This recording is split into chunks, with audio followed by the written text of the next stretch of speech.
Okay, testing 1, 2, 3, and we are live. Hello, everybody, and welcome back to Robin Plays Genshin Impact. Woo! Alrighty, let me just send a link real quick.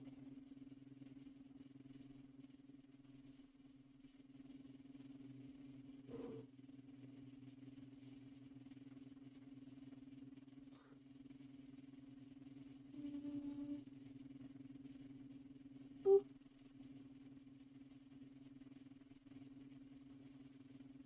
And, who else do I send it to?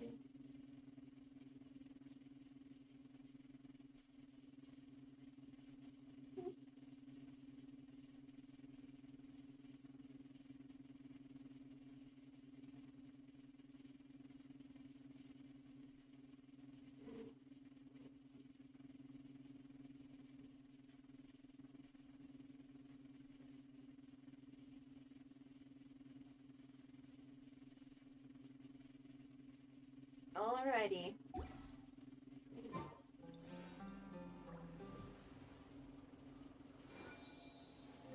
Well, let's kill this guy first. You poor lost. Solidify! I will have order!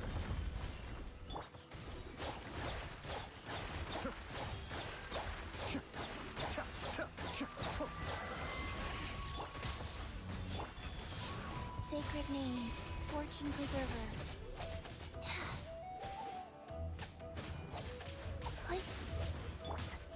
Gather! This is order!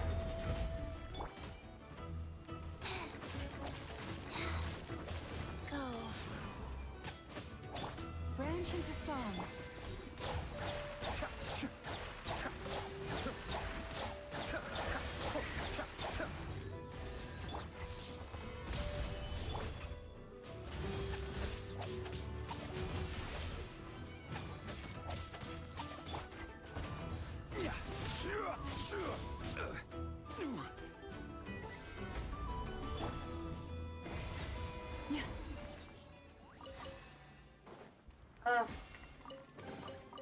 The world wishes you well. Those elite enemies are always such a pain in the neck with the mechanic. It makes it so I can't use Arlecchino and not cry. Heyo! How you doing today, Jay?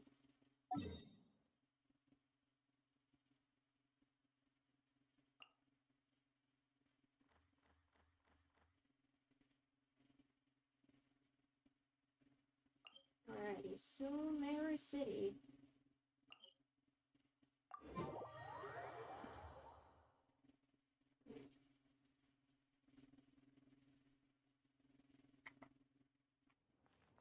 Okay, so it's inside the academia.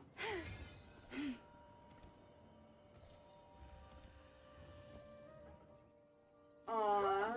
We haven't been back to the academia in a while. It hasn't changed much, has it? Sorry to hear that, Jay. I hope things get better.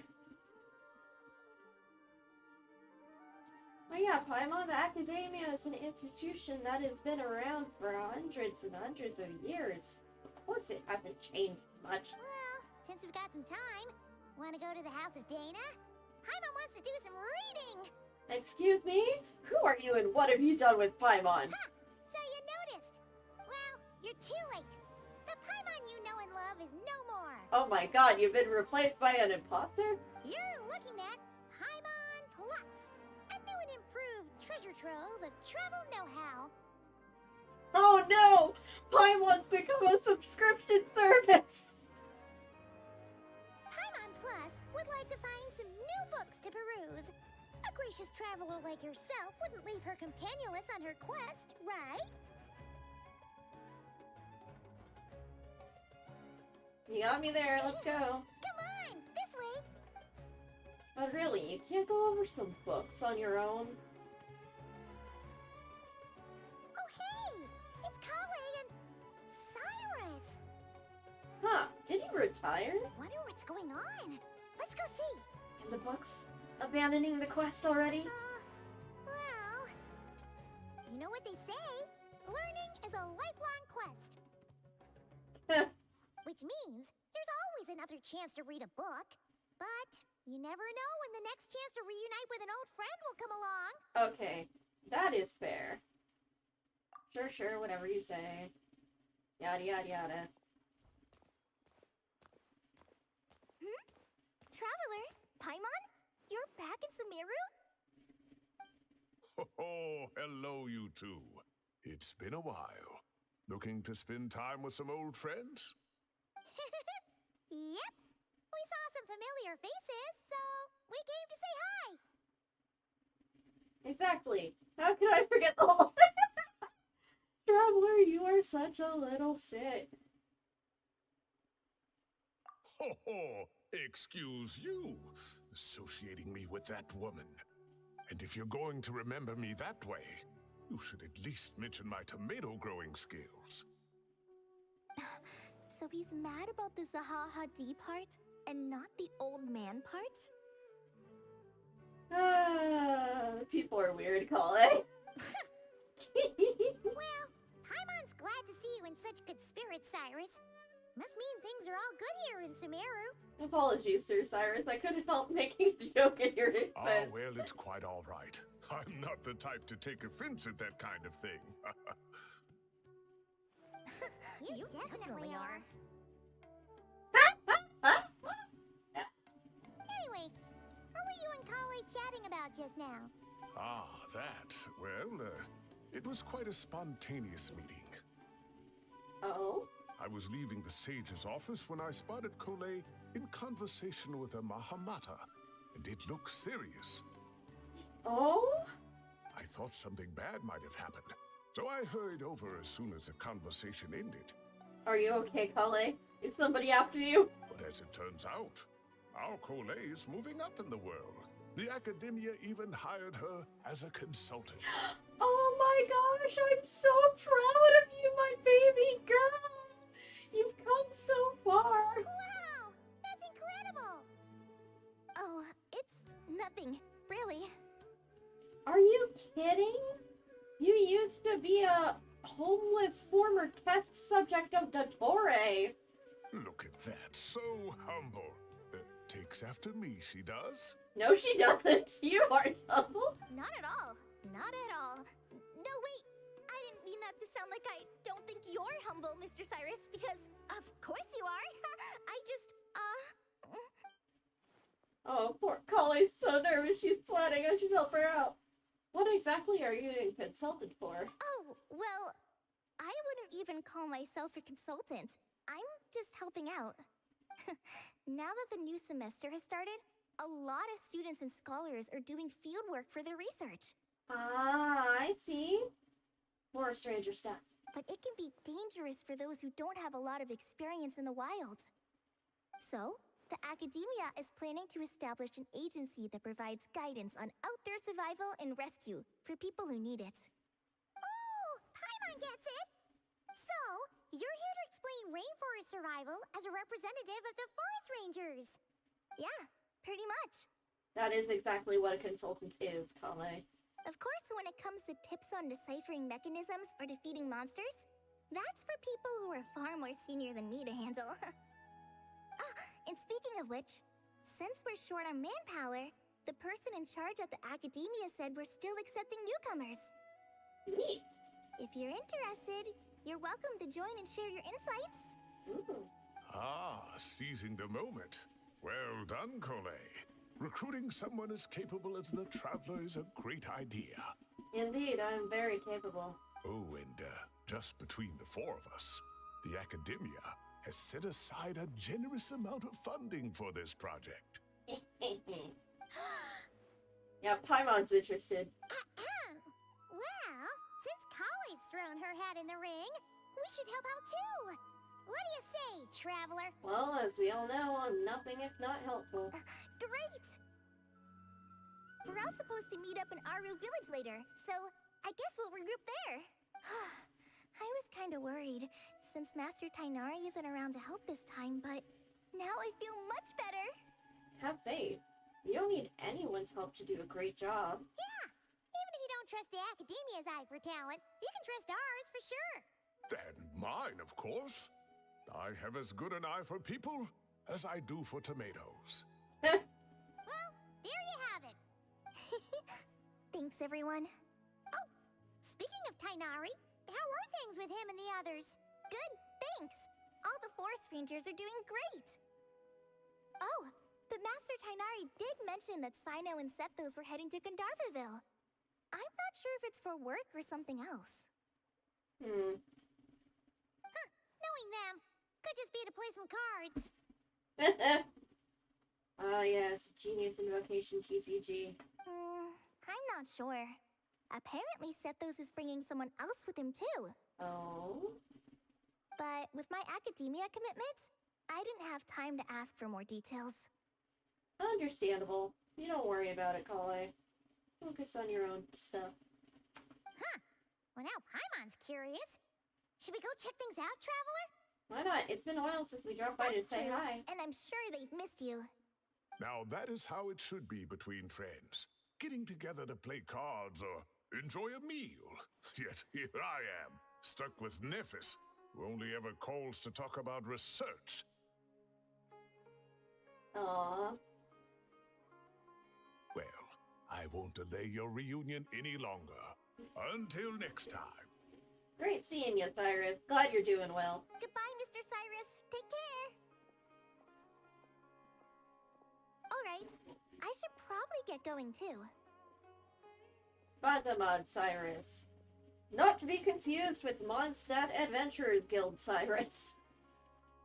See you later, guys. Come find me in Aru Village when you're ready. Sure thing. Looking forward to seeing you shine, Kale. You'll do great, sweetie.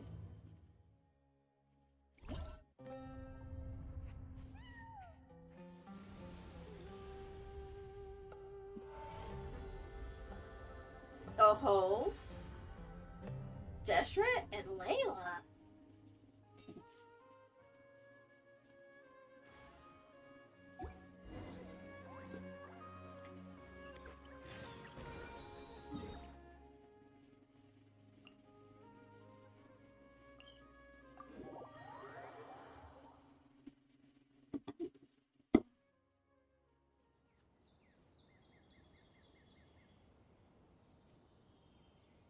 Even when the night is gone, and even when the sky is hidden from view, still the moon shines its light upon you.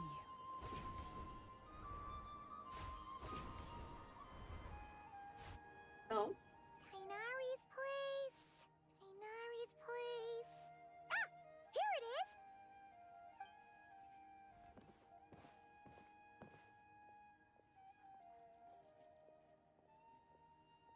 Sino! Sethos!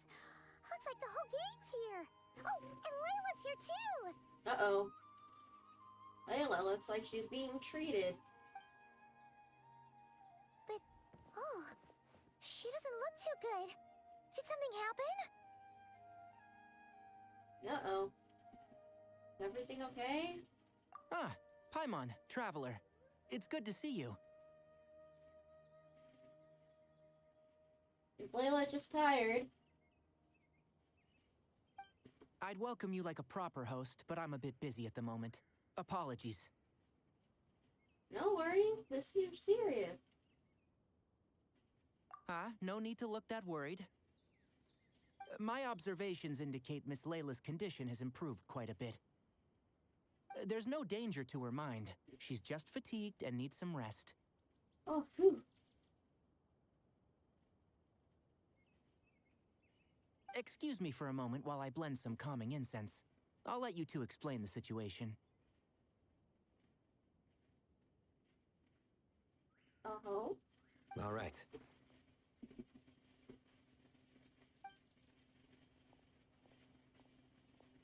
What happened was, Sethos and a few members of the Temple of Silence rescued Layla, who was out in the desert trapped in a state of delirium. Oh, look for all the NPCs.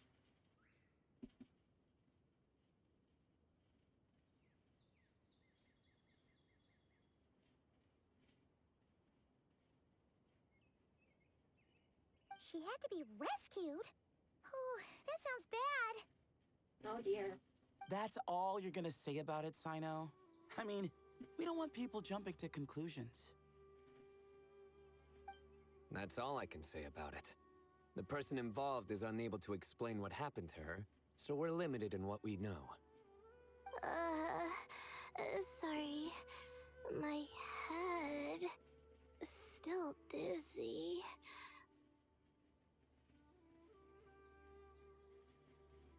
Poor Layla. The moons...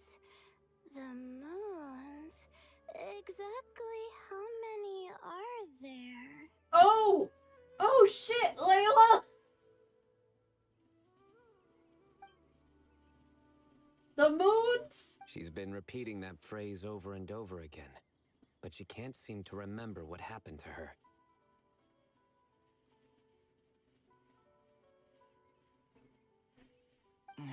We tried a few things back at the Temple of Silence, but we couldn't recover her memories. Maybe Her I could help? symptoms are kind of similar to researchers in the Satyavada life state. So we brought her to Tainari to see if our veteran forest watcher had any other ideas. Tainari is pretty much our last option, so let's hope he can help. Well, the good news is, even if restoring her memory is a no-go, we can help with the headache at least.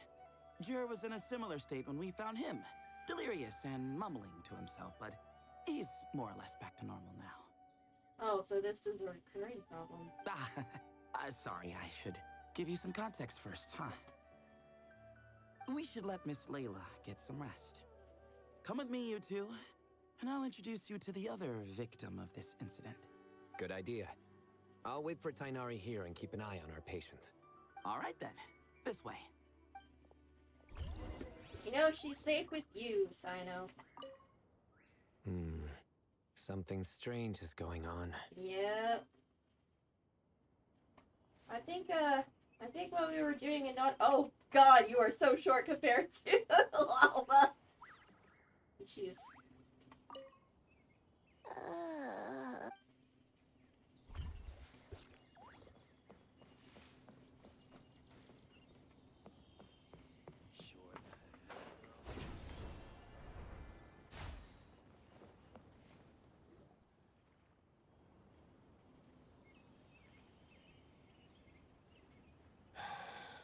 Who did the Ajalenok nut offend? I just don't get it. Hey, Jur. Still musing about Ajilenok nuts, huh? Want me to have Sino come over and tell some jokes? Might help distract you. No. No need. I'm done.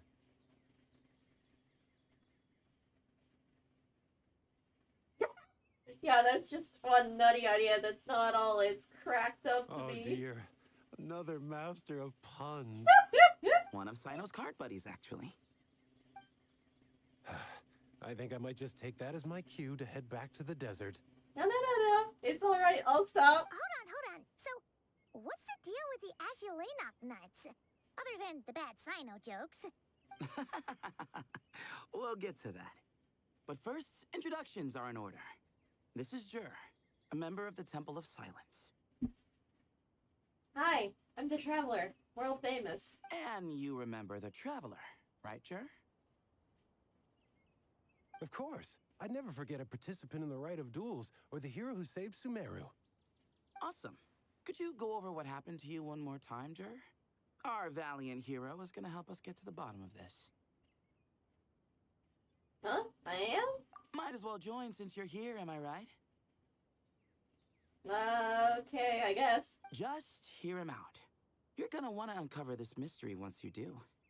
I bet on it. I mean, yeah, the moons were already mentioned, so... Well, I was on an expedition in the desert not too long ago when I got caught in some quicksand.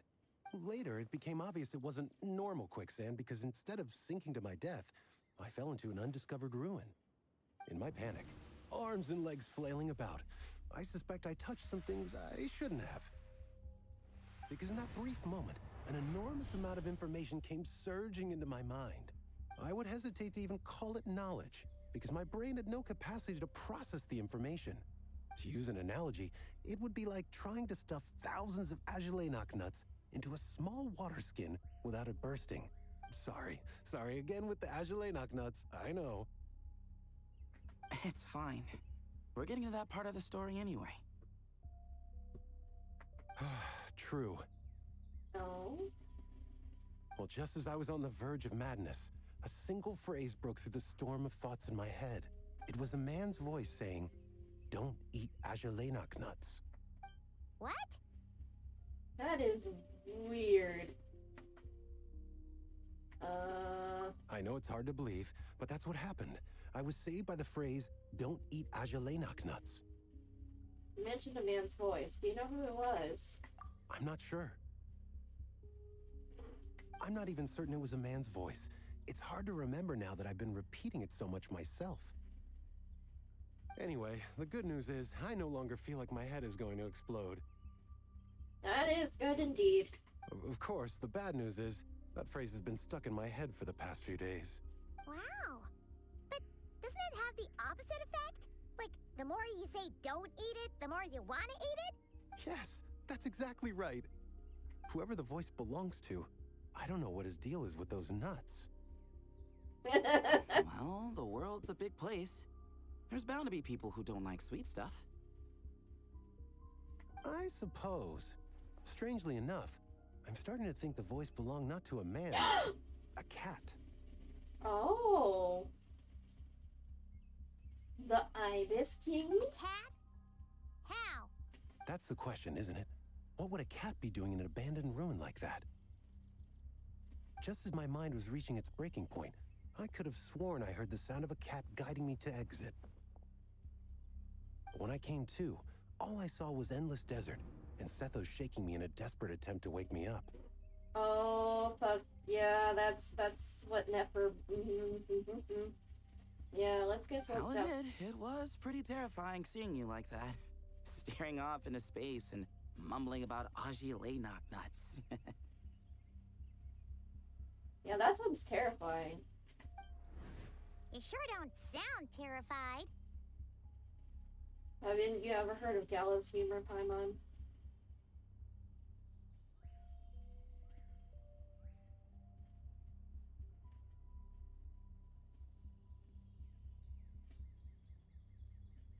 Sorry.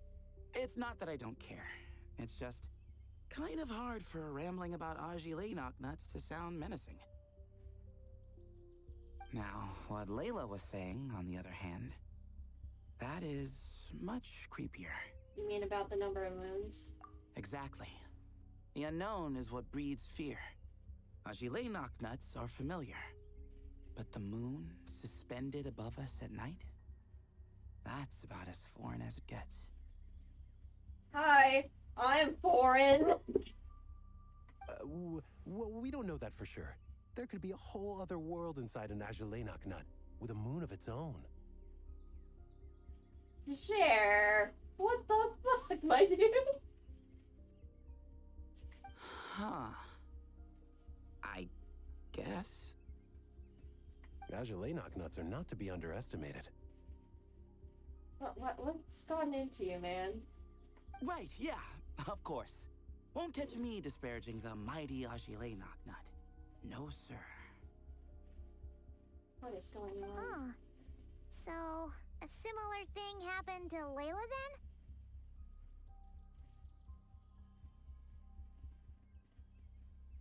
Yeah, I think so.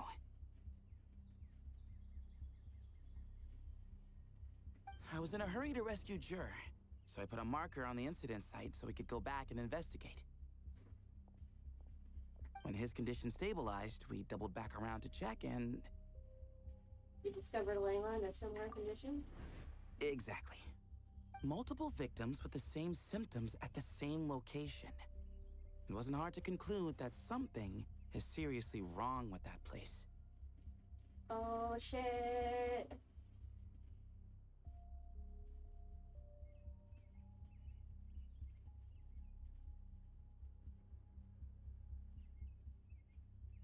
So, after we got Layla out of there, I had the Temple of Silence put up a warning sign at the scene and send patrols to watch the area.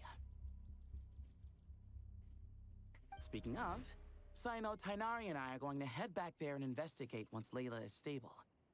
So, as per usual, you're here just in time. Yeah, it sounds like you need all the help you can get, especially from me in particular. That's for sure. But there's another reason I want Sino and Tainari involved in this. Oh? Because the story doesn't end there. Right, Jer?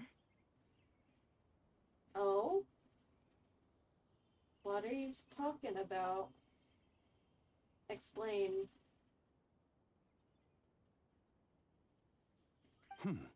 Oh, yes. Where was I? The Ajalenok nuts butted in and I... Right. Yes. The cat. As I followed the cat noises, the voice said something else. So, there are those from Tula who still endure.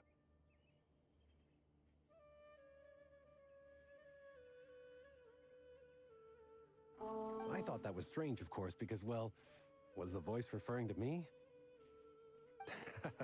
Records of my ancestry are rather sparse, so I'm not sure if my bloodline even traces back to that place. That's right. The Temple of Silence's place of origin. And the home of Tainari's people. Plus, Hermanubis, who Sino and I both share a connection to, was one of the city's founders. Oh, shit. As the temple's current leader, if something strange happens in the desert, it's my job to get to the bottom of it. But it turns out, a lot of people have a horse in this race, and I'm not leaving any of them out. Got me in, too. See? Knew you'd join. But yeah, that's all we know about Jer's situation. Tainari should be done on his end. Let's head back and check on Miss Layla.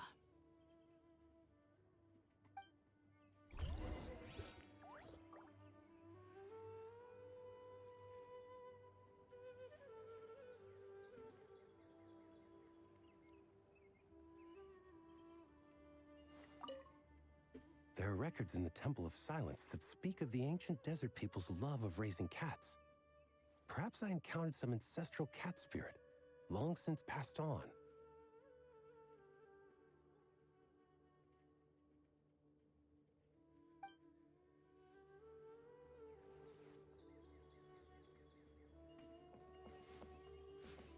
You're not gonna talk to me, Miss Madam Forest Ranger?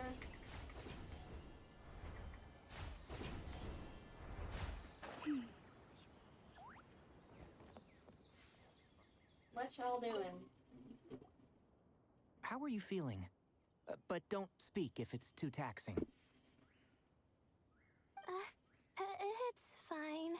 I'm much better now, thanks.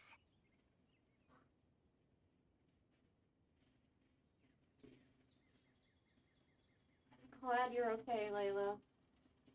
I feel like I haven't slept in 2 days, so pretty much back to normal. That is back to normal for you. Poor thing.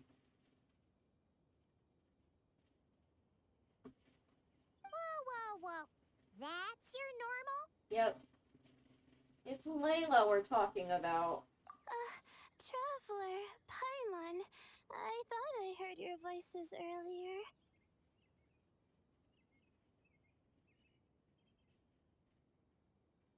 Oh, and, I'm sorry. Hey, it's okay. Don't apologize. Huh? You don't have to apologize. You didn't do anything wrong. What did you?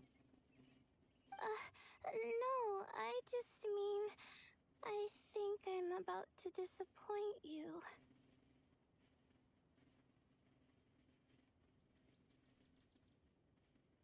Hello? My head was kinda muddled earlier, but I still heard your conversation.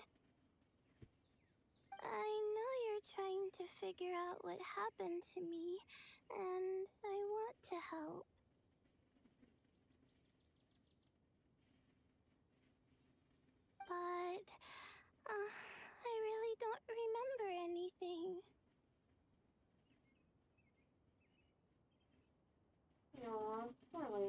Does your head still hurt? No, I feel fine. The incense you made helped a lot. I'm still hearing those words in my head, but other than that, I'm okay. Oh? It's just all I remember are those words. Everything else is a total blank. Oh? One moment I was heading to the stargazing point I'd calculated, and the next, I was on my back in the sand. The same phrase playing over and over again in my mind. Fascinating. How many moons are there in the sky?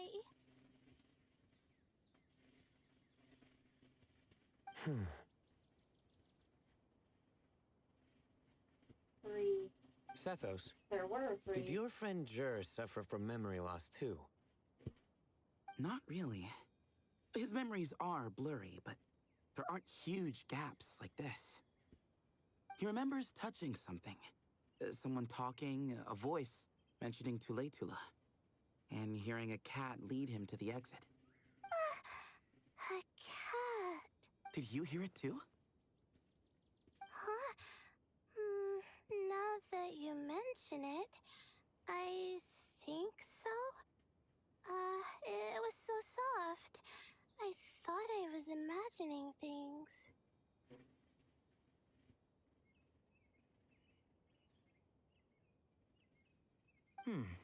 Which means, at the very least, what the two of you experienced while escaping the ruin is consistent. A single sentence repeating in your heads, and the faint sound of a cat. Interesting. Still not a lot to go off of. Indeed, no. Agreed.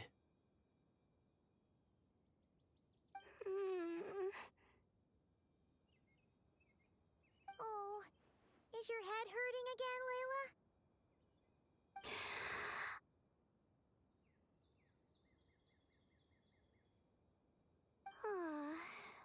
No, I was just thinking.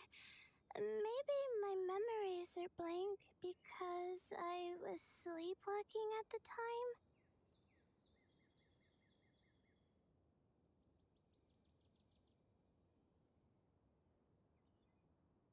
That would make complete sense given it's Layla. Sometimes, my friends and classmates tell me about things I don't remember doing, or places I don't remember going. I don't talk about it a lot because, well, I don't even know how it happened. But I don't want my personal circumstances clouding your judgment. Oh, I know. I know about your sleepwalking. So, I, just wanted to mention that. Oh. You actually helped out so much, Layla. Ah, I see. Well, thank you for telling us. But I don't think we need to dwell on that for now. We're gonna check out the site of the incident for ourselves, so that should help us come to our own conclusions. Don't put too much pressure on yourself, Layla. Okay. Then, could I come too? I have to know what happened to me back there. Sure, but on one condition. You need to be in tip-top shape before we head out. Wise move. If your condition isn't stable enough before then, we'll have to figure out something else. Of course. No problem. Well, I'm more concerned about Tainari. You sure you'll be all right in the desert? Yeah, that's concerning. You say that like I'll evaporate on first contact with sand or something. I mean...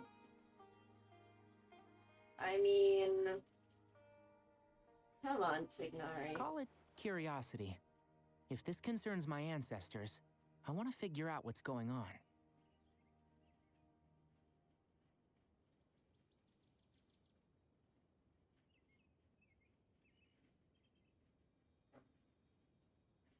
Anyway, as long as I take things slow when the sun's out, I should be fine with the right preparation.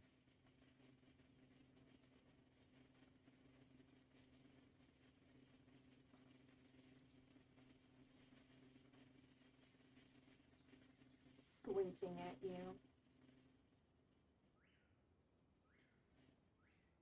Besides, it's a good idea to have a doctor on hand in case of emergencies. You're the one who may need a doctor, silly. So long as our doctor doesn't become the emergency. Well, if that happens, I suppose I'll just have to rely on the kindness of my entourage to haul me back home. All right, well, that all sounds good to me. Let's meet in 2 days like we agreed.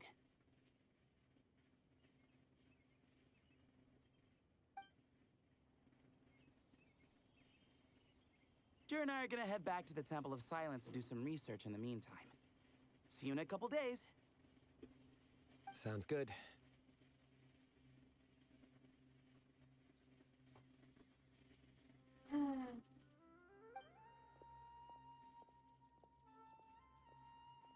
What about you, Layla? If you feel like you need more rest, I can arrange a room for you to stay in. No need. I've asked enough of you as it is. Besides, I feel a lot better. I should make it back to my dorm, no problem.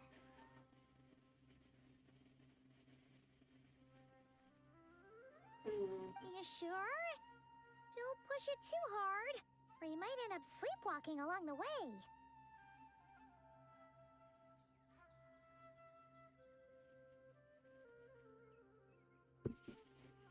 Don't worry, I'll be fine. You sure, buddy? Are you 100% absolutely sure? I have other things I need to do anyway. Like letting my advisor and classmates know that I'm fine. Adjusting my stargazing schedule. Things like that. Alright. If I don't get it all done, I doubt I'll be able to sit still, let alone stay here and get some rest. I'm not so sure that's... You know what? I'll make sure she gets back. a much better idea. Thank you, Traveler. Of course, if anything starts to feel off, come back for a checkup right away. You'd better listen to him, Layla, or he'll feed you tasteless slop as a punishment. Punishment? You're the one who caught a cold. You're supposed to eat light when that happens. Besides, with your nose stuffed up like that, you couldn't taste anything to begin with. Huh. Is that so? And here I thought it was an intestinal issue. Oh my god, Sino. Should have seen that coming. You're off the clock, so now it's time for puns, huh? Oh, brother, not this again. Don't worry, Paimon. I understand. If you want me to stop, then Then? you'll have to call a plumber. Tell them someone's gotta pipe down. Oh, Traveler! Oh, look at the Traveler's face! Oh my god!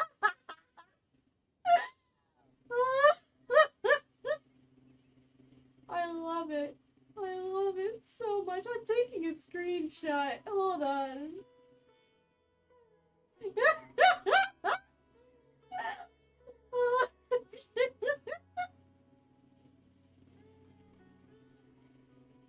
I love this.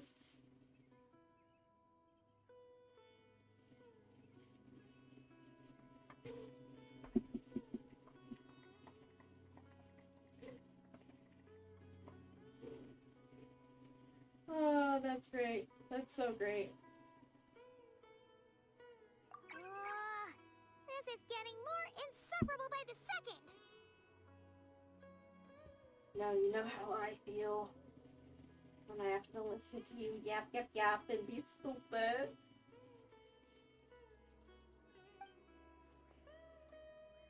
Put a sock in it already, please.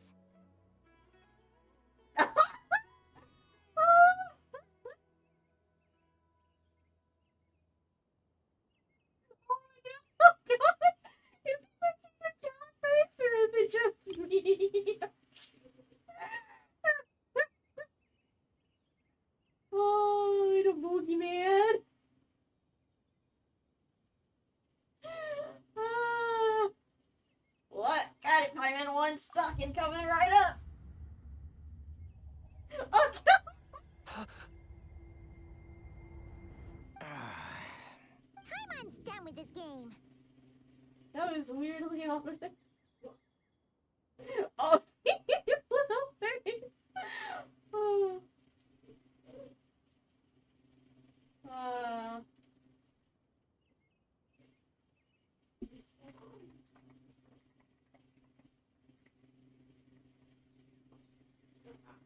You win, okay?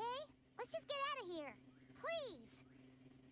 Okay, bye everyone. I'll keep Layla safe and Paimon mentally sound. All right, you stay safe. I'll try to stay sane. What a little gremlin. It seems your jokes have improved with practice, Traveler. Happy about that? Absolutely. Finally, someone to share the load. You know what? Akale's helping out the academia, but I haven't had the chance to check on her. Why don't you do me a favor and go do that? Go do that.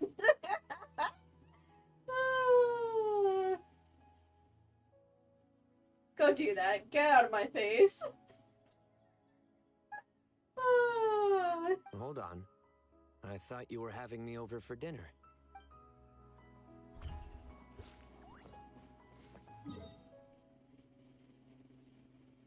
Don't worry, I checked on Kale. She's good.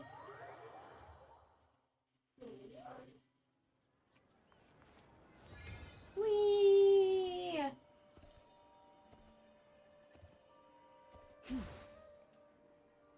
Moons. Ashelina nuts. Dude, does Columbina like Ajilanak nuts? I don't know. Moons. Ashelina nuts. Are the moons going nuts? Come on, please, enough repeating. Oh no! Looks like Paimon's caught the brain bug too! She can't stop thinking about those two things! Oh, Paimon's gotta clear her head. But how?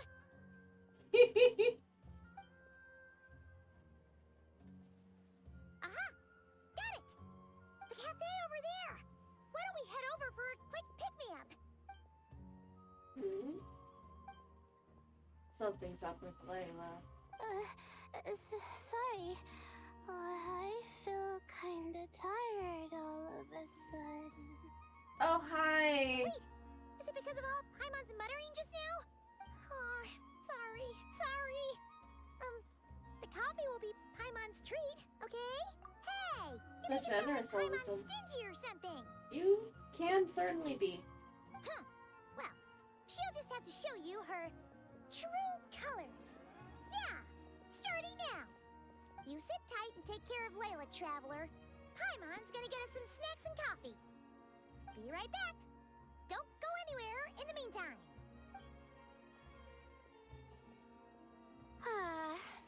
She's pushing herself again as always. Other Layla, I presume? Saw right through me, huh? I apologize for the sudden emergence, but I didn't have any other options. It's fine. As far as I'm concerned, you're Layla as well. Well, that's true. So, for our sake and your safety, allow me to fill in the gaps in her memory. I knew it. You were in control when it happened. That's right. Layla was already in bad shape, stressing about her new study topic, focusing on the stars instead of her surroundings. By the time she realized the danger she was in, it was too late. Oh dear.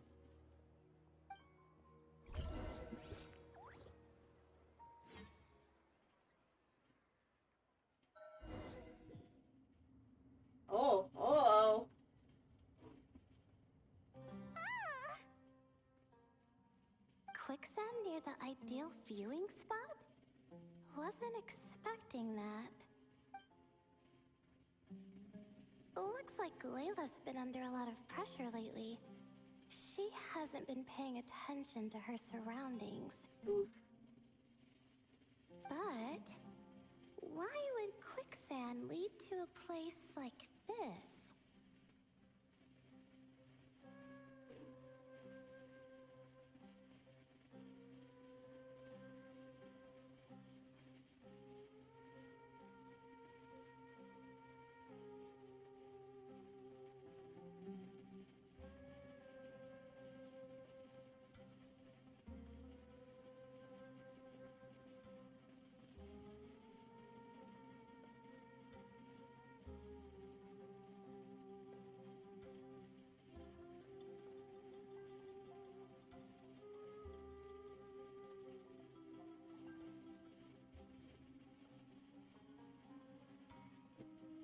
Well, all in all, looks like a common desert ruin. Guess there's nothing to do but try to find a way out. Interesting temple. Oh, Layla. What have you gotten yourself into this time?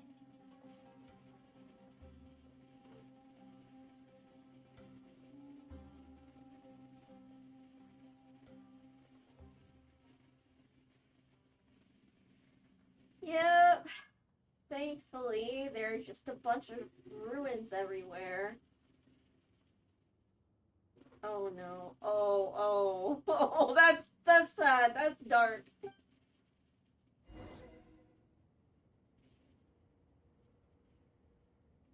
Oh, hi, I'm Layla. Oh, they have Fav equipped to her.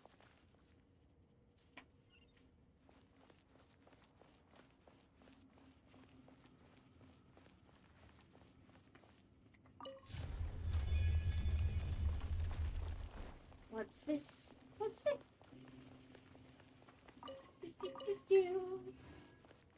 There's nothing in here.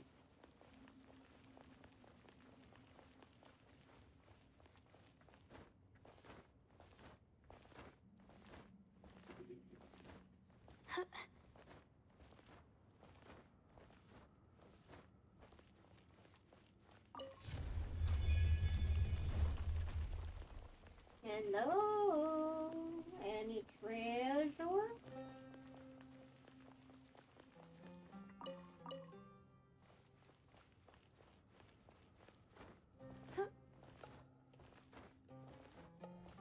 Me.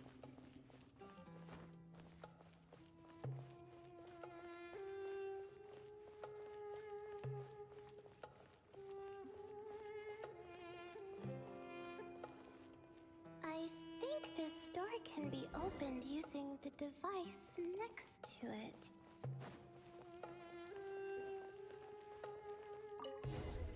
Just like I thought.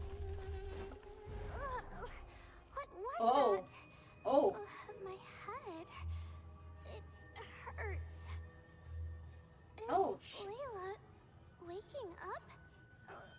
No, that's not it.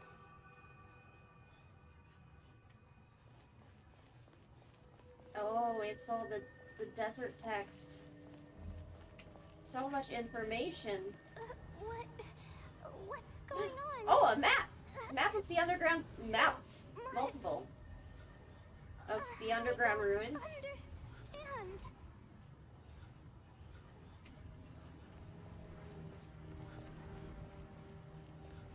The ground is... Where am I? It's spinning. Oh, holy crap.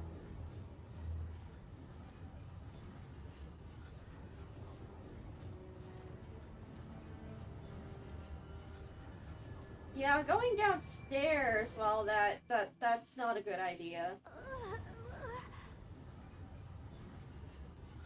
Get on your hands and knees, scoot down slowly.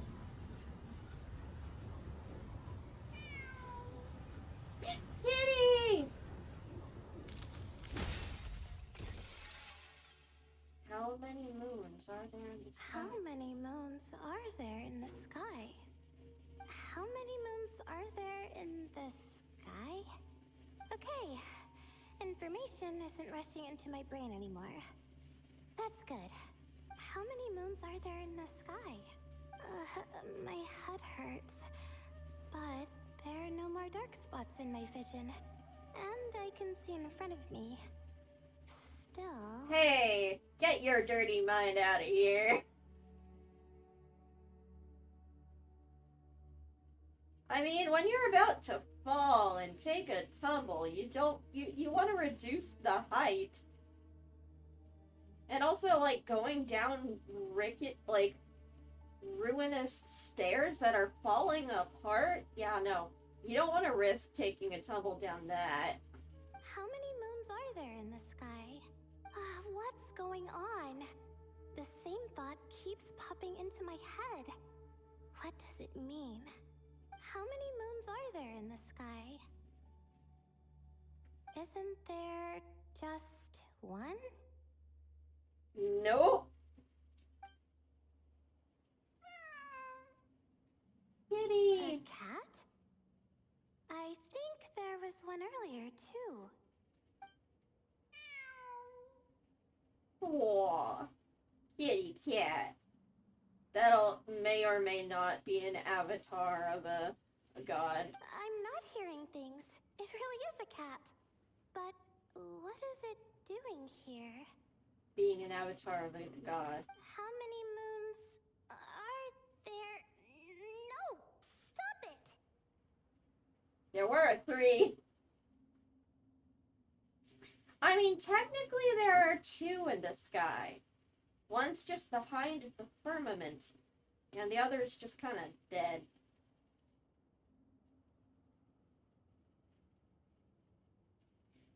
No, the iridescent moon sunk into the abyss.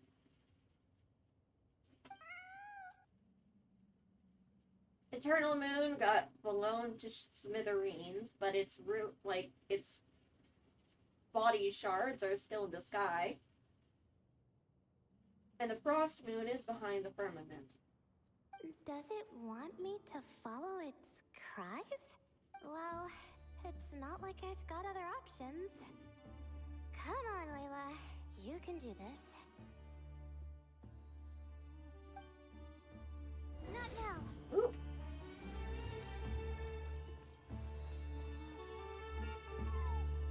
What are you doing, kitty? Oh!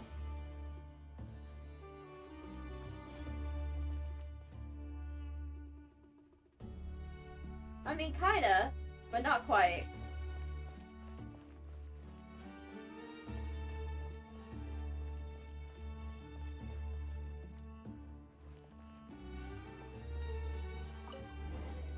Thank you, kitty, for guiding me out.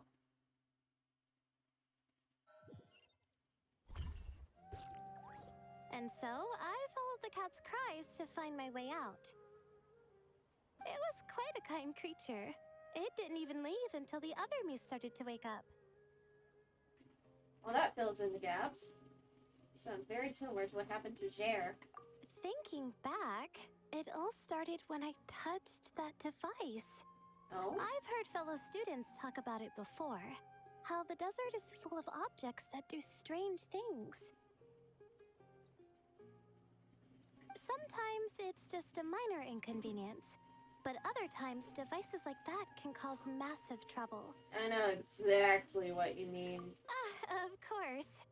I forgot how much adventuring experience you have. Still, carrying an umbrella doesn't mean you can't get soaked, so just be careful and stay away from unknown devices.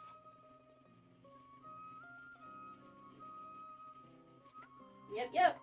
Thanks for the No advice. need to thank me. You and Layla are about to head into dangerous territory together. You need to be safe so she can be safe. Yep. Well, I think that about sums it up. And just in time. Your coffee's here. Traveler! A little help over here? Seeing Paimon precariously trying to keep her balance, you rush over to help her out. When you turn around, Layla is rubbing her eyes sleepily. Awake, Layla is back. Did I fall asleep? Just for a moment. Wow! Paimon didn't even know she had such an impressive skill. Does that mean since Paimon bought this coffee, it would just make you sleepier? I don't think that's how it works. A beverage that puts people to sleep. Better saved for work hours, I think. Kaveh and Al Haytham. Or Haytham. I don't respect you. What? So you can nap on the job? Who does that? Huh? Oh. Yeah, him. Beep boop. Beep boop. Oops. Oh, hey them. Kaveh. Nice to see you. Oh, and you too, Marak. Beep beep. This is turning into quite a gathering. Sorry. Hope we're not interrupting anything. No, no. Miss Layla, you don't look so good. Is everything all right? Oh, I'm fine. I was sleeping just now, so I'm still a bit... Ah, I see. And we woke you, didn't we? I'm sorry. We shouldn't have been so loud. No, you didn't. I didn't mean it like that. Sorry. You're good.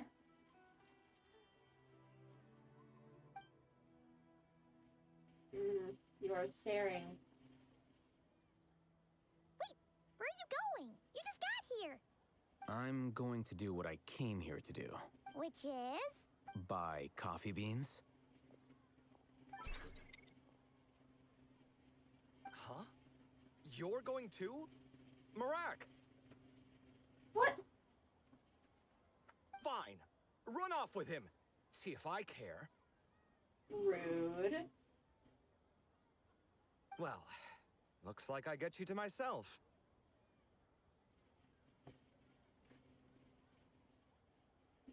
He really is. And poor thing, his stress levels and cortisol must be like so high. It's been a while, hasn't it? How have you been?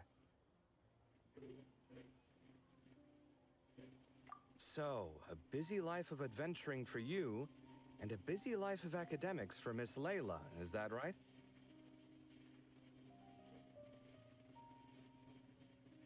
Oh, that would be funny, just Layla eating. But Layla doesn't really, like, when she is sleeping, other Layla gets up. Oh, is something wrong? Just a bit of trouble in the desert, that's all. Ah, the desert's not always the friendliest place, that's for sure. And from the look on your faces, I'm guessing this problem's not resolved? Don't force yourself to talk about it, of course. Aw, Kaveh, you're such a sweetie. But I've worked on several projects in the desert before, so if there's anything I can do to help, just say the word. You are such a sweetheart. No, I don't have anything to hide. It's just complicated, so explaining might take time. Let me handle it, Layla. Ah, well, lucky for us, I've got that in spades. Yes, you have been quite sedentary recently. Shut up, you. Excuse me? I've been going about work as normal, thank you. And, might I add, you do way less work than me. I do the amount of work that is required of me. Yeah, so you shouldn't scold anybody else for being sedentary, you jerk. Ah, yes. You and your stellar work ethic. The stuff of legends. Oh, now look what you've done. I've lost my train of thought. Where were we? Poor Kaveh. I don't get why people ship them, to be honest. Other than it's like, oh, they argue like a married couple. You mean a toxic married couple that stays together out of necessity and hate each other? Like, it's just the whole ball and chain thing, but gay. I'm sorry. I don't like it. The problem in the desert. Wait, you were listening earlier? Oh, we're giving the silent treatment now? Mature, very mature. It honestly makes me uncomfortable when they argue. Continue, Miss Layla. I'm curious as to how this incident unfolded. You do, but Kaveh doesn't need that stress. He's already stressed the fuck out constantly. What did I tell you? This one doesn't have enough to do. Alright. Well...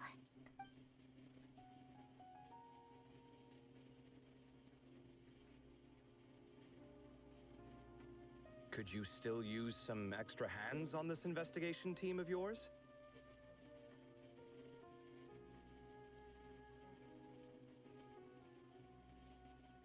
It's like, he's just being a jerk. He's being a butthole. Huh? You want to join, Mr. Kaveh? That's right. I think my experience studying desert mausoleums could be of some use here. Al-Haytham's expertise in ancient languages could be helpful too. Besides, I consider you all to be my friends, and friends are supposed to help each other out.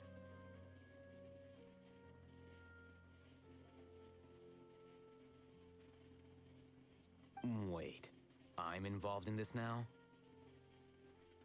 Congratulations, you've been signed up. Oh, please, I know you. Half the battle was over the minute you said you were curious. We couldn't stop you from joining if we tried. Well, you've got me there. Besides... Merak? This suitcase of yours has been jumping at the chance to volunteer for a while now.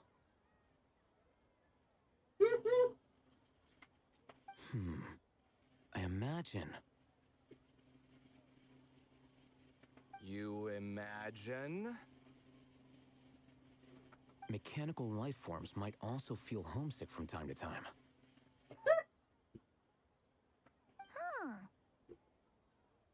Huh. Now that you mention it, Merak's core was a component sourced from the desert. That could prove useful. You're sure you want to come with us? It could be dangerous.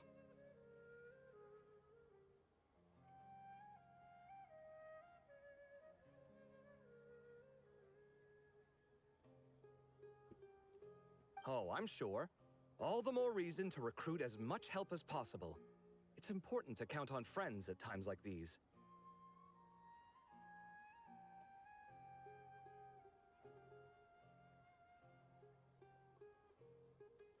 Huh. That would be good to see, that he actually is, like, semi-repentant for something. Still, it's freaking not... I don't like it. Our pleasure. It's a plan, then.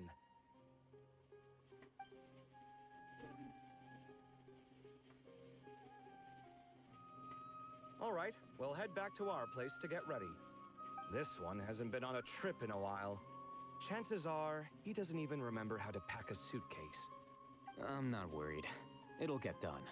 Somehow. AKA Kaveh's gonna have to do it for you. Would it kill you to help every once in a while? I do help. It's called moral support. You would drive me up the wall in real life, Al-Haytham.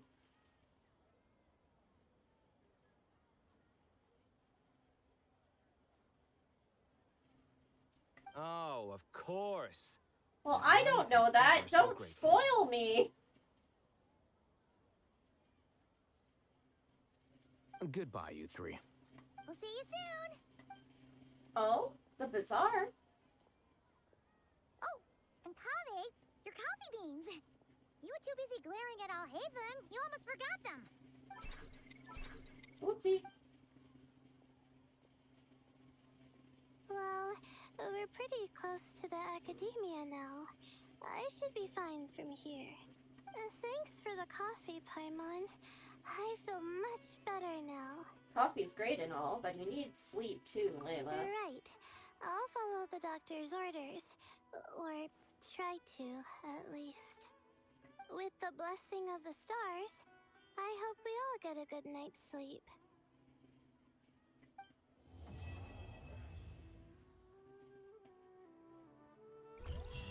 Yeah, I just don't want to risk it. I've had people hop in and tell me spoilers before. Oh, the bazaar, so... My memory is bad. Where the heck is the bazaar again? Oh, it's like down here, isn't it?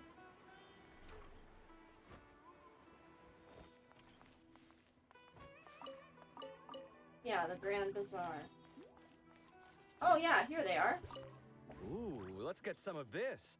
It looks fresh. Sure. All right, some of this to go, please. You got it. Taking it home with you? For two, right? For two... Oh, no. It's not. We don't... Just one serving each. Separate. Not together. Yeah. All right. Coming right up. Ugh, that was close. Light on the sauce for mine, please. No problem. Any preference for you, sir? Oh, extra on mine. You got it.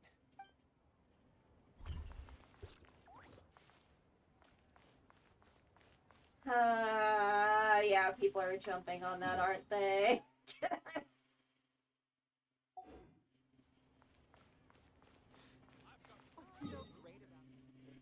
And we're meeting in our village, right?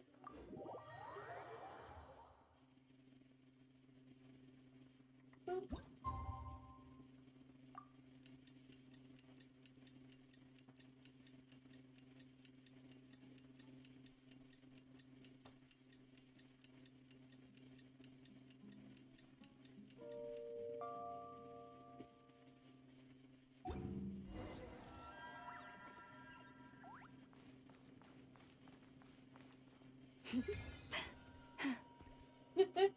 I can see that, but it just no, my no.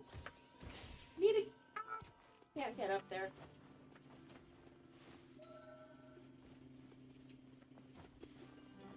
Whee.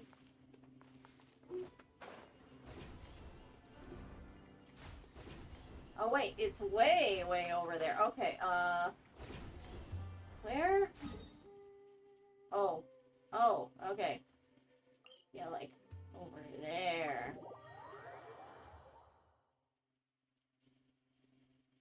When Nefer told me about this place, I could hardly imagine it. But here I am, seeing it with my own two eyes. Aww. This is my first time going to the desert with Lauma. Oh, hi, everyone. Ooh, little fox.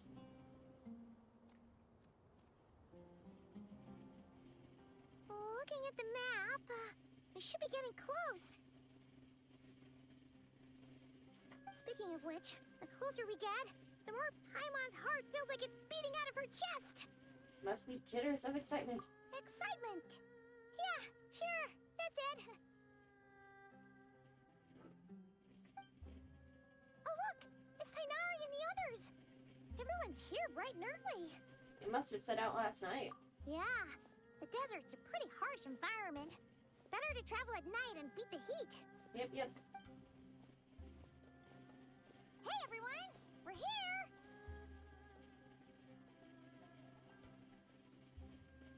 Ah, right on time. Looks like the desert's treating you okay You so don't need far. to worry about me. It's not too hot yet, and I'm properly hydrated. All right. We're just waiting on the two people Miss Layla mentioned, and then we'll be set. What about Jer? He's staying behind.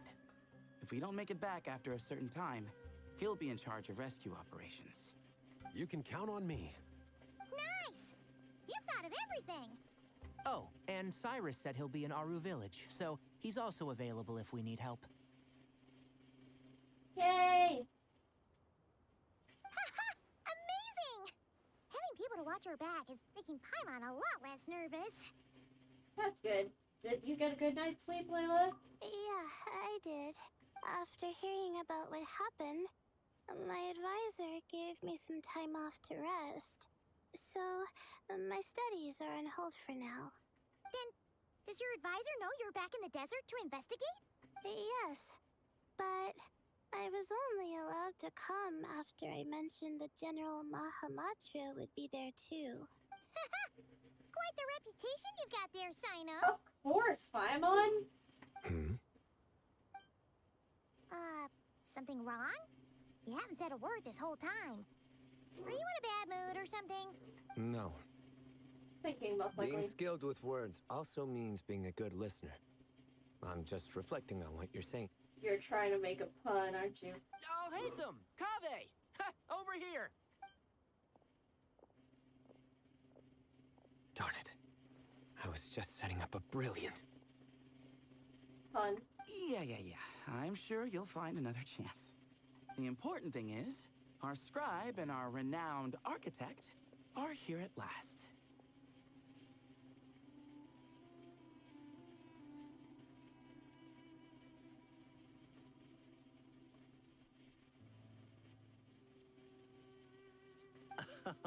High praise. But wait, why am I renowned and not him? He's just as famous as Sino, Dia, or Nilu. That just means your level of fame is even greater. How could a lowly scribe hold a candle to you? Lowly scribe? Please. All those strings you pulled to get those new books from the House of Dana? What do you call that? Borrowing. Anyone with an employee ID can do it. Uh-huh, yeah. The House of Dana bends over backwards for just anyone, does it? I do have Nikita, yes. I love Nikita, my little radish sprout. Send a report to Lesser Lord Kusanali then. Let her know someone at the Academia is abusing their position. Hey! I never said abusing! Impressive verbal sparring, as always. Oh, I should do that. I forgot we are in Sumeru. Hello to you too, Marak. Well, looks like your assistant is raring to go, Kaveh. I should switch out and put Nikita in my party. So, I say we get this show on the road. No sense delaying the inevitable. Let me scout ahead. No need. We're in this together, remember? Sure. This is the entrance, yeah? Yes. Perfect. Then, if we're all set, let's get moving. Let's just hop in the quicksand.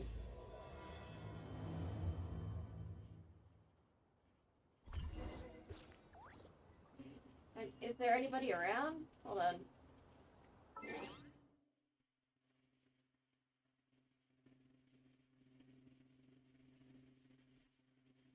Yep.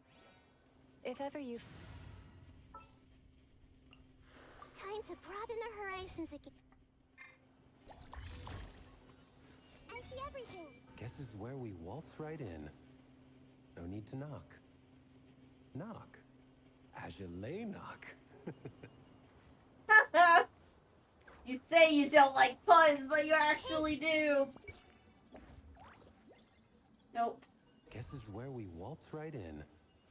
No need to knock. Knock. As you lay knock. Darn it, I didn't do it earlier. When, oh well.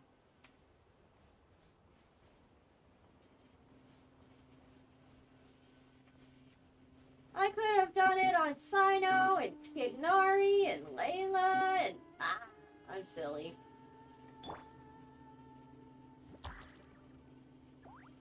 I don't have Nikita on my other accounts.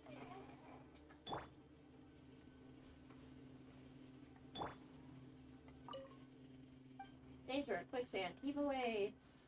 Alrighty, just hop in the quicksand versus actually going to the Exit. Okay, fuck. I should have built Flynn's more.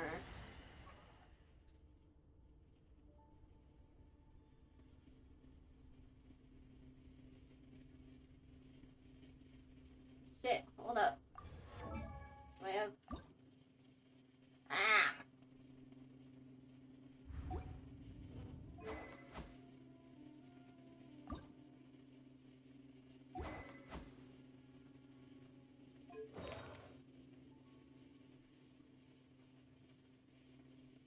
Oh, nice!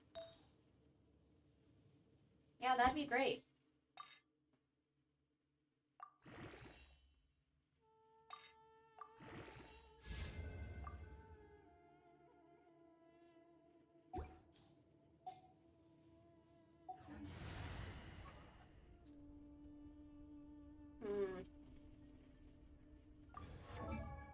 God, I hate fighting the Knuckle Duckle. It is so bad.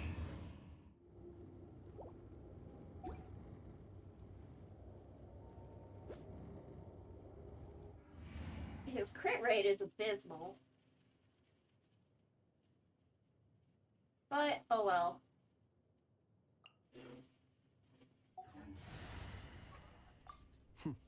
Happy to oblige. And he wants a hydro applicator.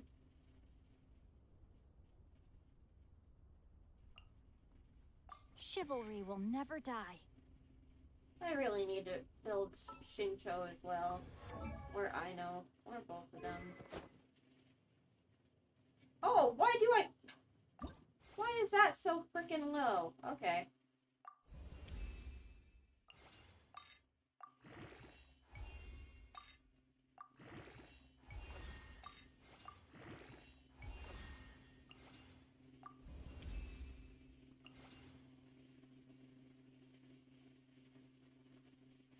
I mean, I don't have any electro people built other than Kuching.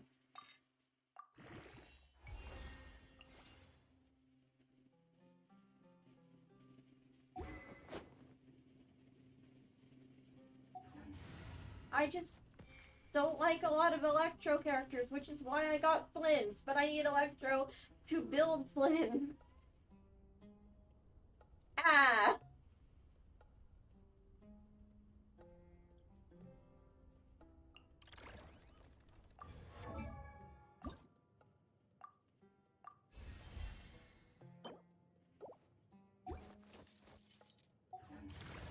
I need to build characters.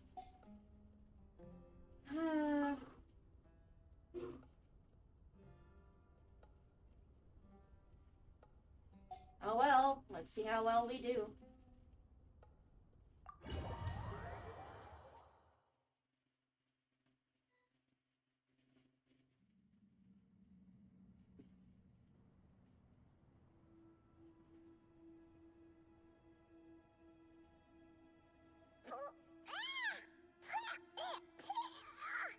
Paimon's mouth is full of sand! Ugh. So that's what falling into quicksand feels like? Yeah, I don't know why you chose to do this and not the exit. If this was quicksand, we would have struggled to breathe. No. I think this was regular sand, and we didn't sink into it. We fell through it. Into this place. Agreed. In other words, sounds like a you problem, Paimon.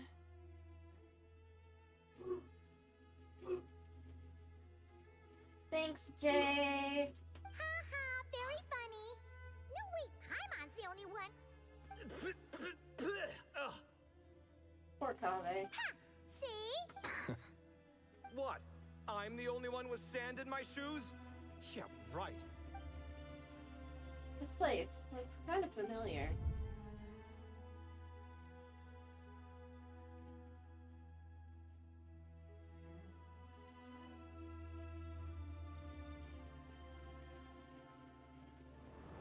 The Ibis King.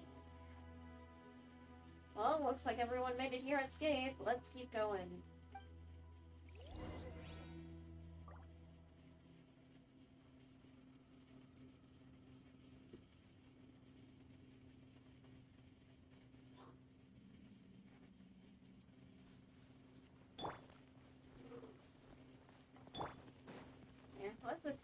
Yeah, let's a Zhongli be on the out. Okay. Open the door.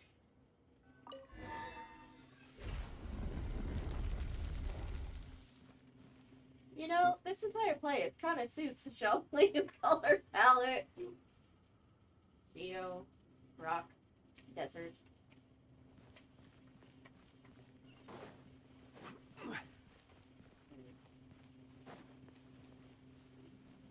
Oh, hello. Whoa, there are monsters here?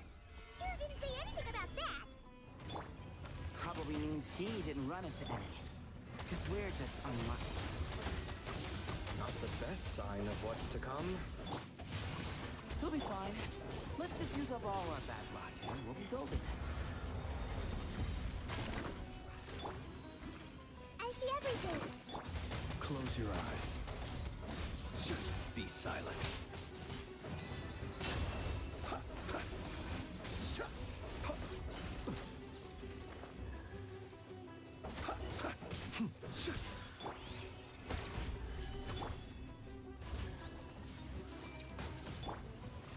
Close your eyes. Be silent. Night falls.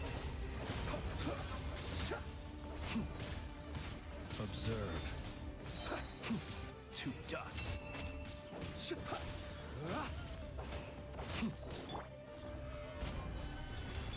Rain outlines your fate. Rain cutter. Be silent.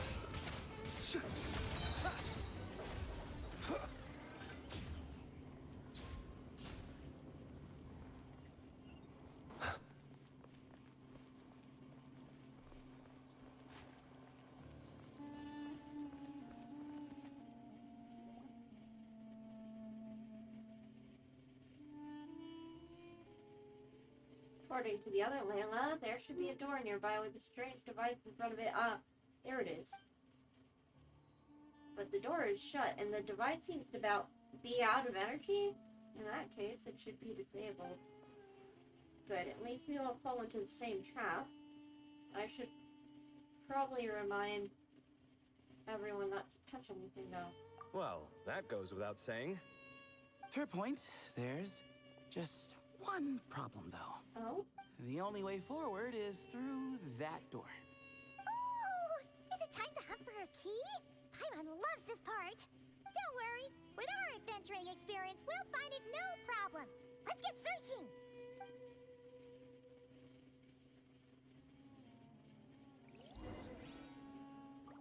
Marak, wait! Uh-oh. Marak, what are you doing?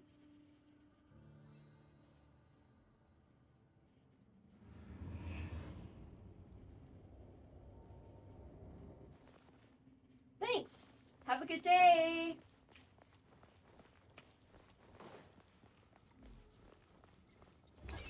What are you doing, Marak? Marak seems interested in these jars. Go smash them. Ah, well, we would hate for you to have to lift a Oh, I should have Marak, interrupted. This isn't really your old home, is it? No idea what that means, but Marak does sound pretty happy. So, mechanical life forms do have the capacity to miss home. A novel discovery. Well, with Marak leading the way, we should be safe, right? I'll open the door. Stay on your guard, everyone. Way opening key.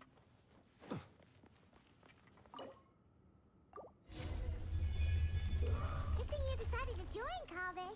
Otherwise, our investigation would have ended at that door. It was nothing that I did. You should thank Marak instead. Thank you, Marak.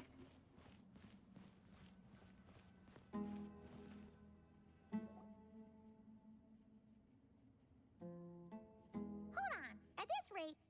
gonna lose her title as best guy to a mechanical suitcase.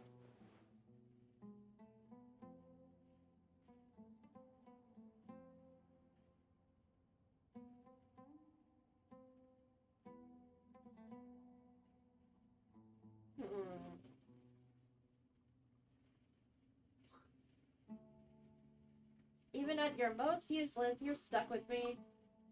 Aw, thanks. Hey, wait. What do you mean, useless? You are completely useless in Inazuma and Sumeru. And also Natlan.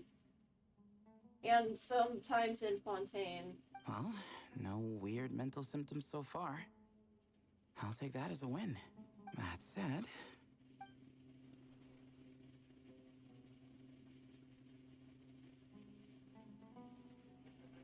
There are 3 doors here. So, we split up. Divide and conquer. Otherwise, this whole thing is in ruins. No pun intended on that last part. I swear. Are you sure about that? Yeah, that might be our best option. We'll need to mark our paths. Good idea. And the minute things go south, we go back the way we came. Ooh, this is getting exciting!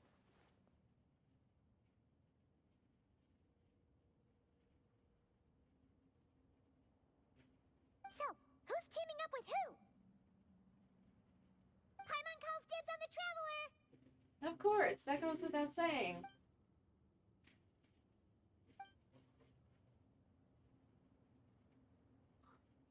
Marak was a popular pick.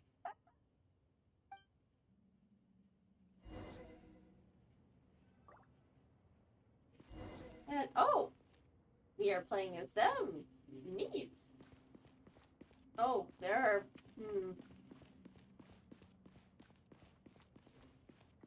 Well, this takes me back. Last time we were in the desert together, the 2 of you came all the way out here to gang up on me. Oh? Sounds like someone's holding a grudge. Just what I like to hear. If you're still hung up on that last one, just name the time and place, and we'll have ourselves another thrilling... duel. What's with the awkward pause? Were you expecting me to stop you from saying something stupid? You two can have 1,000 duels for all I care, after we're done here. For now, focus on the task at hand. Oh, that's so silly.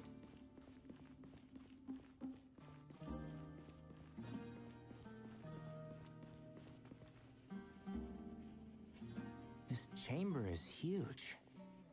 I can't even imagine what it's used for.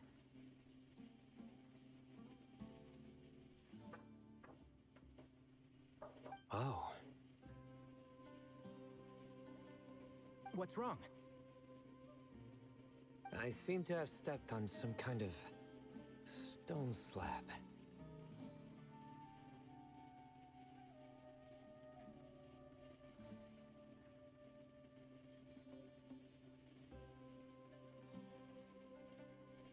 Huh. There's a pattern on this, but it's hard to make out with all the dust. Huh? Look! The shape seems to match the markings on the ground over there. Oh, interesting.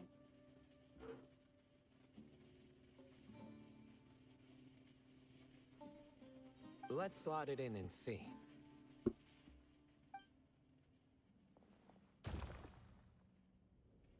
And we have a match.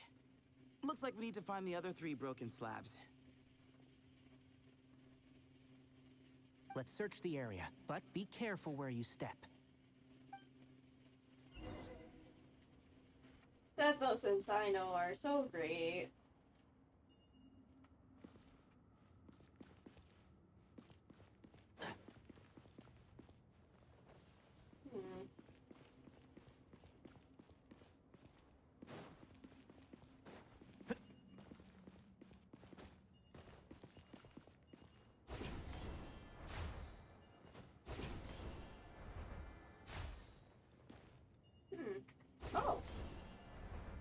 we are.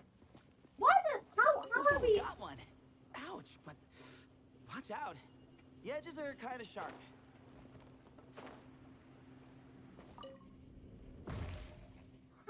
Why? How would you?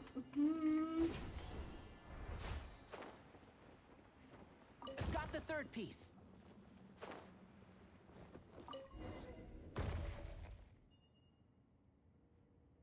We just need one more. Oh, hi, kitty. Huh. Look, a cat. Could it be the same one Jer mentioned? I don't think we need to worry about startling him. He doesn't seem afraid of people. Yeah. If anything, it seems like he wants us to follow. Hey, kitty. Where are you? Where are you leading us?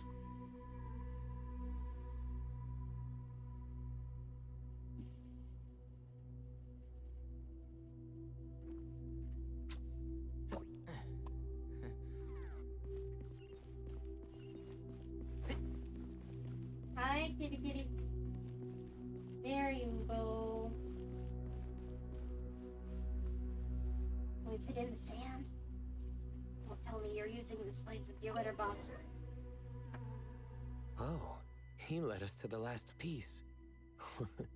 Who's a good kitty? Good kitty. I never thought I'd hear you say something like that. You've clearly never heard how the professor talks to his tomatoes, then.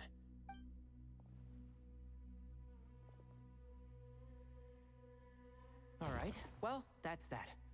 Now, we need to figure out how to get rid of all this dust. Oh, if only Hat Guy was here. Behold, the great Vayu Viastra. Be honest. You've been waiting to say that for how long now? Just activate the mechanism.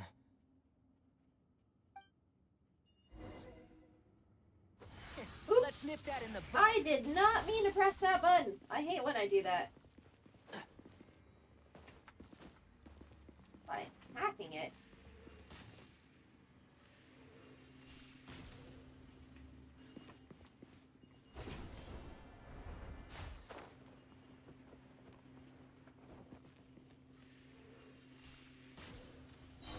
There. Hi. Ooh. A mural. Huh. It worked. It's a picture of... 3 Hermanubises? That can't be right. The ears aren't vertical. Oh, true. And the lugs fall short. My hat is much better looking.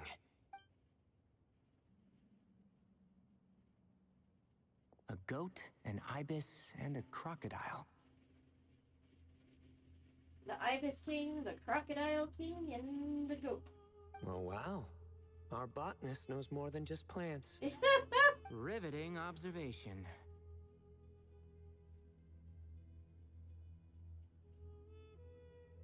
I was just thinking.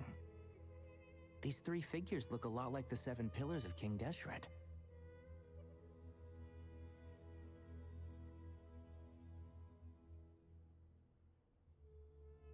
That's right. These are our colleagues. Our what now? You sure about that? Just kidding. But what I meant by that is, these were Hermanubis' colleagues back then.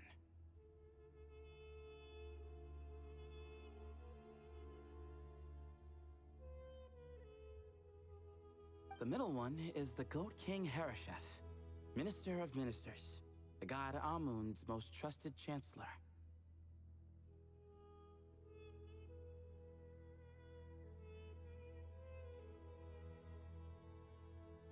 Records say he was the deputy king of the Desert Sands, chief among the 7 pillars. Interesting. Someone even more impressive than Hermanubis? I wonder if that ever got his goat. Ah! Sorry, couldn't resist. Okay, that was a good one. Wait, really? I've got so much more where that came from. Oh no! Where were we? This is Sobek, the Crocodile King, captain of captains. As the name suggests, he was a valiant commander and had dominion over all weapons of war. And finally, this is the Ibis King Thoth, scribe of scribes. Your memory's pretty impressive. I bet you're almost as good as me at memorizing cards.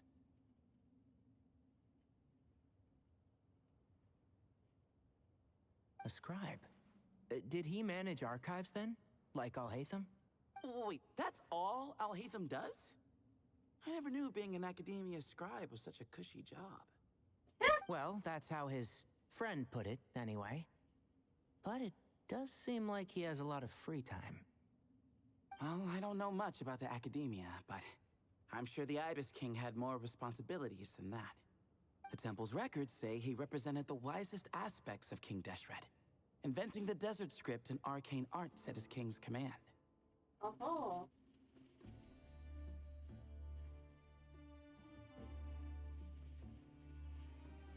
He must have been quite the impressive man then. Or creature, depending on how you look at it. Still, why are these three the only ones represented here? What about the other pillars of King Deshret? Maybe because the three of them were extra close? Huh. Kinda like us. Yeah.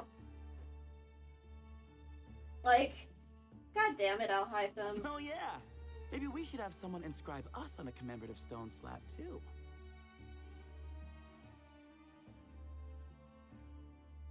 Or we could just take a picture. It would serve the same purpose. Anyway, no more distractions. Huh. Doesn't it look like there's writing carved into the corner? Huh. There is.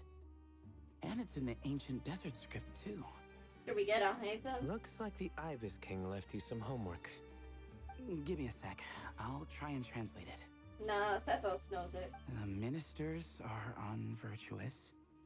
The scribes unwise. The captains unworthy. Oh shit.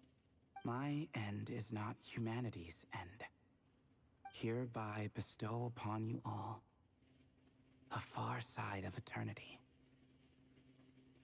Wait, so they went to Aru? It doesn't sound like it was their idea. The far side of eternity is said to be the final land of dreams for all desert dwellers. But if such a place did exist, wouldn't it also be an inescapable prison?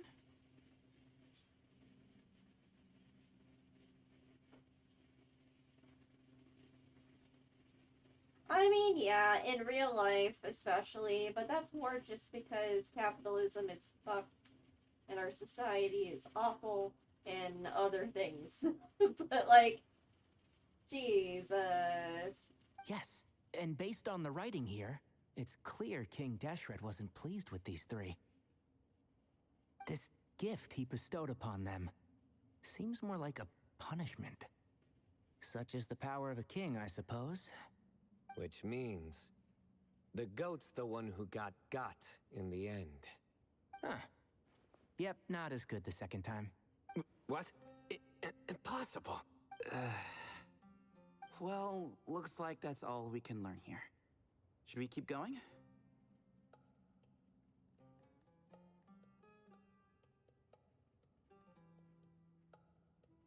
Yes, no time to waste.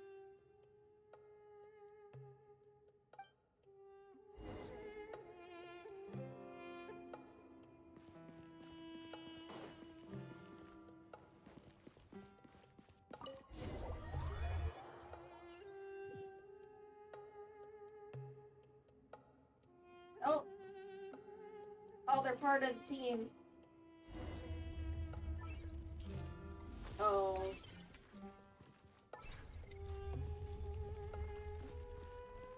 Jeez, who knew a suitcase could be so fast? Iraq is nothing like this when it comes to housework. Hey, wait up! A scout's job is to take the lead. Just let Marak figure it out. Easy for you to say. I'll be the one doing the repairs if something happens. Why don't you go scout ahead then? When I think of a comeback, I'll let you know.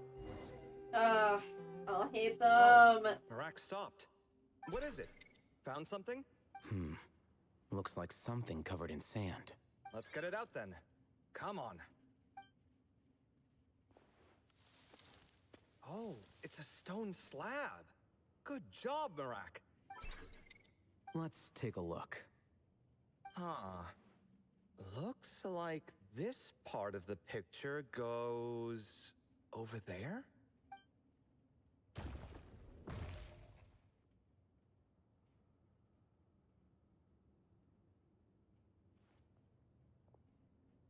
In that case, there must be other pieces. All right, and let's look around. Hey! Why are you sitting down? I thought Marak was helping. Oh, so you do know what that word means. Great. Are we supposed to just sit back while Marak does all the work? No, I doubt you could do that. You would get on my last nerve. Exactly.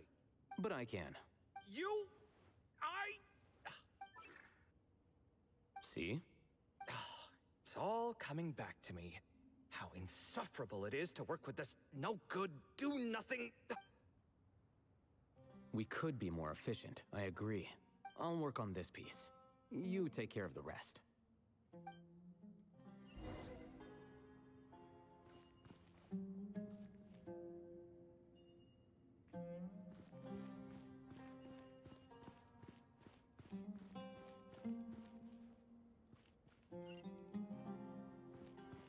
Found one!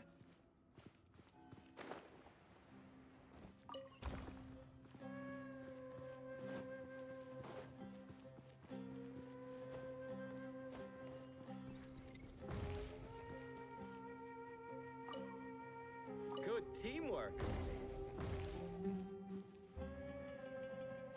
Looks like we found them all. The pieces fit together like a glove. But we can't see what's on them. Turn around. Huh? Look. Oh, I've seen this before. It can create strong winds. It's just what we need to clean off the slab. Come on, let's... Hey! Don't worry about me. If I sit here, I won't be in the way. Oh, you don't want to be in the way? Then sit right in front, so the device can blow you straight back to Sumeru City.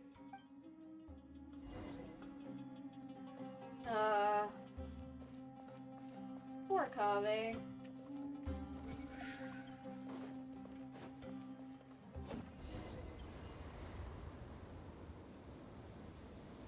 Oh. What does this one say? Done. Huh. That's one big cat. And there's a shattered crown. I think it's depicting some kind of story. Look, there's writing too. The Ibis King answered the young noble, granting him the wisdom he sought. But the fragile crown was shattered by lies in the end. Here I leave the name, Gudars. Gudars? I've seen that name in a history book before. He was a young noble who sought to save his realm, and a king who once united the desert. That's right. Although his methods were rather shameful. During his long reign, he betrayed his family and the nobles who supported him, only realizing the error of his ways after his enemies left him nowhere to turn. But by then, it was too late. Seems like a common occurrence across history. Different people, same mistakes. It's an inevitable pattern, destined to repeat itself. The writing mentions the Ibis King, but a cat is depicted here. Does that mean... So far, what's depicted on the slab seems true to history. In which case, this cat is either a proxy for the Ibis King or a manifestation of said king himself. Exaggeration is a common method ancient records use to highlight a being of higher status. And as we know, Layla and Jur both heard the sound of a cat while escaping the ruin. And also, somebody who's talked with the Ibis King himself, has talked through a cat. You're saying the Ibis King, one of the legendary 7 pillars of King Deshret, is here, still helping those in need? I'm saying we can't rule it out. Oh, hello, kitty. Wait, there it is! The cat!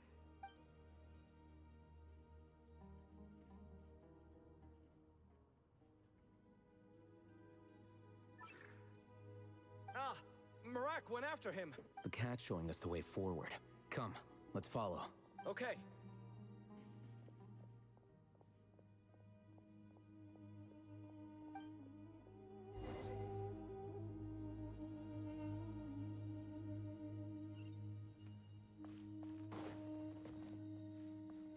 Elevator? Question mark? What?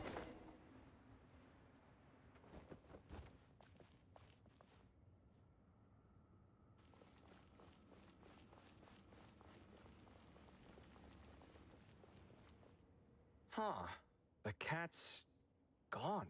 Yes, but look where he led us. Oh. Another slab. It looks similar to the last one.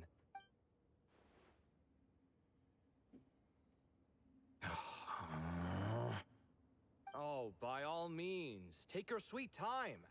Wouldn't want you to overexert yourself.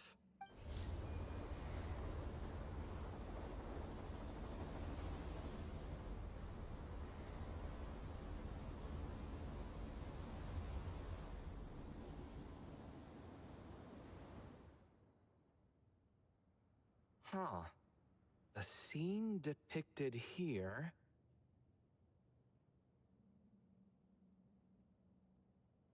Seems to be a different tale. The Ibis King answered the Jinn-blooded dancing girl, granting her the wisdom she sought.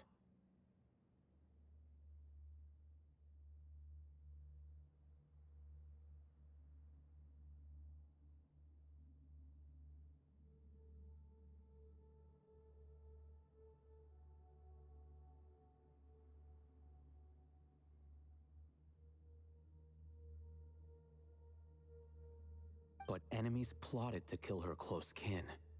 Snake venom was her self-chosen end. Oh, Here I leave the name. Makaira. The Temptress of Woe? Oh? You've heard of her? Of course.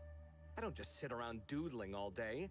She's mentioned in tons of papers about the desert.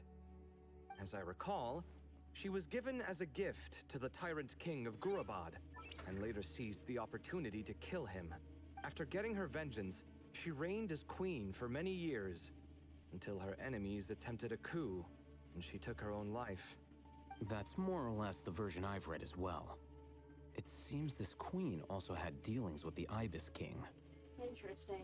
Yeah, I'm starting to find this whole granting wisdom business a bit concerning. I mean, considering how Gudars and Makaira ended up, it might not have been a good thing. Interesting. But, at the same time, if the cat guiding us is linked to the Ibis King, then he doesn't seem like a villain either. People are complicated. And the same is true of the servants of the gods, no matter their wisdom or power. Let's reserve judgment for now, and keep moving.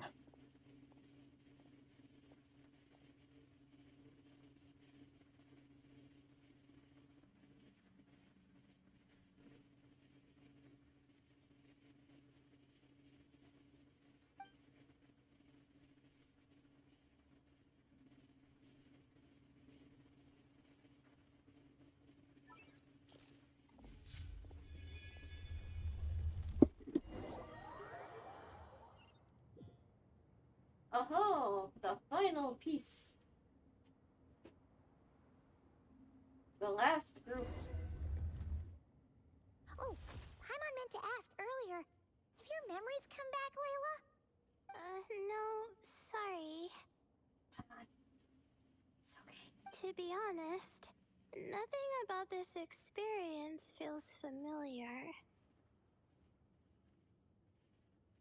Besides, my focus is the stars, so I don't spend a lot of time exploring ancient ruins.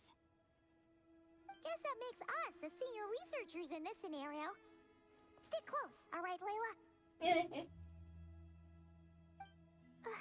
Okay.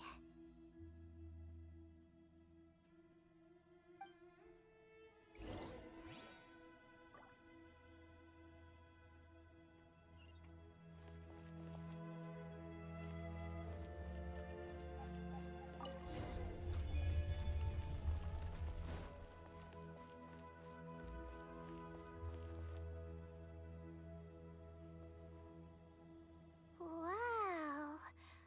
What a tall ceiling. Yeah. But for such a big place, it's so empty. Like no one ever lived here. Sure must have been boring to live in ancient times, staring at ceilings all day. Now that you mention it, I've heard some people used to draw star maps on their vaulted ceilings. Some might even make them transparent to better observe the movement of the stars. It sounds so nice. Stargazing from the comfort of your own home. Interesting. Wait a second. I think I see something up there. Go check it out for us, Paimon. Huh? How is Paimon supposed to do that?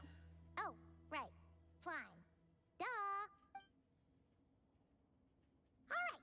Sit tight, everyone. Adventurer Paimon will be right back.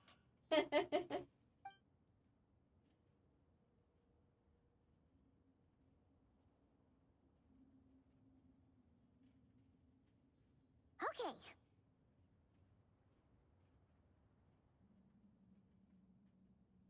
So, there's nothing super special up there.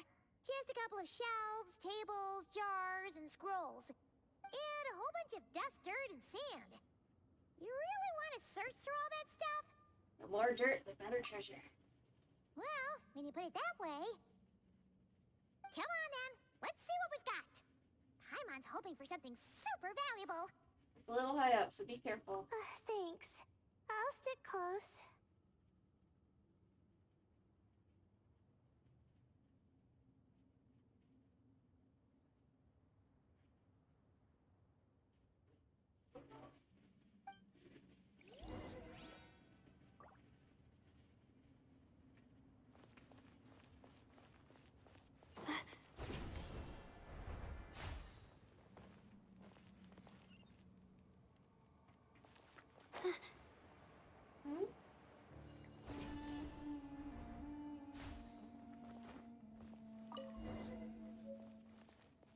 Oh?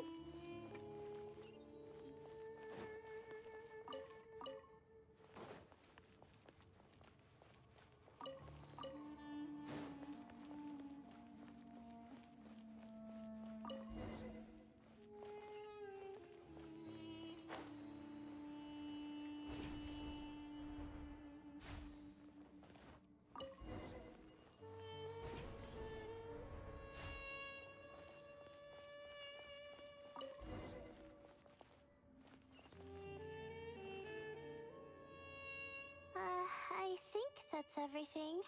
Most of the documents are in the ancient desert script, except these ones. These seem old as well, but the handwriting makes them stand out. And there are dates on them. Right. Let's arrange them in chronological order before we read through.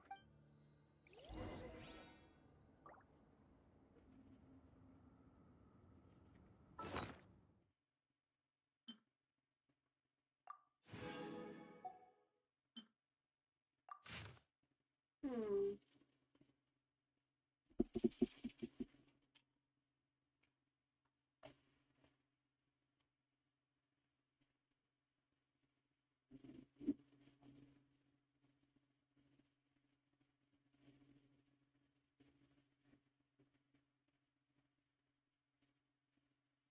As luck would have it, a previously unrecorded ruin came upon me by chance. This is proof positive that my efforts to overcome the relentless obstructions of the Mahamata have all been worth it. The Academia's aversion to the desert has grown to comedic proportions. The unknown is our playground, while Akasha shackles us. And those who hide behind shackles, what is it exactly that they fear? I won't be leaving this place anytime soon. I've discovered a number of sites worth exploring. And it would be remiss of me not to seize this opportunity. It won't be easy to tell day from night, since I'm cut off from the outside world. If I'm to avoid losing myself in the unknown, I must not forget to mark the passage of time. Recorded on the morning of the 10th of May. That senior scholar fell and hurt himself. Typical of someone from the Ritawa Hist. Always gazing skyward and never at their feet. I'm guessing the obscuring cell must have been one of King Deshret's prized creations, judging by how many of them there are around here. Thankfully, the injury was limited to a few scrapes and a mild dislocation. After I popped the bone back into place, I had him lie down and rest. The whole thing will set us back a while, but perhaps that's not such a bad thing. For those like him who lack the skills, doing nothing might be the best contribution they can make. Oh, that's cold. As I was treating him, he brought up that tired old topic, asking me to join the Darshan. Once more, I firmly refused. Mediocre students find safety in confining themselves to a single field. But what good would that do to me?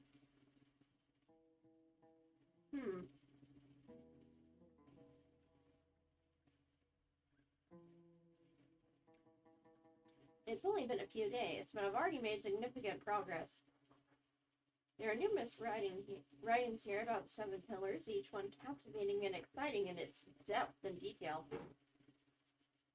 Now that the senior is no longer holding me back, I can finally work at a faster pace. 13th of May. The appearance of the Ibis King was a pleasant surprise, though not as pleasant as one might expect.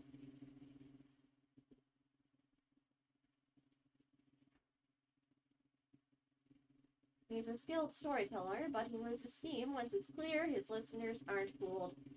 That said, there are elements of his tales worth investigating and verifying.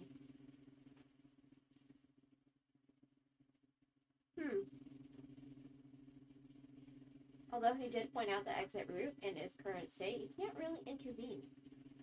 And I can tell he's putting on a front and isn't all that friendly toward me.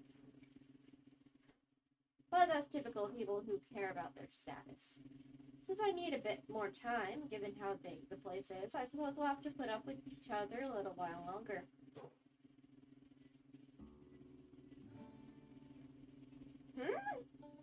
Besides, isn't mutual dislike a positive emotion in those who can't get along?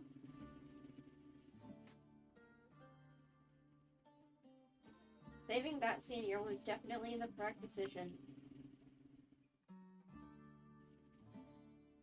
Uh-oh.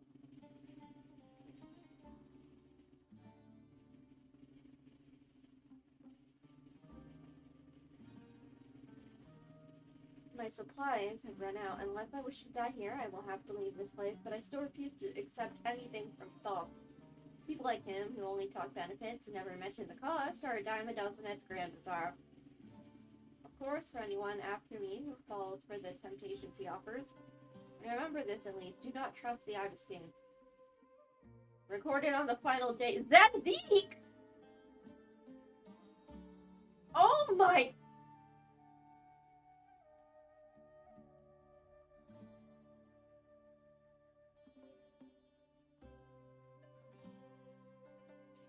These are notes left by Dottore?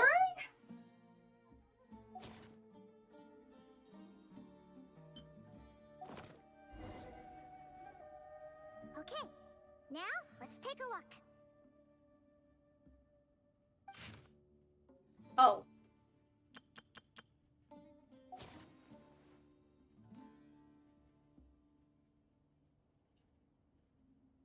Wild, this is the second time we've come across Victoria's notes in a ruin. Maybe this person fell in by accident, like Mr. Jur and me. Yeah, maybe. But they don't sound super worried about their situation. So, either this person's an ace adventurer, like the Traveler, or some kind of super optimist. Paimon, you do not know you're talking about Dottore. An optimist, huh? Oh, I wish I could be that sort of person.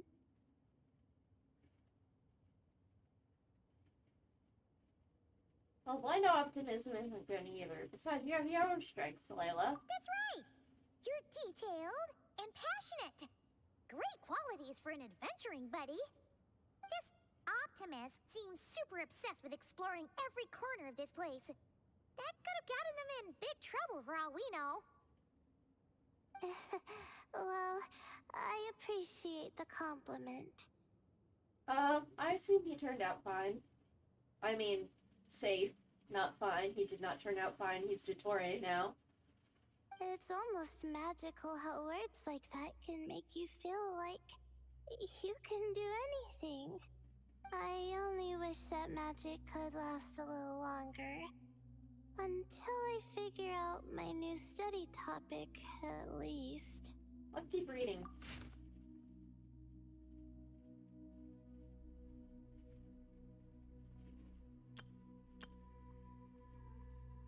Oh, looks like you were spot on, Paimon. See? Told ya! That's what happens when you don't think things through. And all this talk about seniors and juniors, he was a student just like you, Layla. Whew, he sure talks a big talk for a student, though. You'd think he was some kind of old scholar instead. Huh. What is it? Did Paimon say something wrong? No, not at all. I was just thinking, and this might sound rude, but the way this person speaks is just so... Cold? You noticed too.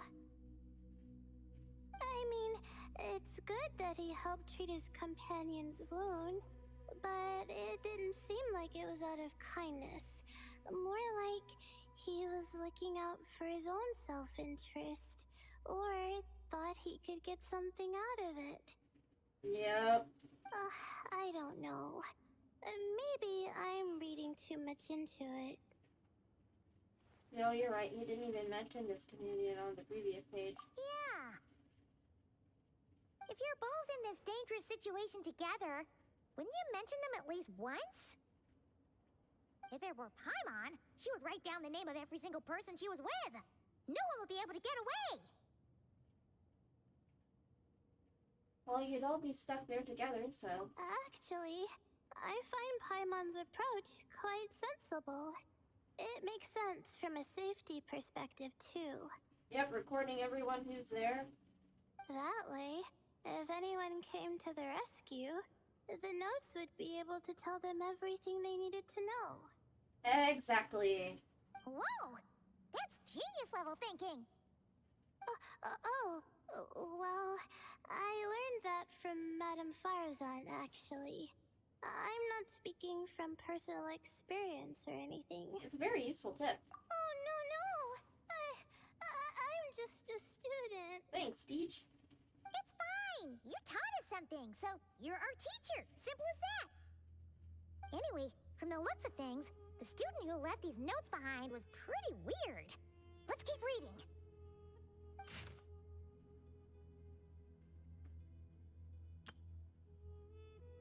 Whoa! Hang on! That's a lot of information. Paimon needs a moment to take this in. The Ibis King. So...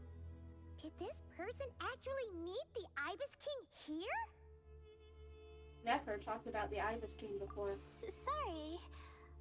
Who? Oh? Jeez, not again! Stop teasing her, Traveler!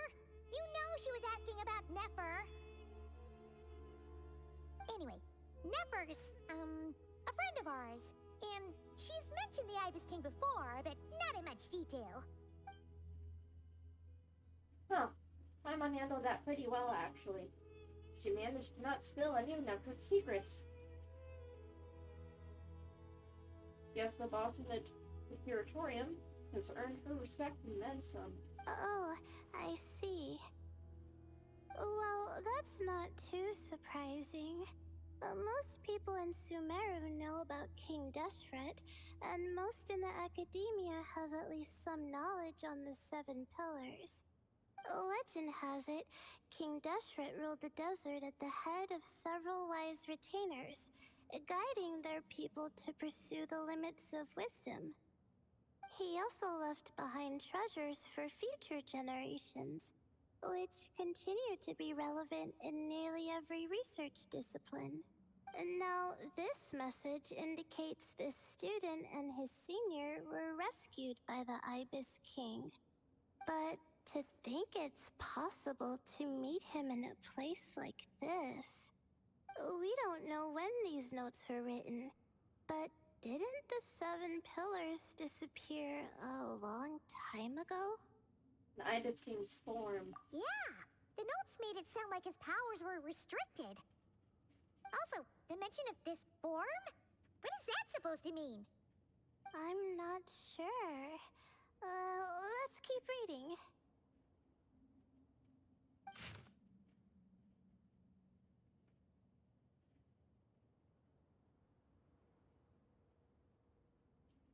Oh, this is the last page.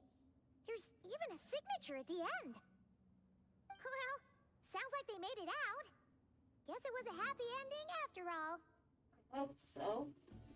Then again, it might have been better for everyone if he didn't make it out. Wait, but it says, the Ibis King cannot be trusted. Huh. Our friend said something similar. That the Ibis King was a liar. And the notes did make it seem like something wasn't quite right with him. Maybe he wasn't one of the Seven Pillars at all, but some kind of con artist. 1,000 apologies, eminent lord. Paimon means no offense. Great, Ibis King! If you heard that, Paimon didn't mean it. Please forgive her. Don't trap us here. I think Paimon raises a good point. Let's keep our guard up just in case. Alright, I think that's all the clues around here. How about we... Marak! Hi! Oh, it's Marak! That means Kaveh and the others should be around here, right? Hello? Anyone up there? Can you hear us? Yeah, we can! You know, sound travels just fine in an empty chamber like this. You don't have to shout. Of course, if you're shouting to express your excitement at being reunited, by all means, pretend I never said anything. Yelling like this is kinda exhausting. Come on, let's head back down. For you, Paimon? I'm surprised.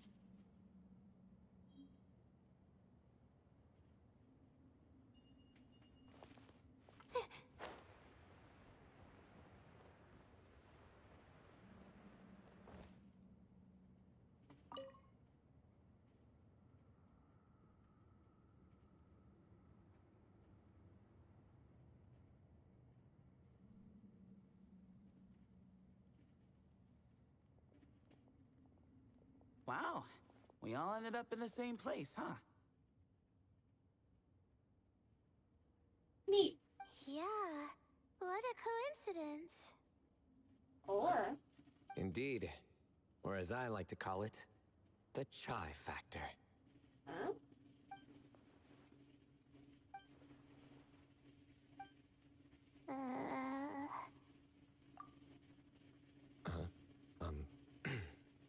No reply? Just say it. All right. Because it's spiced to sweet brew again. Is It's nice to meet you. Oh, hey, that's a new version. Wait, what?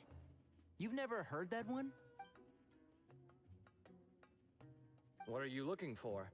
A place to sit and read my book. Oh, great. What else is new? Well, looks like everyone made it through unscathed. Let's take this chance to get some water, rest a bit, and discuss what we learned. Sound good? Yeah, let's debrief.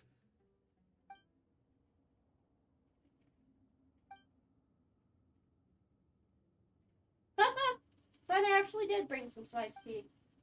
Okay, so we all learned a lot, but it feels like we ended up with even more questions. That's the nature of research, Paimon. Yeah, but one thing's for sure. This place is tied to the Ibis King in some way. Hey, Sino. You're the current representative of Hermanubis. Can you call him up for a sec? Of course. Just let me sense his presence. Nope. Just kidding. I can't sense him at all. Geez, Sethos. Did you set him up for that one? What are you, a two-man act? Wow, good one. Sorry, Hermanubis isn't like the Ibis King. He can possess me, but I can't talk to him whenever I want. Oh, truly? Does that mean he's gone? Oh, I would have liked to reminisce about old times with him. Oh, hi, Ibis King. Ah, the cat! It speaks! Ugh, of course it speaks. In fact, it is not an it at all. You do me a great offense. Oh. My apologies, Ibis King, sir. My apologies. Esteemed cats, sir? Oh, this little contraption is still here. Contraption? No, this is Marak. Which means you do his assistant a great offense. Huh? Well, I didn't mean... Well, I apologize. I wasn't referring to this Marak, but rather the thing that operates it. King Deshret was quite partial to it. I have forgotten what it was called. It must have had an official name, albeit in the old tongue. Even if I did remember, I would need to translate it into modern language. Ah, it's not important. Marak's a fine name. Even better than the original, if you ask me. Who thought of it? And the remodeling, quite well done indeed. This Marak looks much happier in its current form. Oh, and the components should have model numbers written on them. You can look them up if you're curious.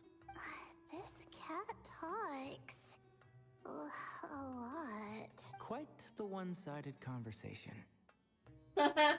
Is this what the Ibis King was like? He seems quite eloquent. I wonder if he plays cards. Sino teaching the Ibis King Genius Invocation TCG. Ha! I knew Marak was a great name. Go me. Oh no. Kave's gonna be flattered. Let's see, what page was I on again? Should have brought a bookmark. Of course, that's what Hytham's thinking That about. all went over Paimon's head. Oh, this is so silly.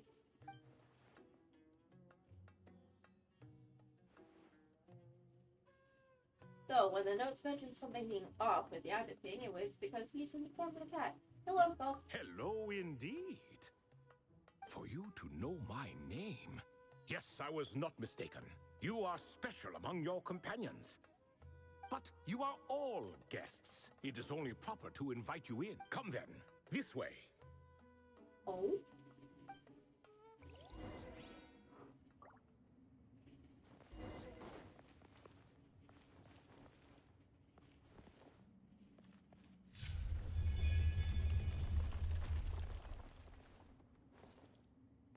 Kitty!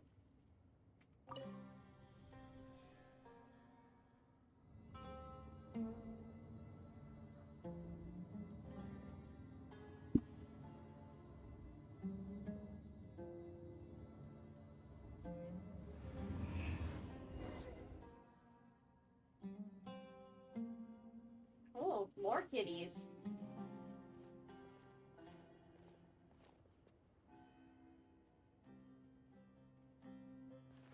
Welcome to my humble abode.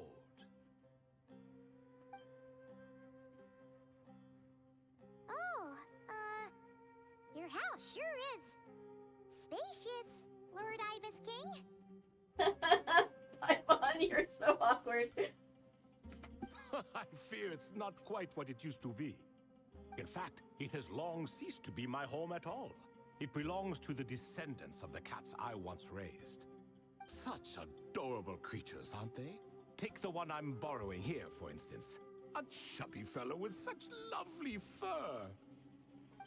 Anyway, tradition dictates that a special guest such as yourself be presented with a gift. Oh? Alas, it's a first-come, first-served basis, you see.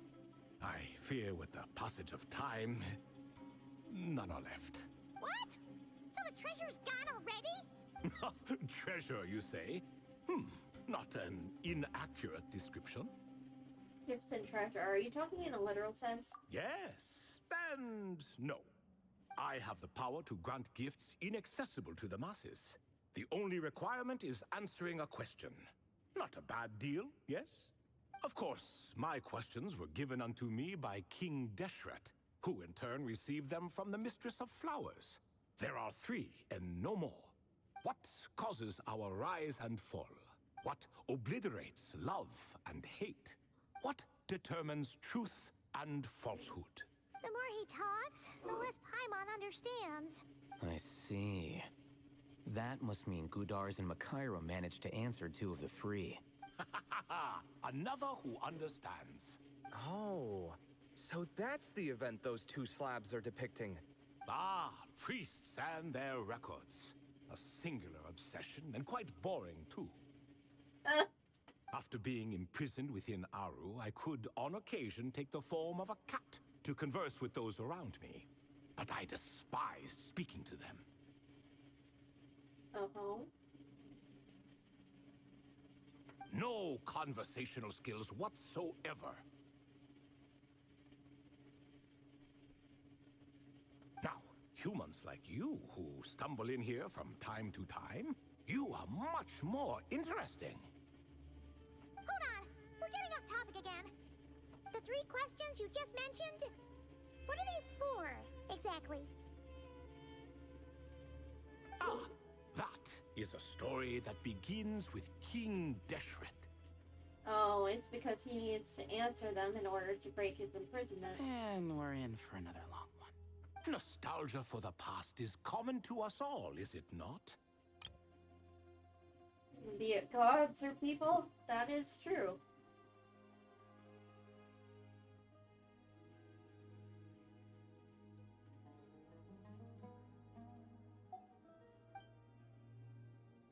And our king, he was such a proud, solemn man in those days.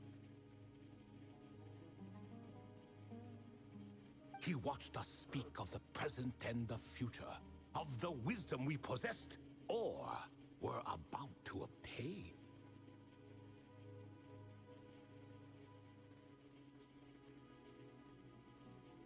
We were his proud retainers, confident in our belief that, so long as each one of us used our abilities to the fullest, progress was inevitable. Yet, King Deshret's ambition was not destined to be allowed in a closed-off world such as this, so nothing went as planned.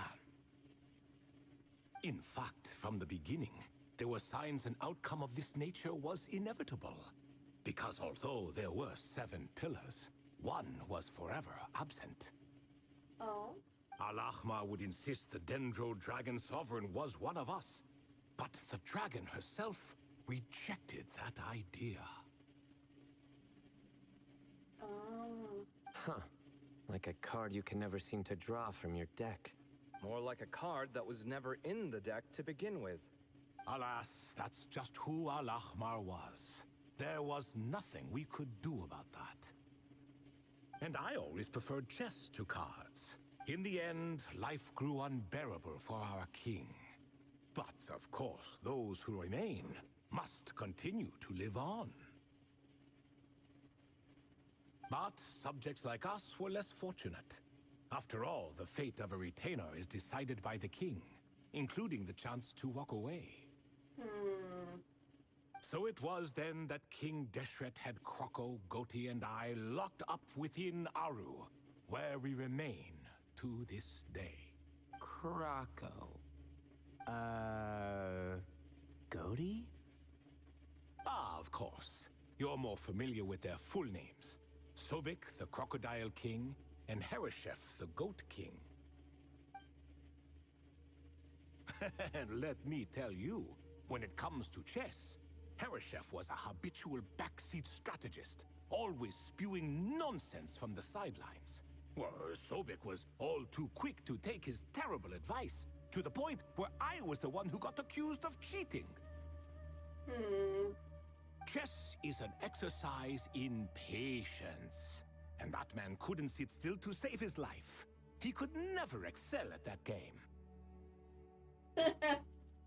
In fact, neither of them were good at chess. Even so, we played together often. And since I was always the winner, we got along quite well.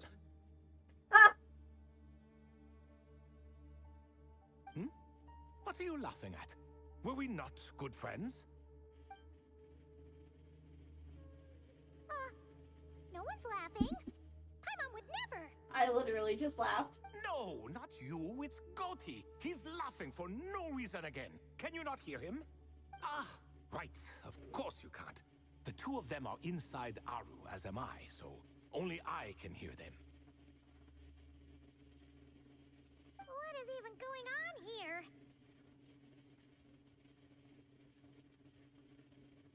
Has he, like, started to lose it after being trapped for so long?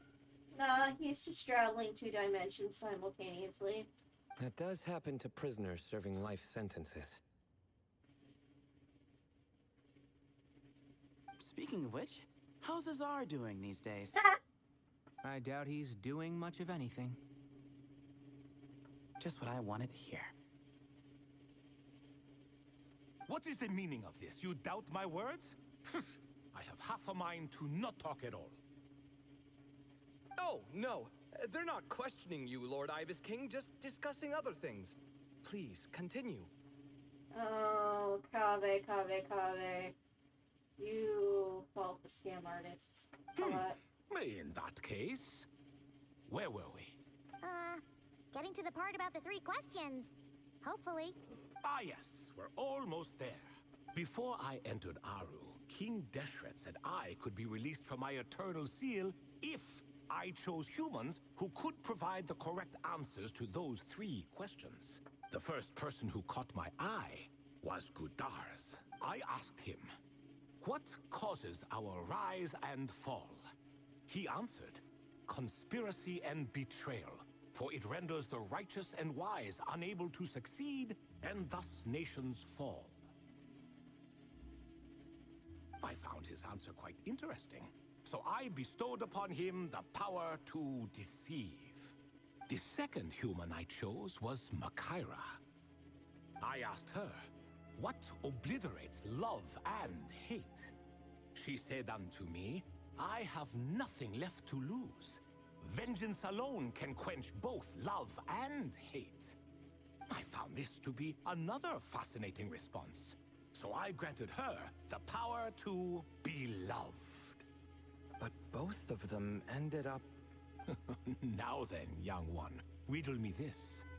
Did their answers point to this fate, or was it the power I bestowed upon them that determined their end? I'm just an observer who doesn't understand their circumstances, so I can't answer. A clever reply. I do not wish to comment either. It is all in the past at this point. My only wish was for their answers to be acknowledged by King Deshret's rules, and bring me one step closer to freedom. As for the final person, her fate remains to be seen, so I will not reveal her name. Never!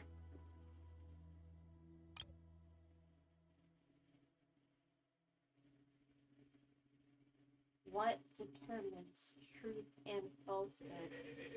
That is the answer, Nefer. I must have been Nefer then. I asked her, what determines truth and falsehood? And found her answer quite compelling, so I bestowed upon her a gift to match. As you can see, however, I have not been freed, so it's clear the answer she gave at that time was wrong. But, alas, 3 people were chosen, and 3 questions were asked. So now all I can do is wait. Wait until her wisdom is in line with the rules set forth by my king. Until she has found the true answer to that question. No wonder there was no third stone slab then. Or perhaps you're just not ready to include her in the story. Though, that might be a generous interpretation. Well, it's not merely because her story remains unfinished. As the remaining priests of this place left, or passed on, there were none left to record the events that followed. Besides, stone slabs are few and far between in the Great Red Sands. In the sprawling desert, very few things or people even manage to leave a trace. Understandable. But sometimes I can't help but wonder if that young man from several centuries ago had been willing to answer my question. Would I have left Aru by now? Zandik. Wait, so there was someone else? Of course, it has been thousands of years after all. All sorts of people have stumbled upon this place, but I only chose the special ones. That young man had such a singular intelligence, though his companion, by contrast, was rather average. Could that have been... The author of those notes we found? The student named Zandik? Ah, yes, I think that was his name. Zandik! In truth, I was unsure whether I should grant him my 3rd remaining gift. Oh, we get a young Zandik! Oh, hello.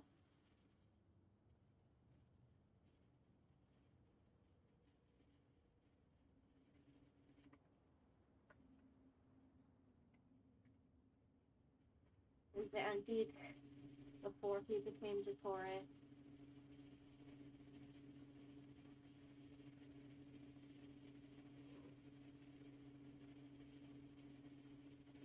He was, of course, exceedingly clever, but he was also mistrustful and narcissistic in equal measure, and there did not seem to be a line he was unwilling to cross. You'd be correct about that. Too much power could be dangerous in the hands of someone like him. So I found myself rather relieved when he declined my gift.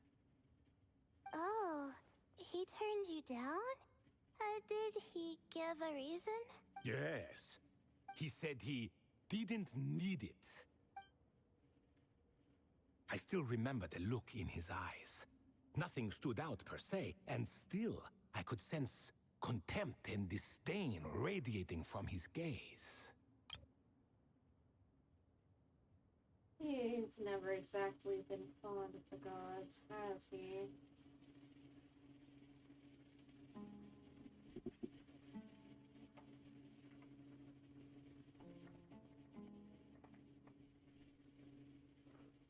I could not give an exact reason, but on instinct I just knew. It would not end well to get close to a man like that. So, I tricked him. Stick close to your companion, I said. Only the descendants of Tuletula can come and go as they please. Leave him behind, and there is no escape for you. So, does that mean his companion wasn't a descendant of Tuletula? Oh no, that part was true. The lie was in the other half. Anyone can enter or exit this place. There are no restrictions.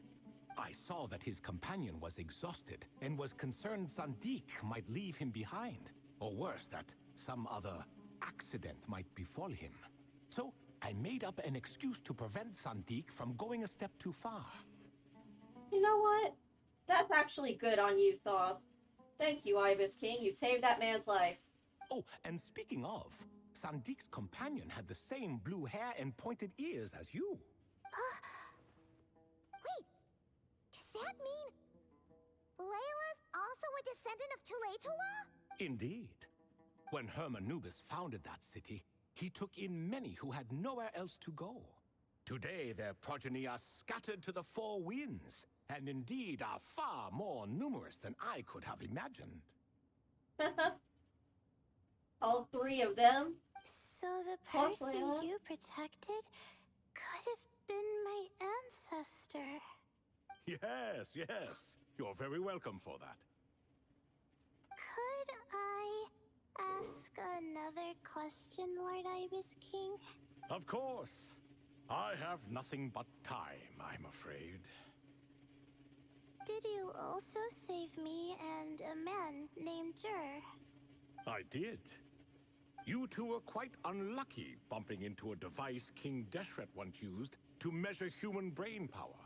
That contact caused more knowledge than you could handle to flood into your mind. Yep. So I replaced that knowledge with simpler, repetitive information. Of course, the side effect being the same thought repeating over and over again in your mind. But that should resolve itself in time. Oh, thank you, Sauce. How many moons are there in the sky?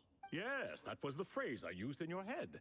I forgot the other one, though. I believe it had something to do with food. Both were spur-of-the-moment decisions, so no need to dwell on the meaning too much. I don't know about that one. Oh, I see. Thank you, Lord Ibis King. As I said, young one, you are most welcome. If you're inclined to return the favor, perhaps you could turn off that device so no one else can trigger it? There's only so much a cat's paw can do, so I'm afraid this is something I must leave to you. Or Marak, I suppose. Don't worry, that device can no longer be activated. Oh, splendid! Another one bites the dust. Such is the fate of things here. Day by day, little by little, the remnants of ages past fade into obscurity. For that reason, the gifts of bygone eras, be they tied to your blood or technological in nature, are not to be revered. They are tools, nothing more. Disrespectful? I simply make the most of what I have. Besides, our king has been gone all these years. What good does it do to revere him now? Oh, are you talking to the Goat King again? No, Croco this time. He's pestering me for another game of chess. Says he wants to even the score. Wishful thinking, if you ask me. If we counted one push-up for every loss, he'd owe me 300,000 by now. Of course, that's just a rough estimate. I've never kept count. It appears that's something you like. Being someone unable to be defeated. I suppose so. All right then. Time for me to extend my winning streak. And for you all to head home. Best of luck to you. In truth, deep down, I know even the answers to those 3 questions will not change my fate. But that is for me to reckon with. Go on now.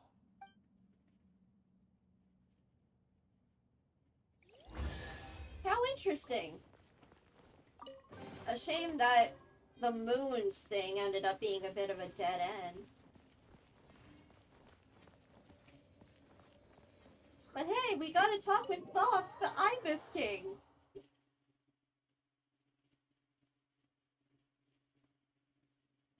Excuse me. Do you even know what time it is? I've harvested 3 crops of tomatoes while you've been gone. I doubt that. You're exaggerating, Professor. I'm making a point. There's a difference. Sincerest apologies for keeping you waiting, Professor Cyrus. Our mistake. Please accept our apology. See, that's what I call manners. Now, are any of you hurt? Nope. It went way smoother than we expected, actually. I presume the investigation is complete then. Come, tell me all about it. We met the Ibis King. Oh my, did you look out? If you've read the work from the Vahumana Dashan, you would know that the Ibis King is, well, Let's call it a mixed record. Perhaps he softened up a bit in his old age, and that's why he chose to help you. Or perhaps he just didn't have a good enough reason not to help us. See? Marak agrees. How do you even know that's what Marak meant? That could have just been a happy noise. In any case, there's a lot to be happy about. We figured out what happened to Layla and Jur, and there were some unexpected takeaways too. And we learned more about Dottore. Yeah, I never expected to learn about my ancestry. I've always thought of myself as just an ordinary student. I never would have even considered something like that could be true. Come to think of it, our ancestors might even have been friends at some point. Huh? You're right. It's a possibility. Or enemies. Or even brothers. Maybe I should take a trip back home to see if I can find any records about that. Oh, I was just throwing that out there. I wouldn't want you to go to the trouble. I mean, if it's something that interests her.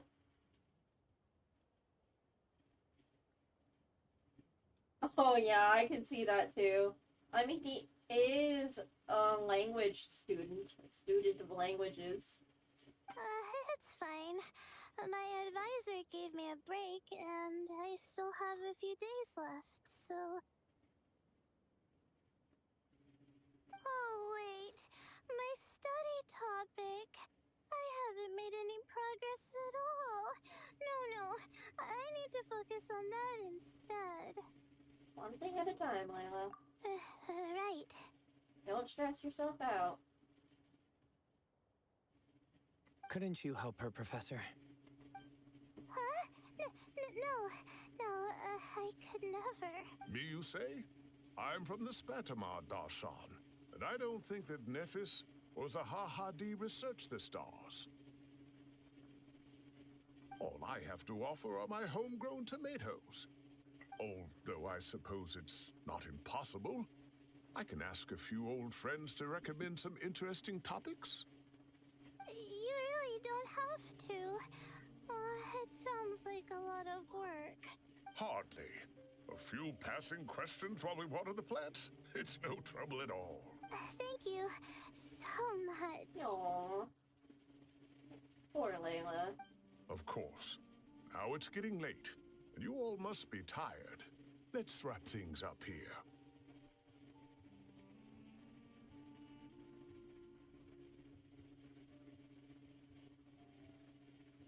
Some say desert nights are the sun taking mercy on us after the heat of the day.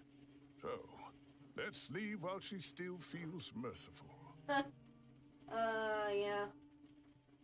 The desert is not a forgiving place.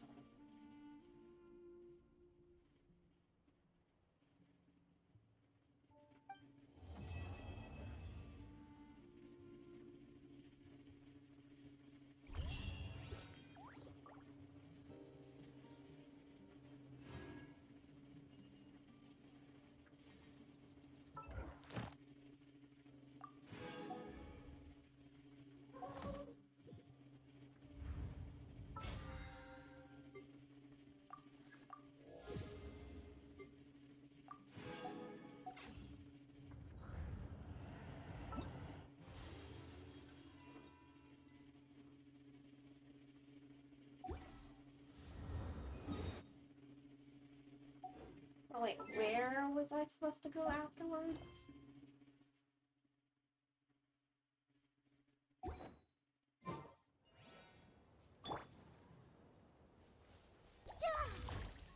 Everyone hold hands. I'll have to ask Sethos all about it later. Just thought he asked Sethos about it later. You made it back safe and sound. Glad to see it. Okay, where do I go for people? Sanctuary teleport, waypoint.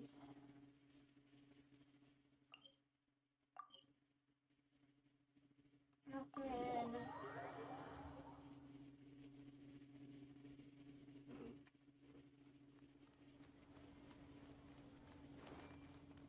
It's a restaurant by Cath. Oh, this one, yes. Hello.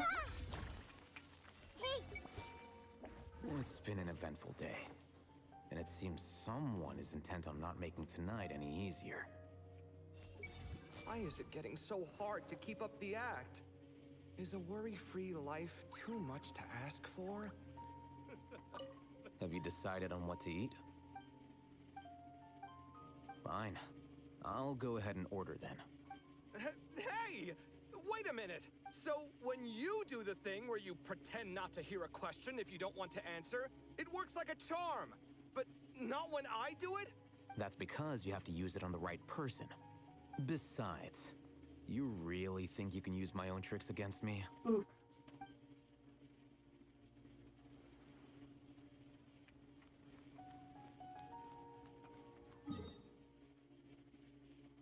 Sanctuary.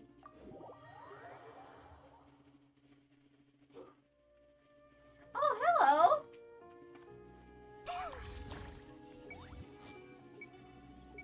Miss Layla seems to be under a lot of pressure. I should take her to watch a performance sometime. That might help her unwind. 3 stars of different colors. Could that be a potential research topic? I should look into that.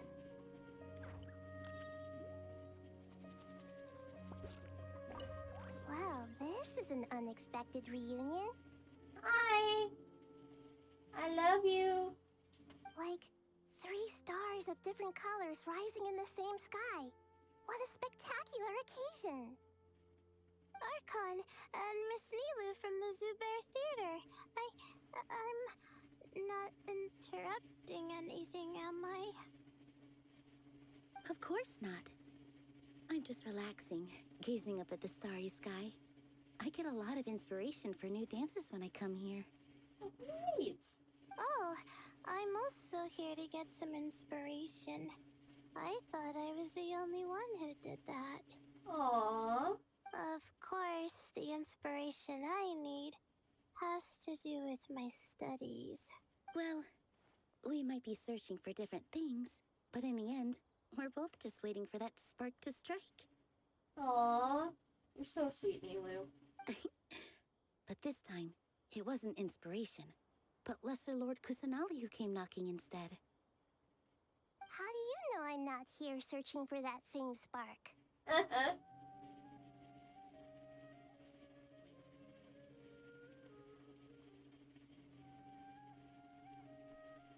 We must innovate after all, even in dreams.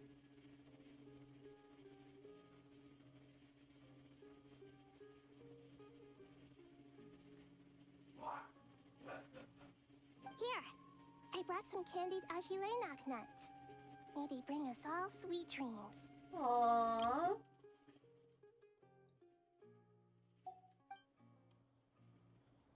Actually, lay knock nuts. Oh!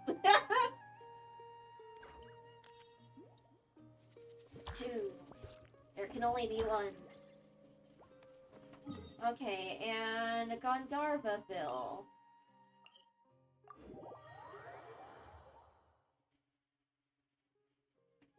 I would love to know her thoughts.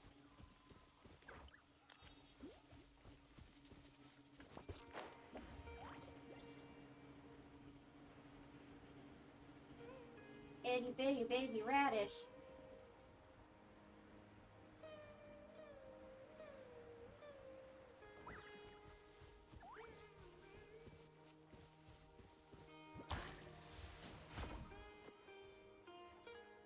Oop, not the way I want to go. Oh well.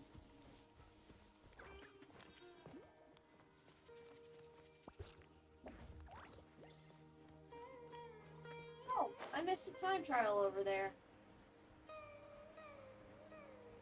Yeah, I realize that now.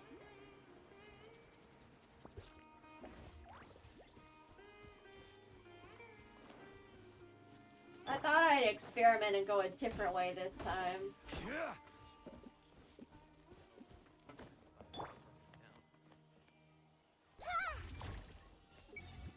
Rainforest life sure is something. Girl must Do all desert dwellers become like him after being here long enough? Hat guy. Card games. Was he setting up for a hat trick joke? Haven't thought of a new pun yet, but it'll come to me. And then I'll punch them with humor. You don't make it out to Gandharvaville often, and there wasn't time for visiting earlier. So why don't you stay a few more days? Sure. Got anything fun planned? Not really. We usually just go camping, do a little fishing, have a barbecue, things like that. Oh, and we invite the Traveler along too if he's in town. Nice. I love camping. And a barbecue is a must. Don't get too excited. You might not know this, but Tainari doesn't use seasoning when he grills. Huh? No way. Don't listen to him, Sethos. I prefer a clean taste, but you can put on as much as you like. You could have at least played along. You've changed, Sino. Man, it's a shame Hat Guy hasn't been around lately. Or I'd invite him to join. He's the perfect buffer for your nonsense. I wouldn't mind him tagging along either. It's just a shame he doesn't play cards. Do you want to know why? Absolutely not. Seriously though, where did he go? Has anyone seen him around at all? I heard he's taking care of something in Notcry. Yeah. Oh, well, I hope it all works out. Surely that little girl must be leaving soon.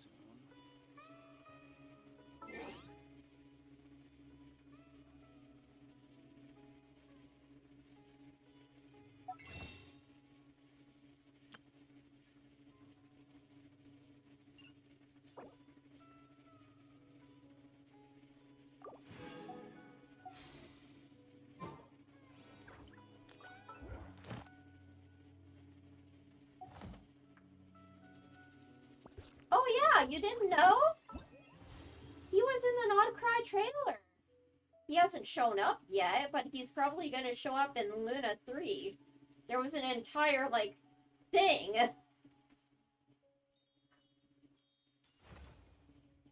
But yeah, watch the Not Cry trailer. He traveled there with Alex and Albedo.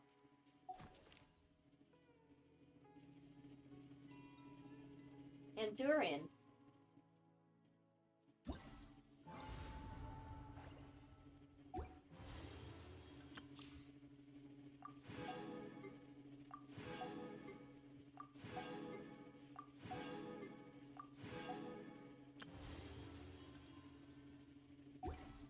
Did you not know, my friend?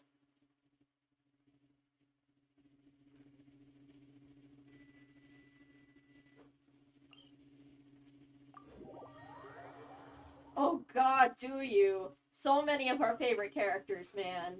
So many. I know you love Dane. Dane took a major part in Luna 2. Yep, I am in Aru Village right now.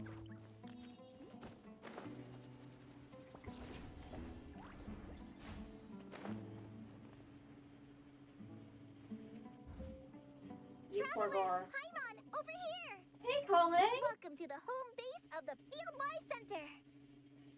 What's up? How have you been doing? I did a whole bunch of crazy shit. As you can see, the core projects are already up and running, so we can get to work at any time. Yay! Huh. This feels like one of those places light novels talk about. You know, the adventuring hubs where rookies gather to take quests and stuff. Oh, and almost like a school festival at the same time, with everyone getting together to learn and then forming teams to hone their skills. It's so exciting! What kind of light novels have you been reading, Paimon?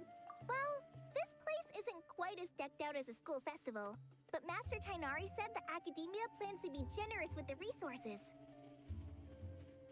Anyway, before students and researchers head out on dangerous field missions, they can come here for advice and emergency training. We even have professionals on staff that can join their teams to serve as guides or safety personnel. Yeah, you can think of it like a forward operating base, equal parts theoretical training and field practice. Amber! We'll familiarize new recruits with potential challenges in the wild and take them through drills, so there's no reason to panic during the real thing. Amber, you're here too? Is that rider getting new job responsibilities? Surprised? I know I was.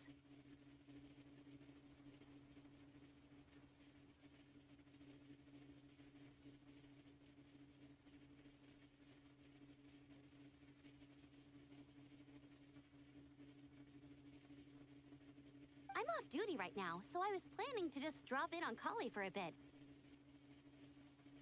But I didn't realize how busy she'd be. I'm not the type of person to sit around and watch, so I decided to be her assistant. Aww, how sweet of you. Sorry, Amber. I didn't mean to put you to work during your time off. Don't worry about it. A little relaxation balanced out with some fulfilling work is a great vacation in my book. Plus, I've learned a whole bunch of stuff too. That's so awesome. I'm so glad. And I got to see the Traveler in Paimon again. I mean, it just keeps getting better. Yay! We should have a giant feast once we're done here. How does that sound? I can make us some sticky honey roast. A feast with the first friend we met in Sumeru, and the first friend we met on our whole journey. Oh, that sounds just about as awesome as a giant plate of sticky honey roast. Let's work hard so we can feast harder. All right, down to business then. That's something my grandpa says. You gotta work hard so you can play hard. Kale and I are in charge of the Scouting Speedsters project. The focus is using devices and machines to pass through hazardous areas, survey terrain, and get details on potential threats.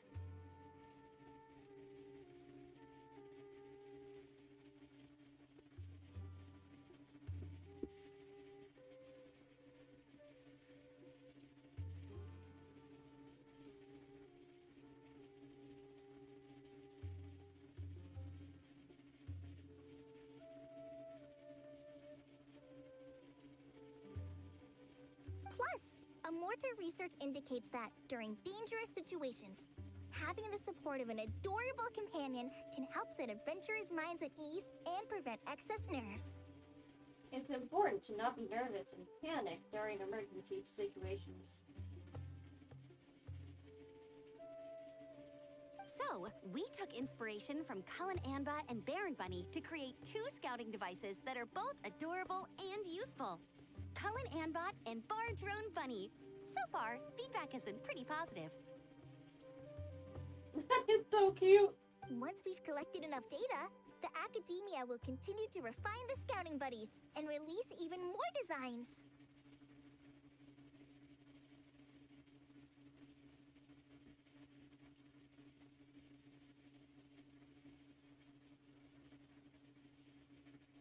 A bunch of Kulanambas and Baron Bunnies running around the wilderness? What is that gonna look like? Like a sight for sore eyes, no doubt. Absolutely adorable. With you to guide our 2 little scouts, we'll be able to obtain some great data. Once you have a more complete understanding of the Fieldwise Center, you should come test them out. Now come with me. I'll introduce you to the other consultants. Yay! Oh yeah! The lady with the greenish-blue hair also has a super adorable device over there. Oh, Faruzan. But it does something completely different than our scouting buddies. I'm looking forward to seeing it in action. Oh, hey! Another familiar face! Come on, let's go say hi!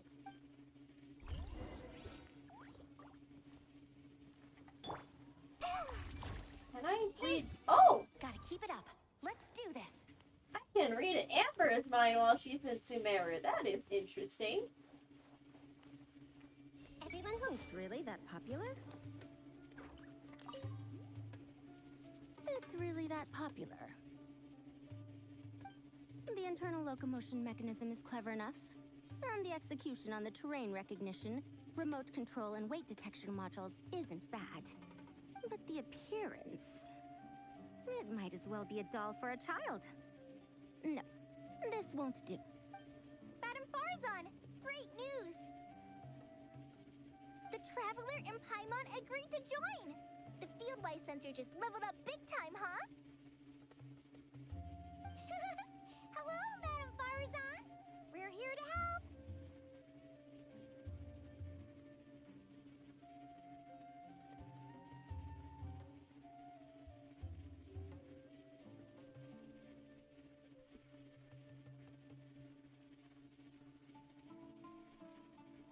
Well, look who the cat dragged in.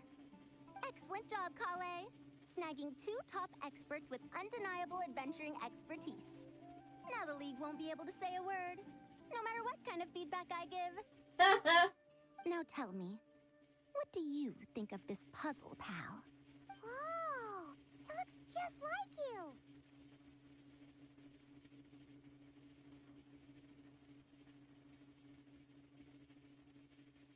It barely looks like adventure here at all. It's a collaboration between my juniors in the Haravatat Darshan, the Puzzlers League, and the Synopsium on Ruin Mechanisms. Clearly, the technological aspect is quite advanced. But the appearance... it couldn't be more childish.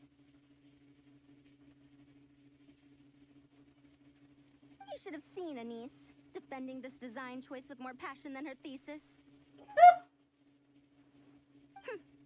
Young people these days, far too obsessed with making things cute. And yet it looks like you. Huh! Paimon kinda likes it. Kali and Amber were just saying how cute companions can help adventurers stay calm. With a doll that looks like you by her side, Paimon thinks she could go adventuring in a super dark ruin and not even get scared. Well, that line of thinking does have merit. And I suppose choosing this particular appearance is a sign of their respect. For me.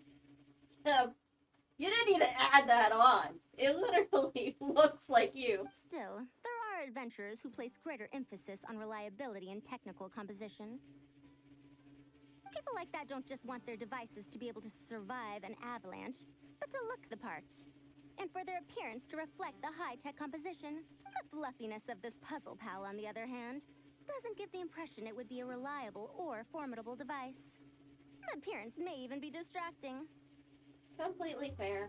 Now picture this. A thick metal casing, square in shape, with a matte finish and openings to showcase the complex technical composition. That would have much more visual impact. I'm the perfect example of this. I have a youthful appearance, and so people question me on occasion. If I had a head of white hair instead, things would be different. Really? Then, do you want Paimon to talk to them? She has white hair. What? No! That's not the same thing. I didn't realize you had such strict views about this, Madame Farazan.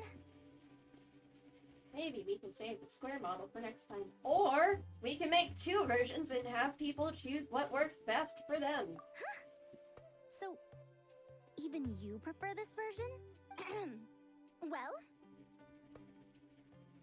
if that's what you really think, then fine.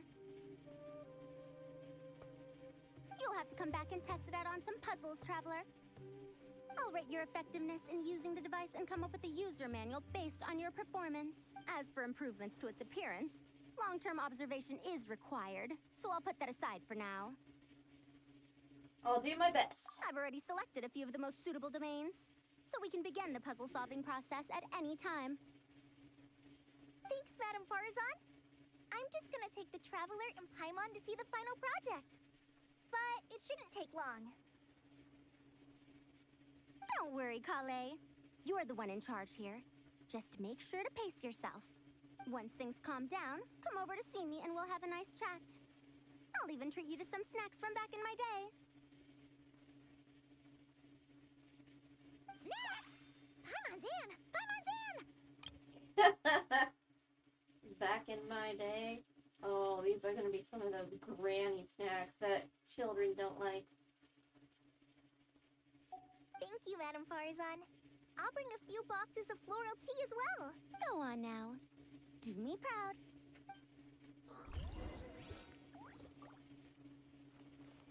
Oh.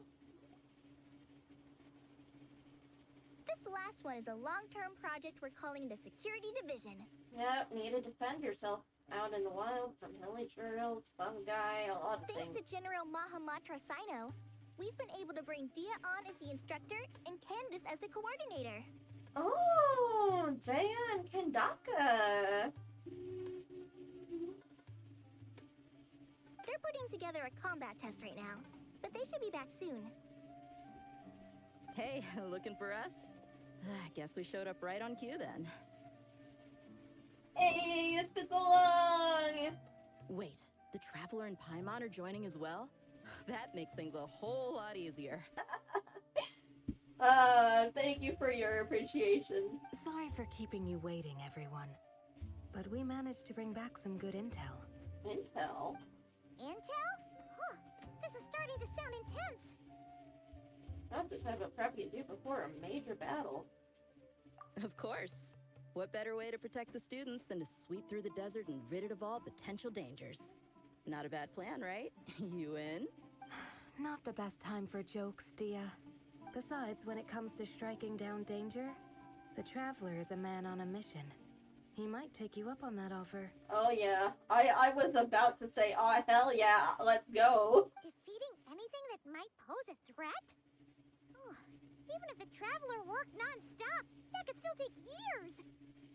I mean, not really. There are only a few things that can pose, like, major threats. It's not like we're gonna go around and kill every single snake. We'd have to stop traveling. Oh, Paimon doesn't even want to think about that. Oh, are you saying the entire desert instead of just a... Oh, yeah, never mind. That is... Yeah, that's impossible. I thought we were talking about a localized area. Time would be the least of our problems. Some dangers aren't visible to the naked eye, like the scorpions burrowed underground, or the terrifying raptors sleeping in the trees. You can't get rid of them until they jump out to attack you.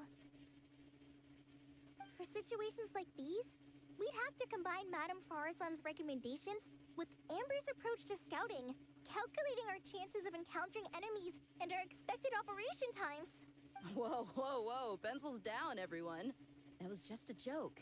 The security division's goal is a lot simpler, actually. We're just here to ensure that fieldwork teams include trained combat personnel. I'm about as trained as they get when it comes to combat. I've fought gods and shit. Some of this work has been entrusted to the Blazing Beasts and other mercenaries, but members of investigation teams who pass the combat test can also qualify. Before an investigation team is allowed to head into a dangerous area, the group must include at least 2 professionals who have passed the assessment. And Dia and I were just out collecting intel on the best place to hold the test. Oh. We found a domain filled with monsters and bandits of all levels. Hopefully, they don't mind us borrowing their stomping ground for a bit. It'll only cost them a few smacks on the head.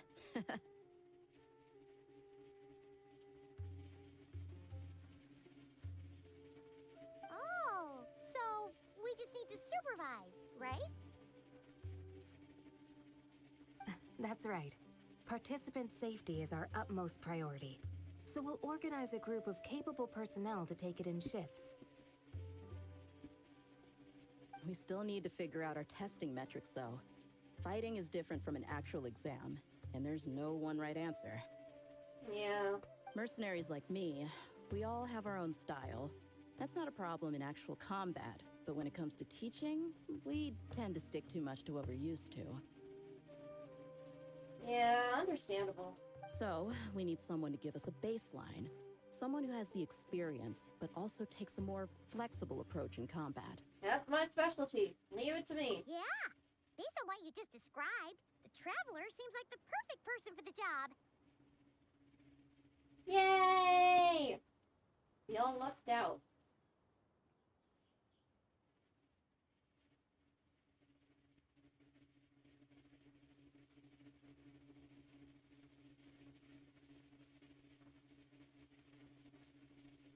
Great. Working with you is always a pleasure, Traveler. Smooth as butter on a steak. Are you hungry, Dia?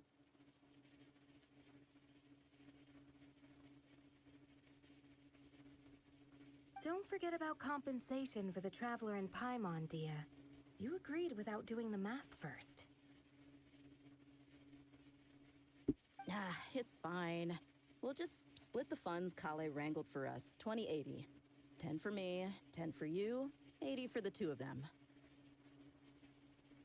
Oh! You are so generous. I mean, yes, my expertise is very much worth that, but... Wait, we're getting 80%? Thank you for your generosity, Dia. Don't sweat it. We're just in charge of the long-term operations. You're the one setting the metrics for the whole thing. So I think we got the better end of the deal. We've talked about a partnership in the past, haven't we? Well then, consider this the perfect place to start. Hell yeah.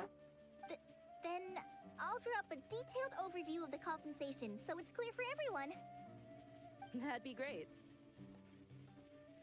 Yay! And don't worry, Miss Candace. About that piece of land you're leasing to the academia, the one used for grain storage, I managed to get them to agree to a 30% increase in their rent payments. Oh, nice. Oh, thank you. Those funds will go to fixing up some of the village facilities, which should make for a more comfortable experience when investigation teams stop there in the future. Yay, everybody working together. All right, we should finish up our arrangements for the combat test. Stop by our station when you're ready, Traveler.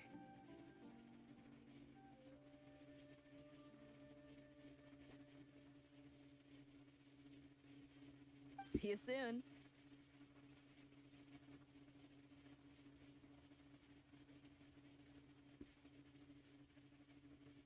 Oh, you sure are the beating heart of this operation, Kale. You brought the whole gang together. Aww. Oh, no. I'm just doing what I can. There's such a thing as being too modest, baby girl. I still have so much to learn, so much work to coordinate. You are doing incredible. But for now, let's just give it our all. I am so proud of you. You've come so far. I remember way back when you were basically an orphan, like with the plague, skeptical of people, and because you've been constantly mistreated and kicked out of everywhere you went. God. I'm so glad you're doing better, baby. I'm so happy for you! You bet! We'll make the Fieldwise Center the best it can be! I'm so proud.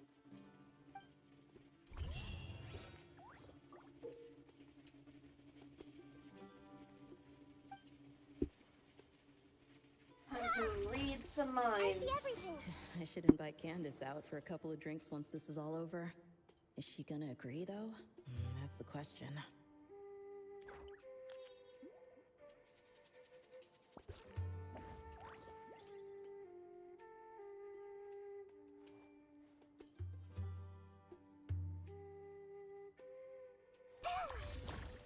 Everyone hold it? I bet Dia is going to ask me to get drinks after this. I'll just propose we drink tea with dried or powdered fruit instead.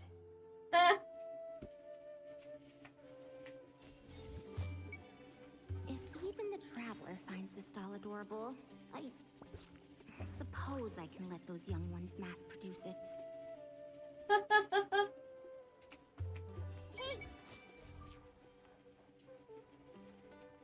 Oh. You are not dubbed. I see everything! Since it's my first big task since officially becoming a scholar, I have to put my best foot forward. Everyone hold it? That's it, Kale. Show 'em what you've got. This is the best. What else needs doing? Better check my notes. God, I love them. And you don't have anything, okay. Hey, Kendaka. Hey, Ready to do some quality assurance on our test questions? More than ready. Wonderful. Just don't forget to pace yourself. Yep. All you gotta do is defeat a certain number within the time limit. But hey, leave some for the trainees, okay? Oh. Slimes.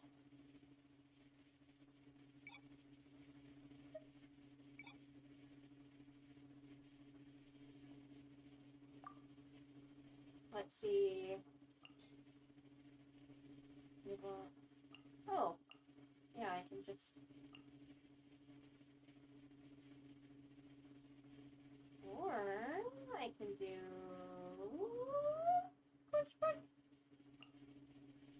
Pyro, Traveler, and Baiju?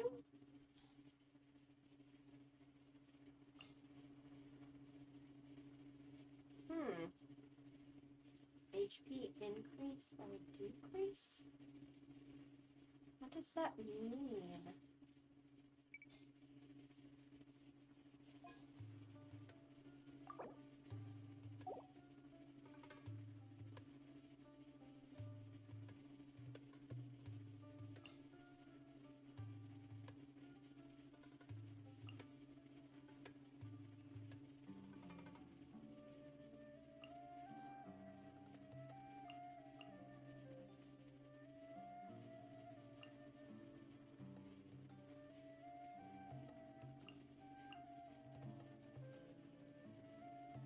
I have no idea what that means. Oh well.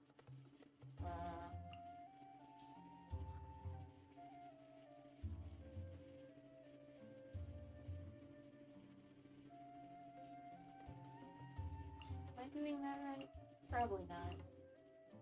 Is it just a second team for the second phase?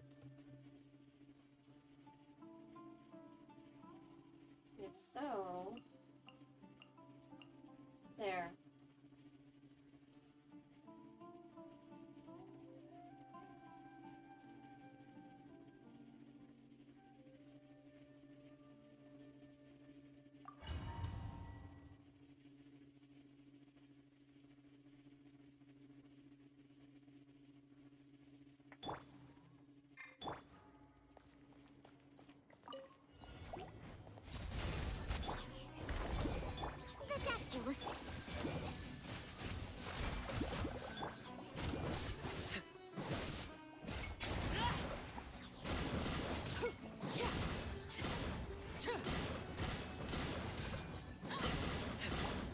Sharing my knowledge. I see everything.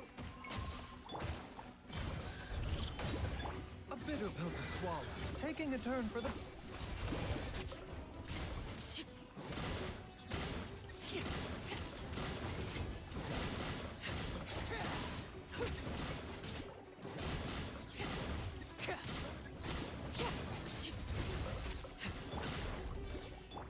Everyone hold hands. Seems like an emergency.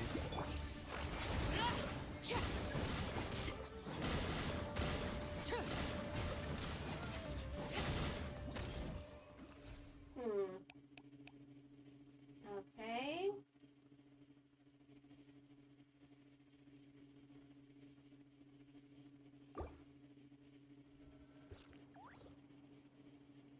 Oh, okay, I get it. Stabilize. Forest, protect. Cascade.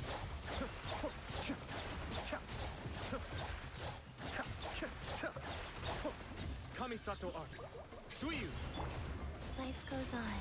Opening box of Adepti-Trix. This is order. Lush as the moon. Be still.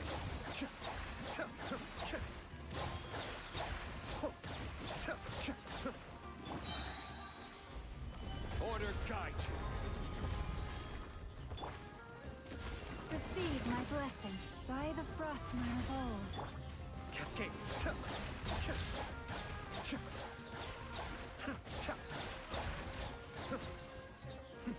The depth beckon. Solidify.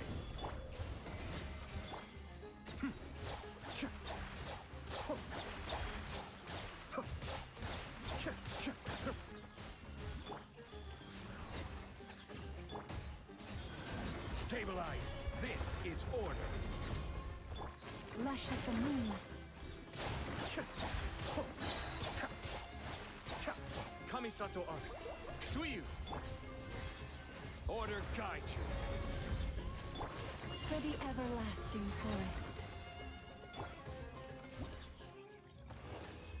I am not good at that.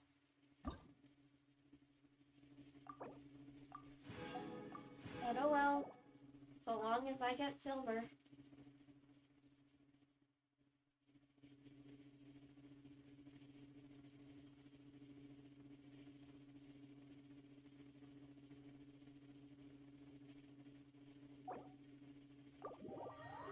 I'll do that off stream. Let's do some other stuff first.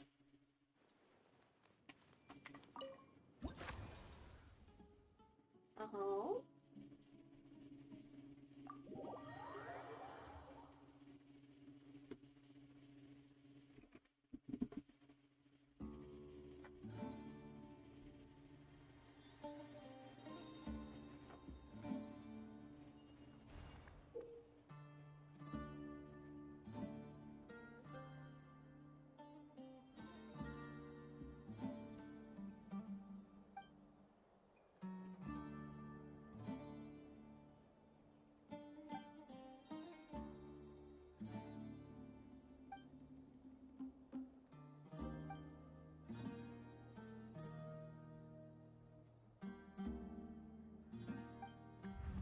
Oh.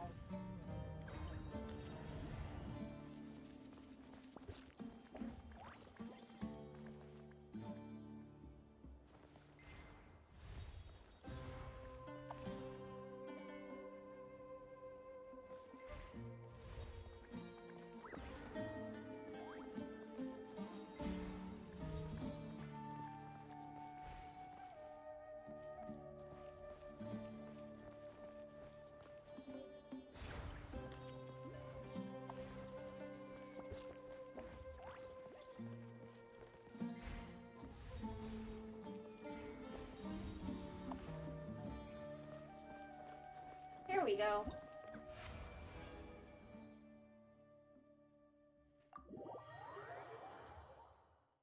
Yay!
away. Oh, okay.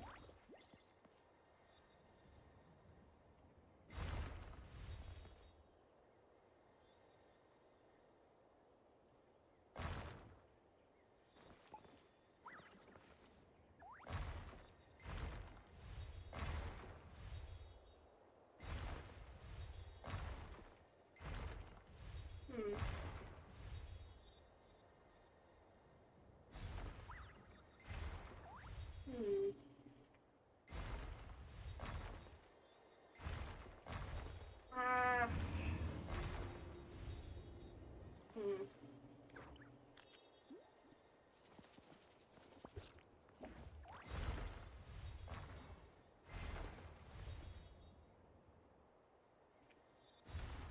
No.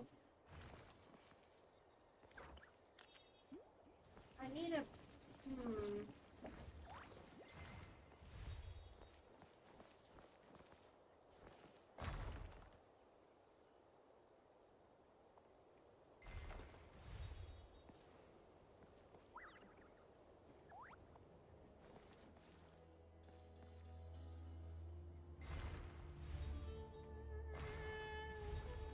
There.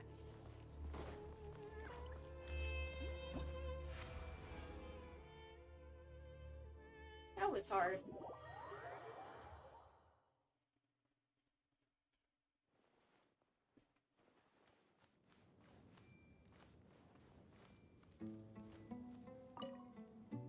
Hey there! Ready to go full speed ahead with Cullen Anbot and Barjone Bunny? Our two scouting buddies are tuned up and ready for testing. Nice! Hell yeah. Oh. Let's do the dialogue and ready then... to go full. Our two scouting buddies are tuned up, don't worry. I'm using this station as a temporary office for the Fieldwise Center as a whole. But it hasn't been too bad.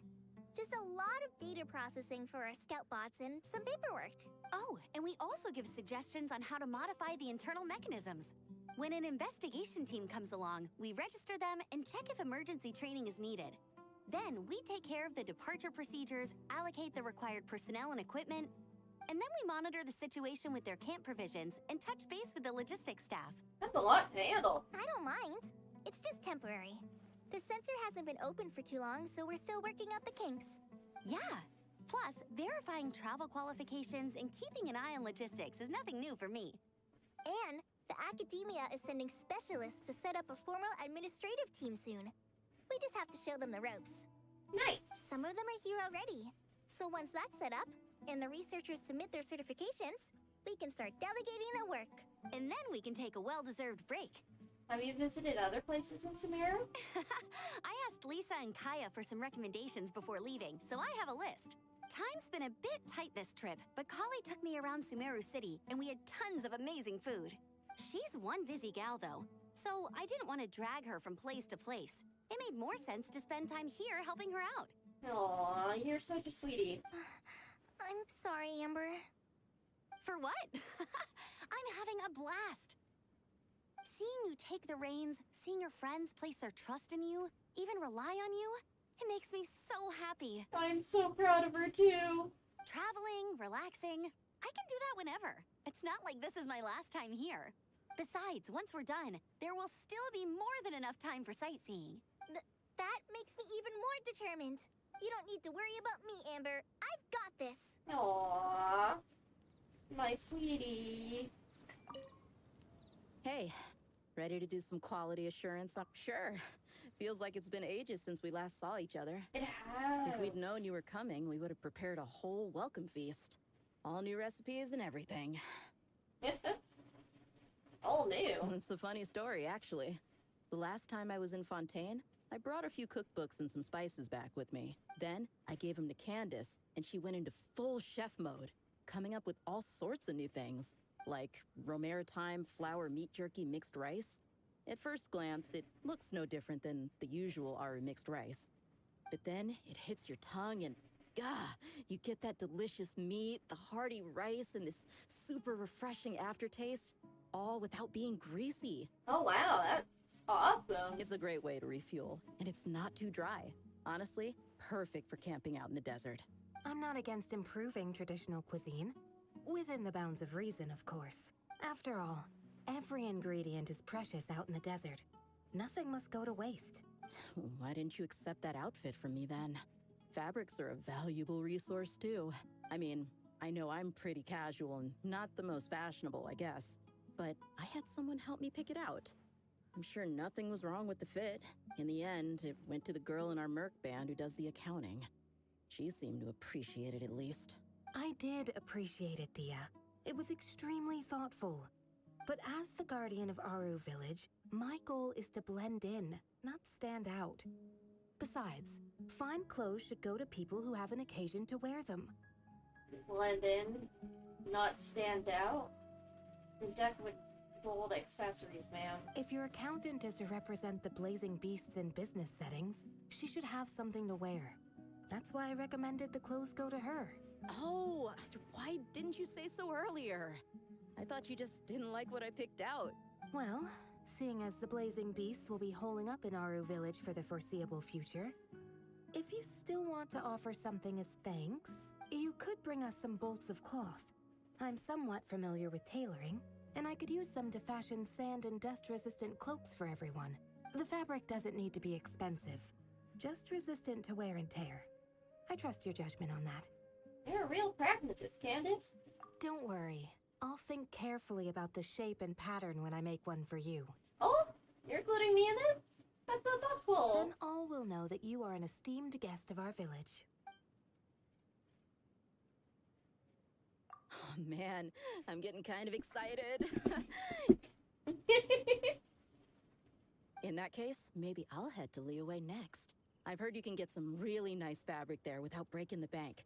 Oh, and they've got a huge selection of silks as well, if that's what we're going for.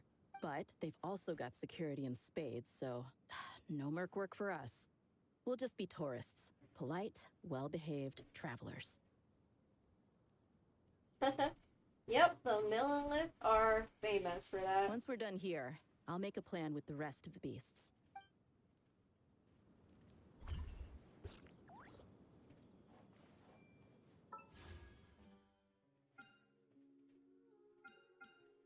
I need more primo gems. Hey, Zhongli. Are you gonna be good and come home early? Where should I pull for you?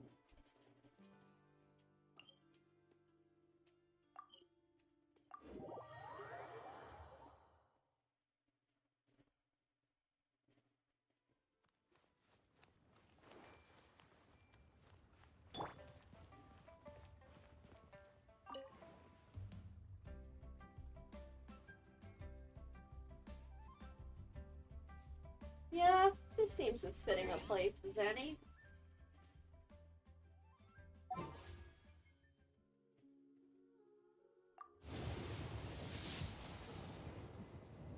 No super duper early for me. But that's to be expected. I'm at 0 pity and 50-50, so God help me.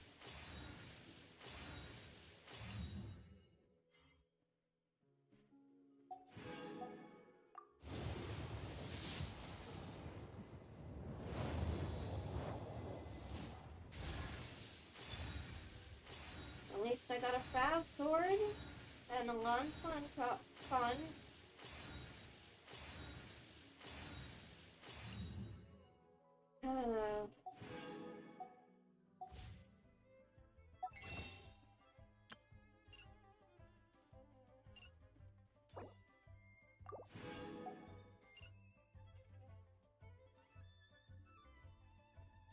I may need to just use these on Intertwined Fates. Because, dear Lord, who knows when he's gonna run again? I mean, he is guaranteed to get a rerun. But he'll likely pop up at random again. I was not prepared for you.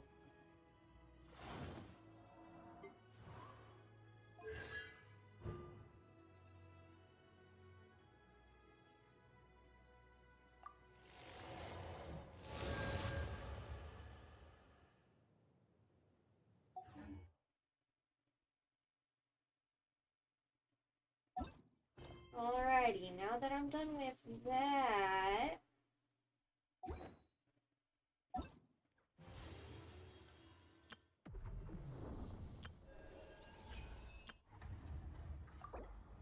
This. I need to take this quest.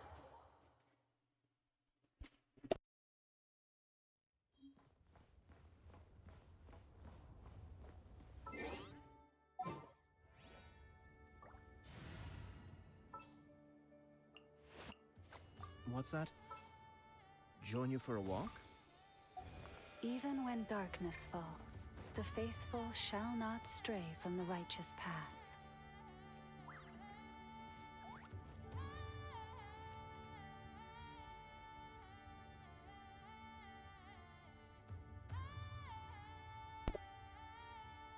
Alrighty, we'll start on this quest, and then I will take a break for food before continuing. Oh. Recruits from the latest... You think I'm a recruit? That is so funny. Hold on. I've been recruited to the Fatui without them even checking. I'm here.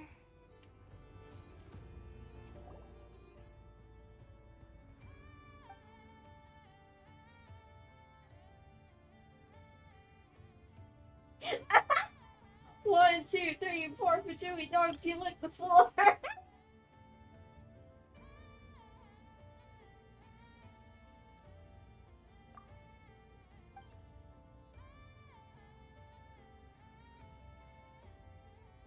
About turn. Stay in line. Oh dear.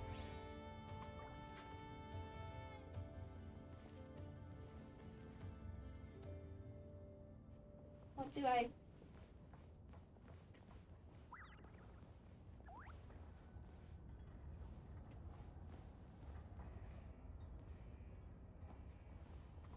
I just follow you around? Is that what I'm supposed to do?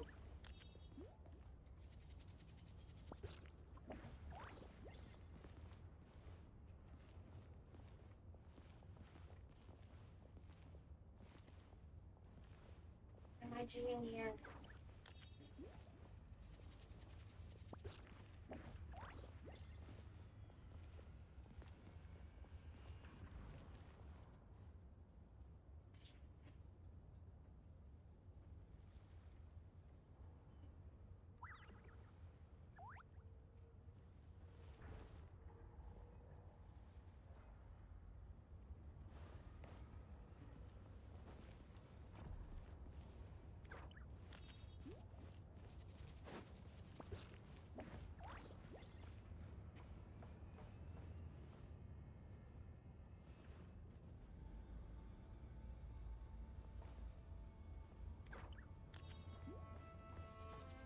I have no idea what I'm doing.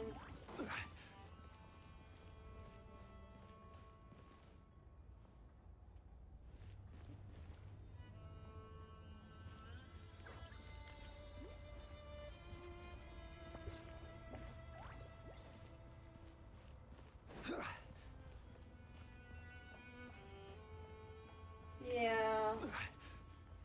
Oh, did the other two go here?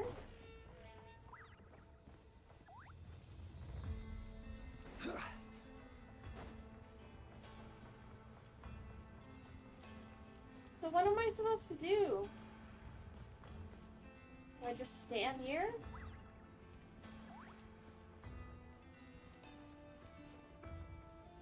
Go talk to the command. Okay.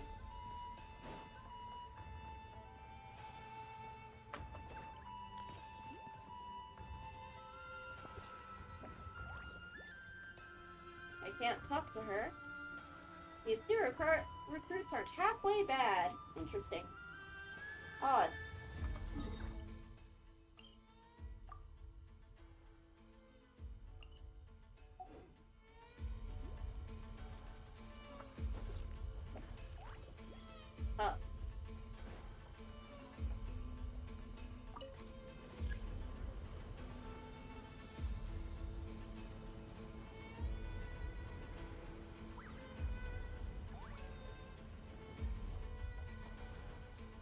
Oh.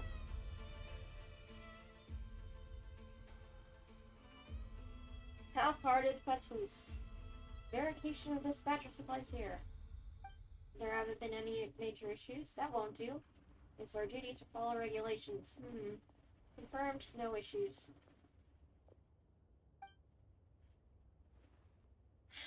There wouldn't be any. Can we go now? Let's go.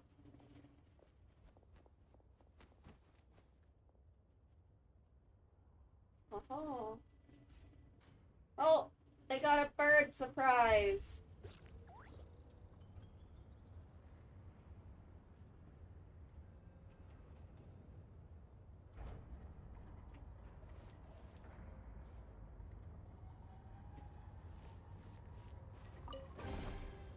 Unsolicited. What is a And all the more Kronkake valuable Bolt doing for it. here?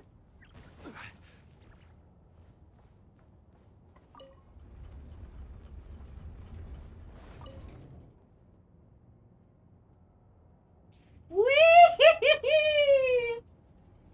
Roller coaster! Whoa!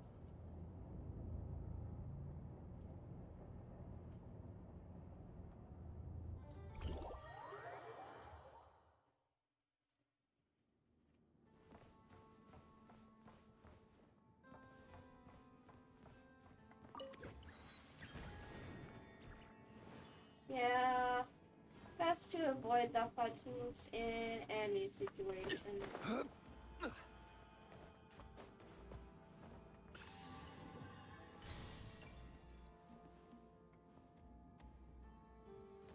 there anyone down here?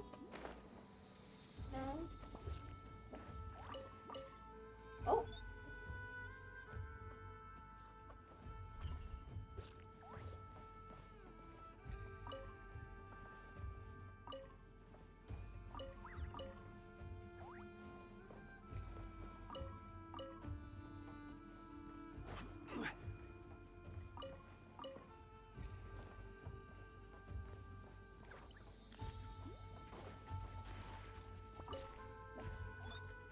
Whee! Oh.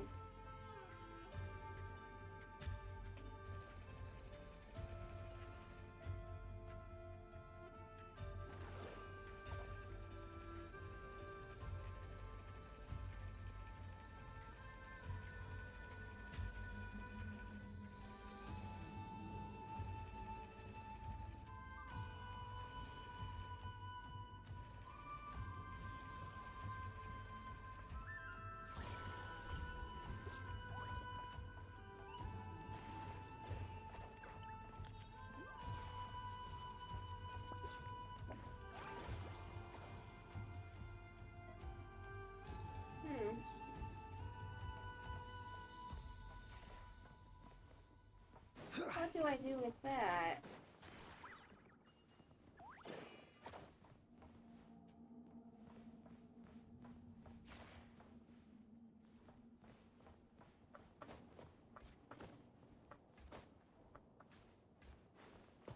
Oh, I need to get it up there, I think.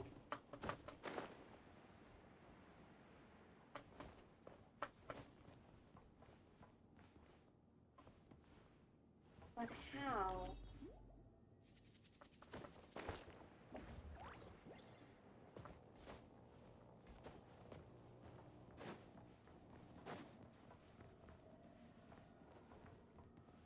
Ooh.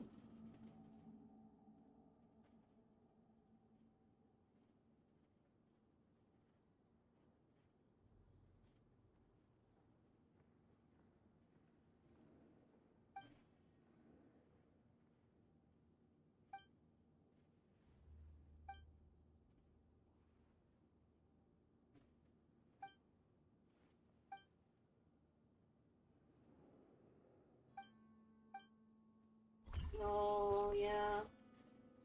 You really should have kept those words to yourself, buddy. Hi, little pumpkin.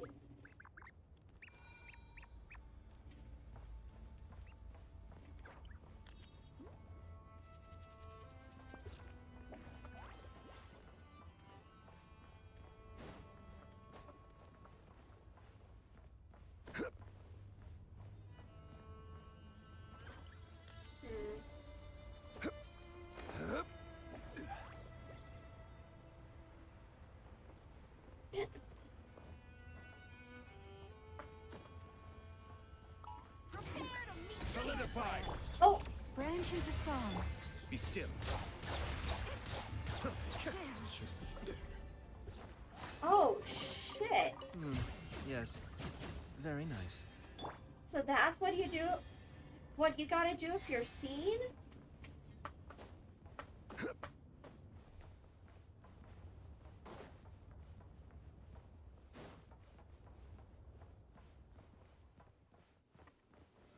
Stabilize. Receive my blessing.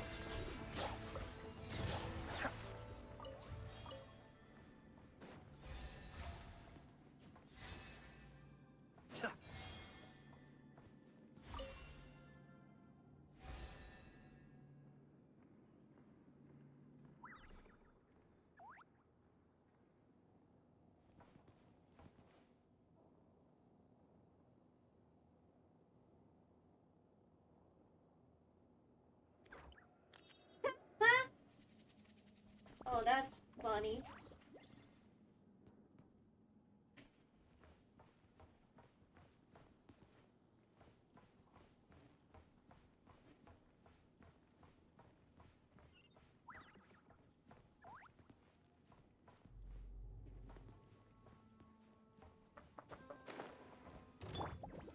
Solidify! Lush as the moonlight. Yeah.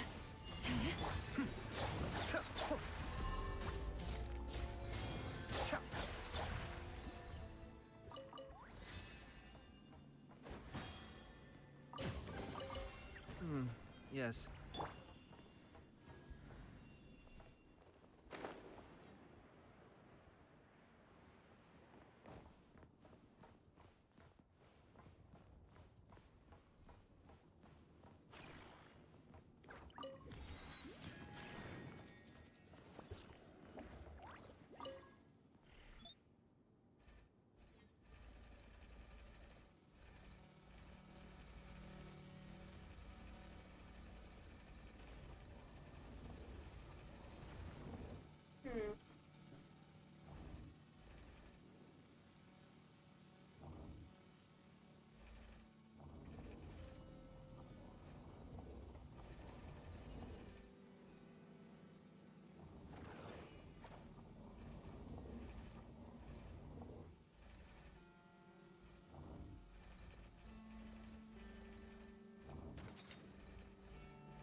Ooh.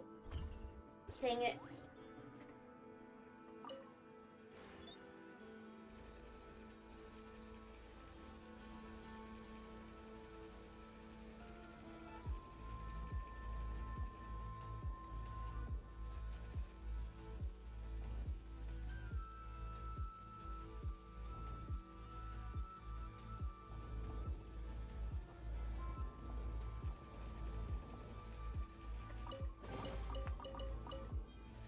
There we go.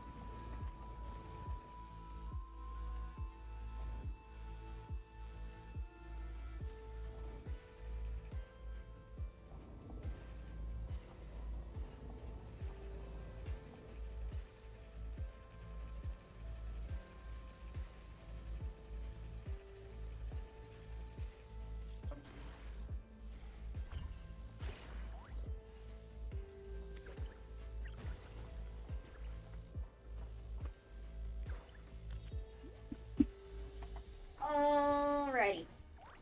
I think now is a good time for a food break. So, we'll be right back.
And we are back.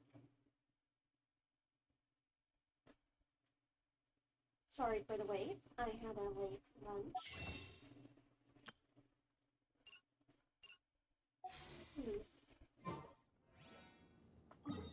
Am I...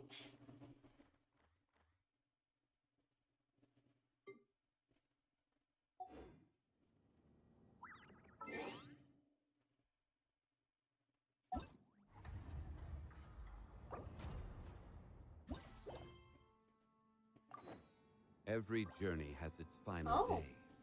Don't rush.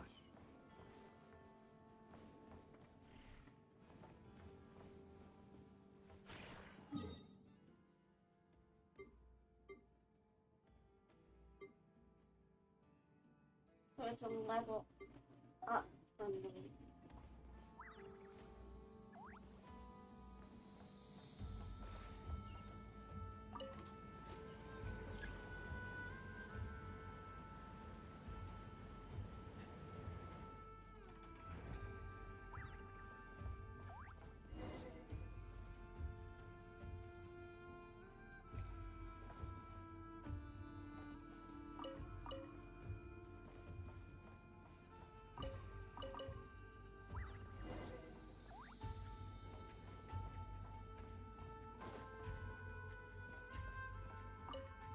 I feel like we should investigate before stealing any chests.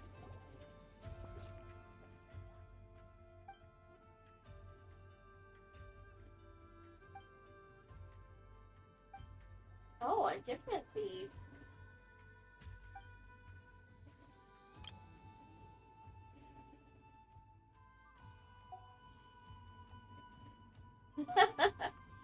I'd say it does. We're hanging out, we're chatting.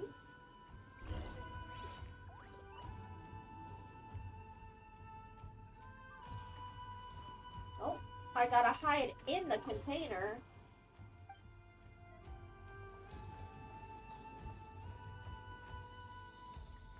Hide in the container nearby.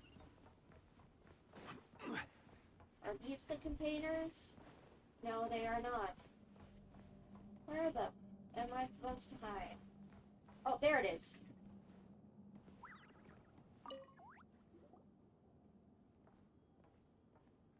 I'm glad you're feeling better. And yeah, like, humans are social creatures. Even the most introverted among us need time hanging out with friends.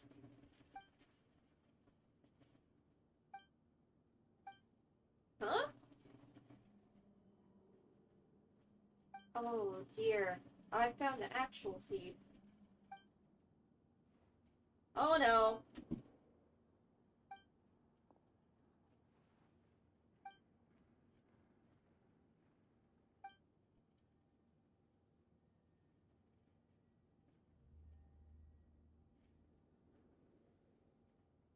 Oh dear.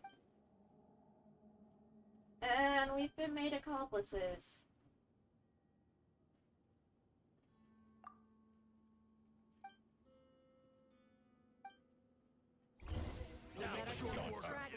Stabilize. Be still.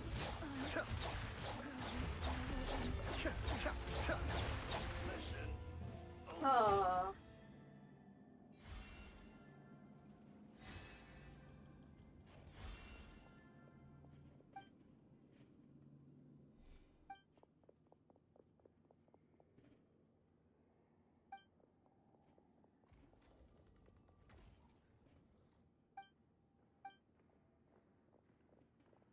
And we have more. Change your plans into song. Cascade.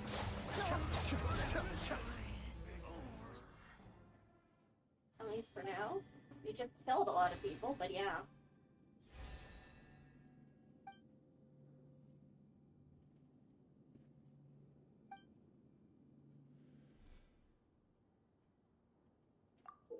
Oh? So we did take her treasure.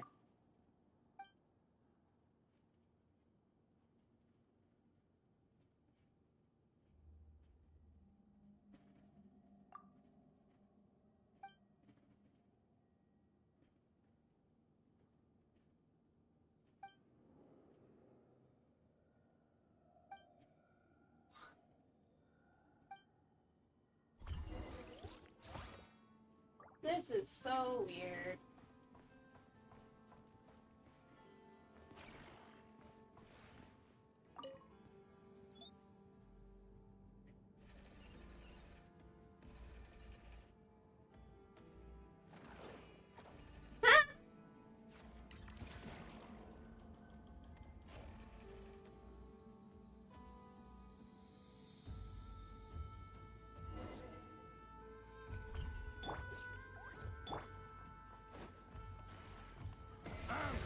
Be still. Big one. Couldn't fix it.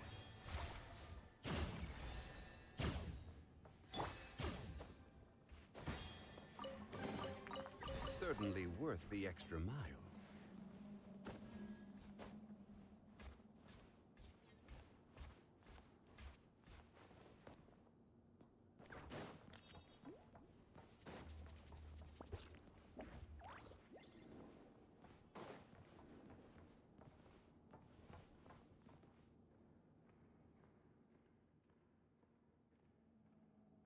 Plug her up here, is that what we're doing? Yep. Orders. Raskolnikov?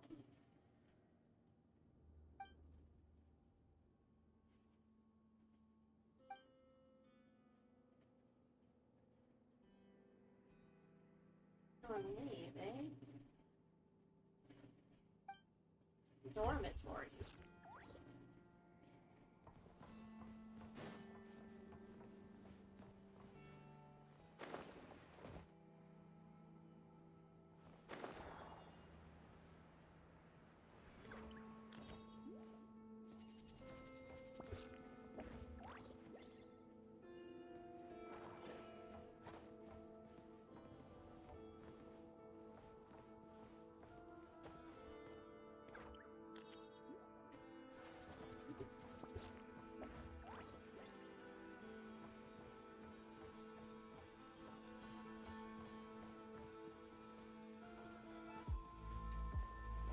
What am I doing right now?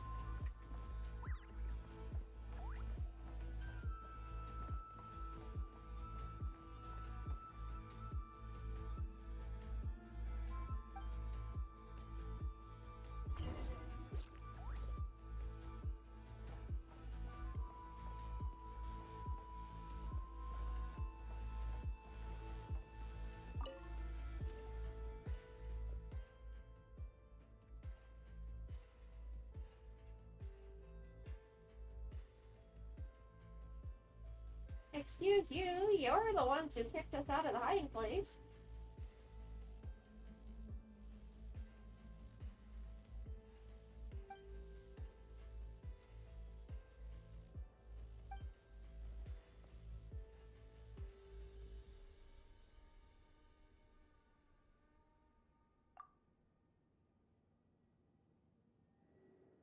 Fair damsel in distress.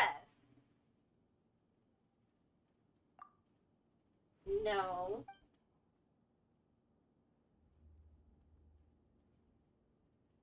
I think we'll do just fine without your clues.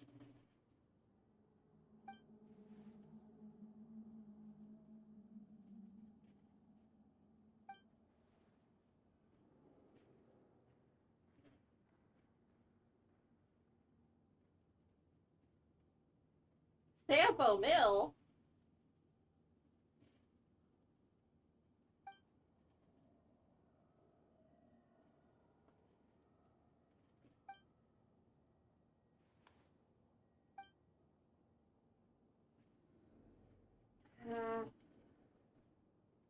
We're already here, may as well.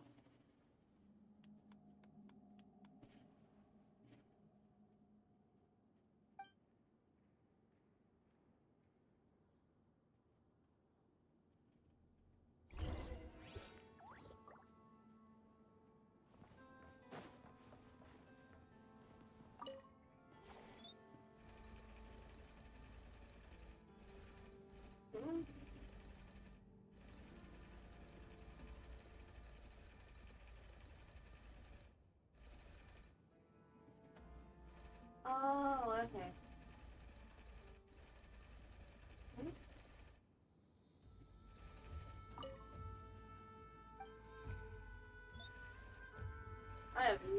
idea what I'm doing right now. Oh, there.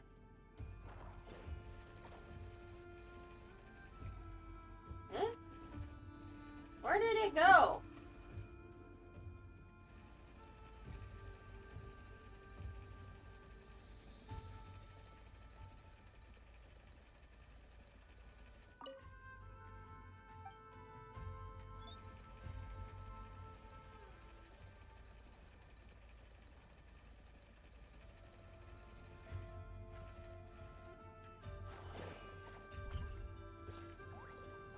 Where the... I think it's glitching.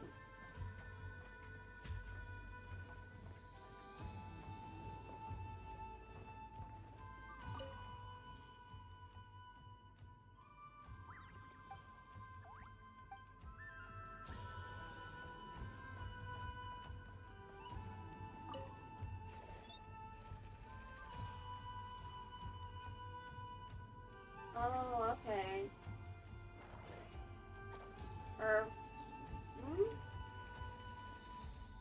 Oh, is it?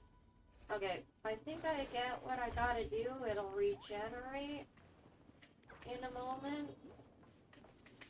And then what do I...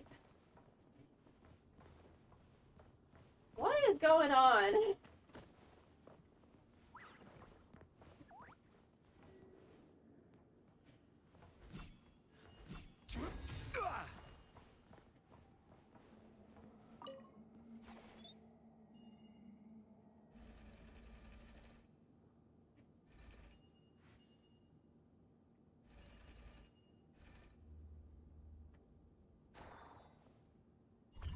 Okay.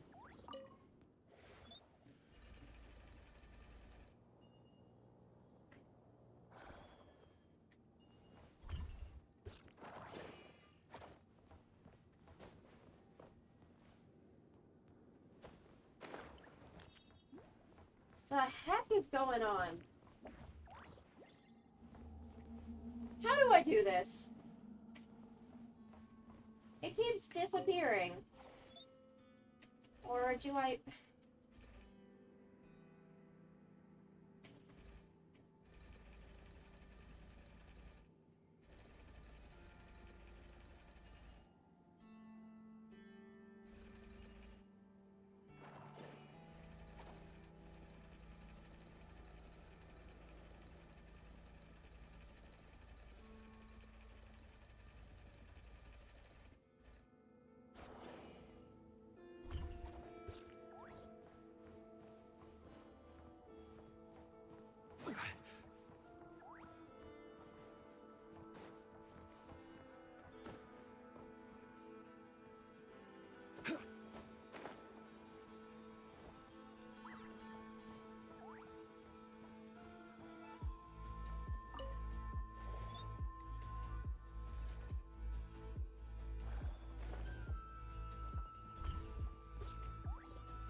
Where the... Is this just me, or is it glitching out?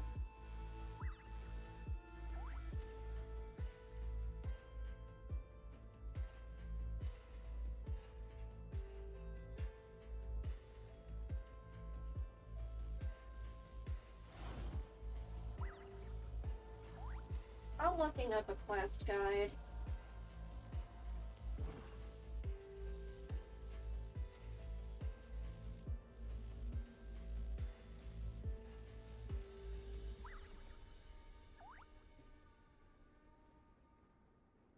Boats are made for transferring commodities back and forth.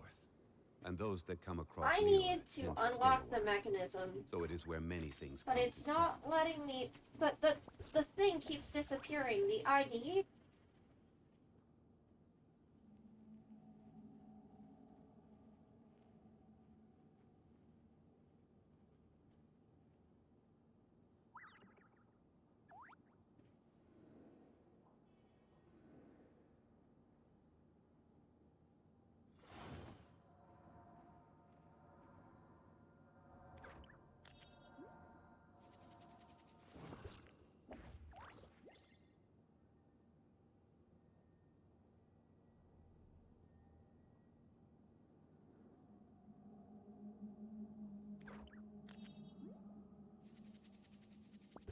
Where do you want to go next?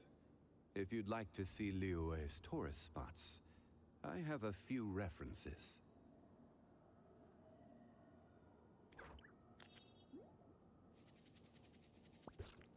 Okay.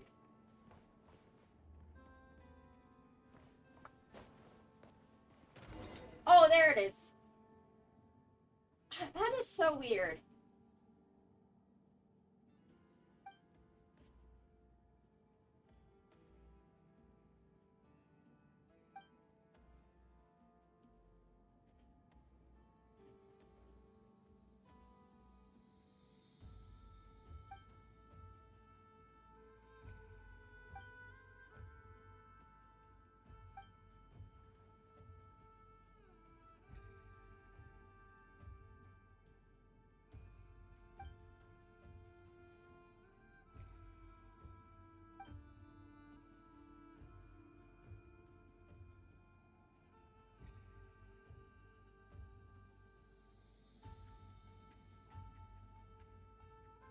My title would leave you quaking in your boots.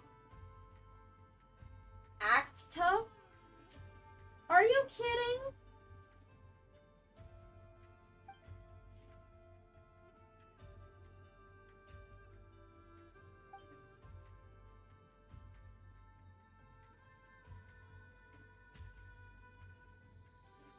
My destiny does not lie here.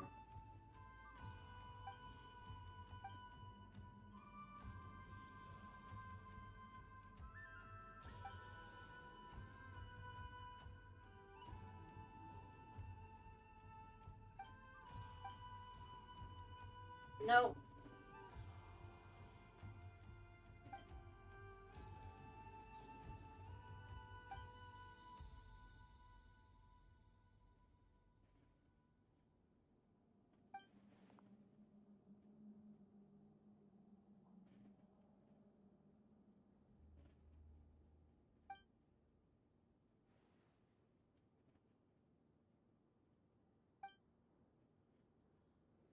So you're a die-hard Reed Miller fan.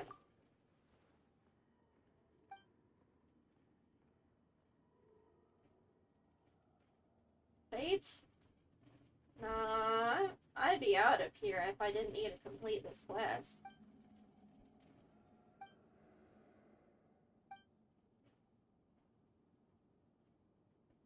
Oh, Dory.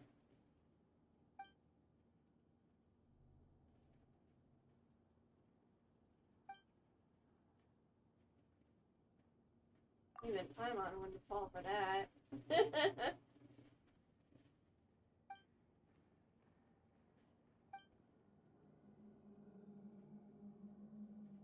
All scammers seem sincere to those naive enough to not see through their tricks.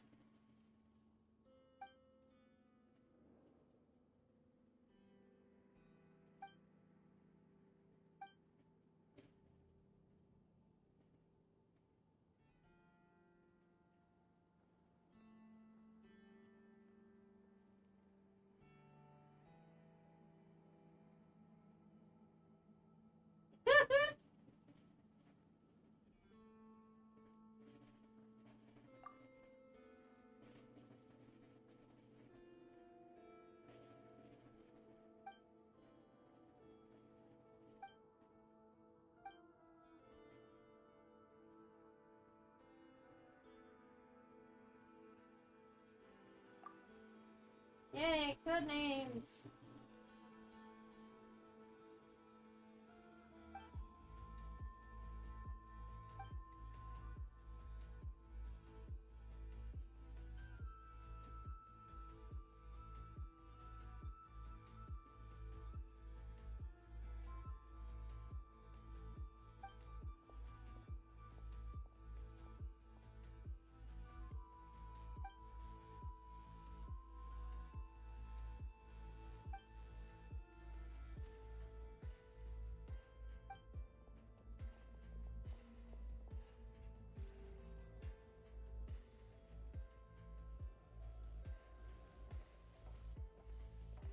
Looks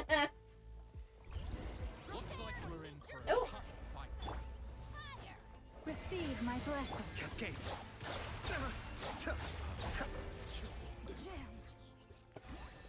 20 seconds? I can kill you all in 5 seconds.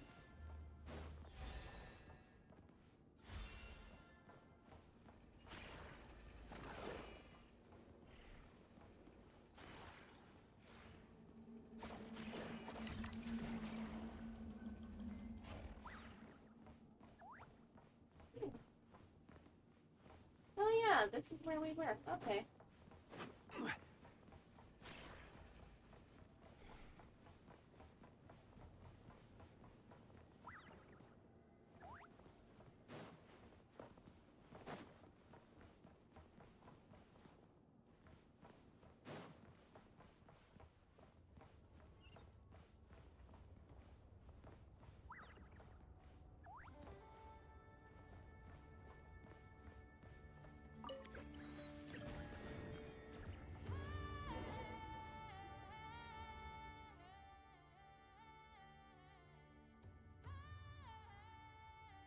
You really think a way of sneaking around would be safe and secure at Paimon? Silly, silly Paimon.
I don't trust your supposed expertise.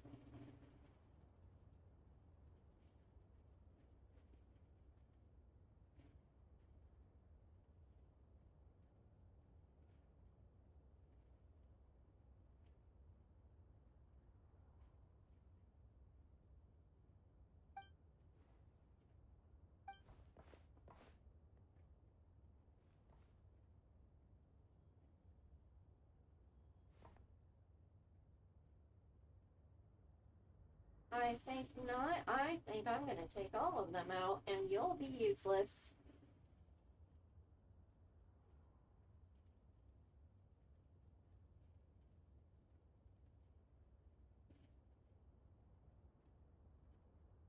But I should have taken a bathroom break.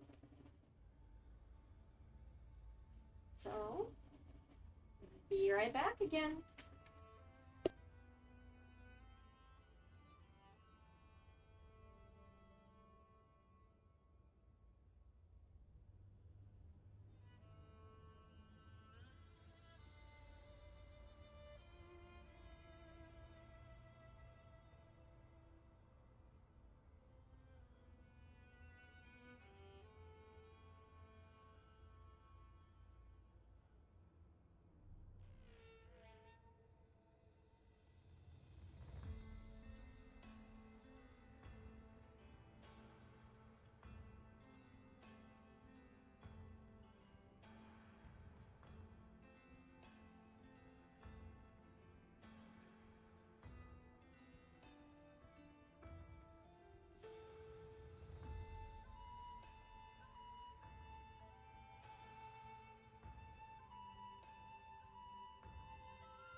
Okay.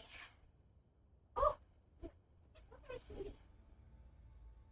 Kitty got startled when I laid back. I accidentally bumped into her. It's okay, sweetie.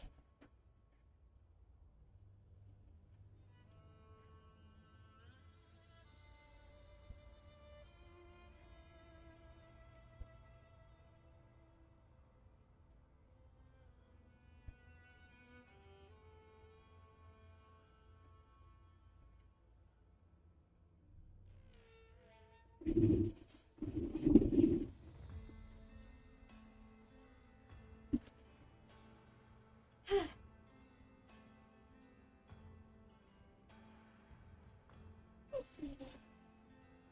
Aww. She just wants to lay down next to me. Aren't you a good girl?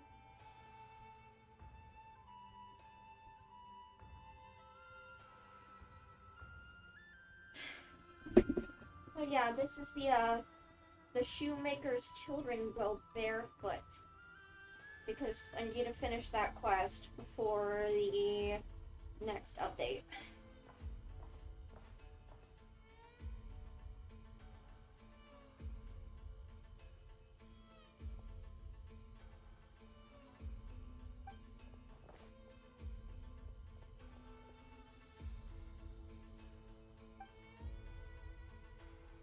Oh damn, she actually has some skill.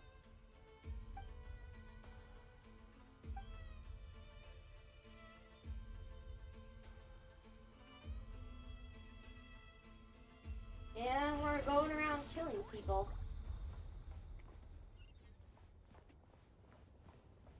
Killing Fatu's operatives. I wonder what the Traveler's kill count is. He's definitely got blood on his hands. So much blood. Looks like we're in Change of plan. fight. Gather.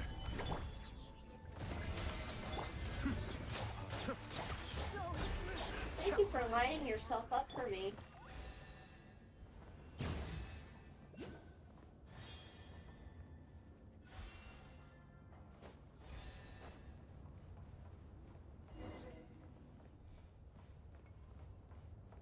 Oh yeah, incredibly high up.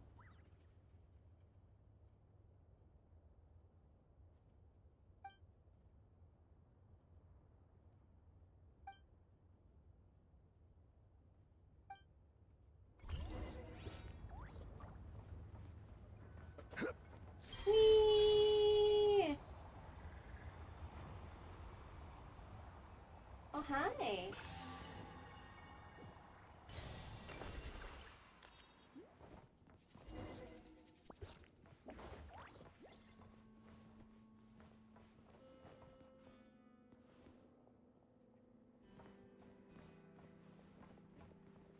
Yep, these are the dormitories, or at least one of them.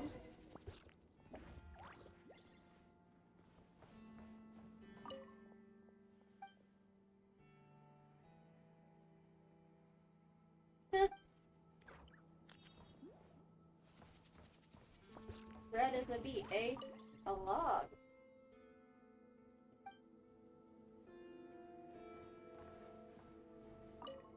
A strange blueprint? A floor plan! Yeah, this is a...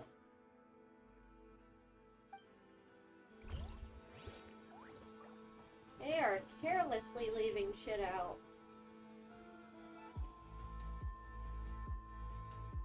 Oh yeah, they have to hold back to not kill people, but I wonder how many people, like, canonically they've killed. Like, not just hilly trolls or wild monsters, but people.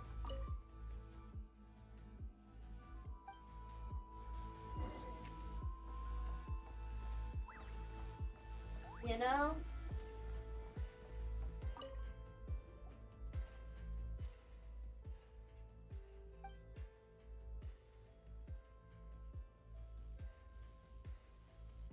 How terribly careless of them.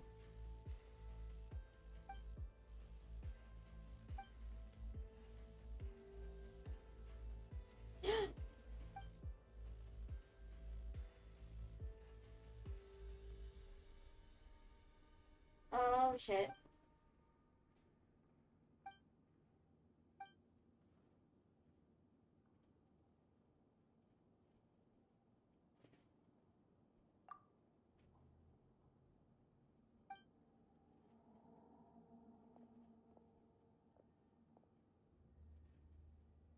Uh-oh.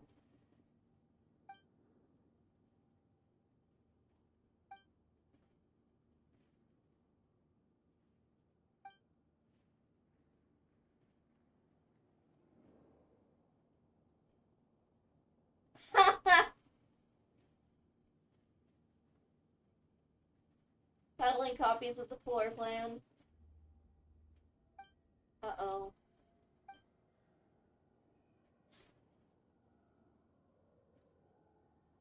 Thank God she didn't look under the bed.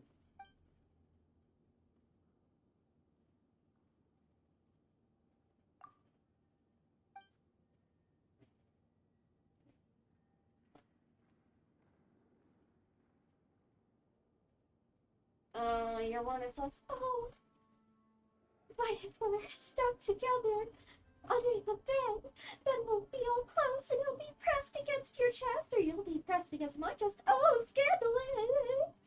I don't like her.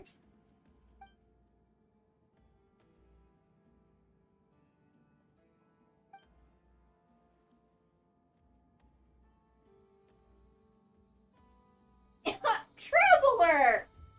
Jesus! Fuck! You don't say that! But there aren't any other options.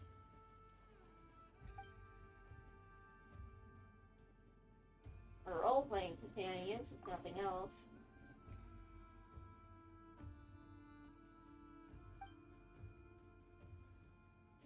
How can a great thief get so easily flustered and manipulated?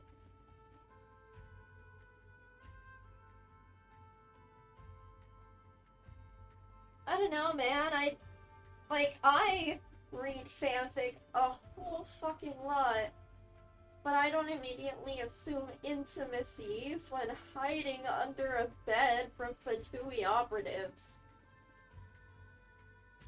Like, that would be stupid in that scenario. Maybe I'm just too ace for this.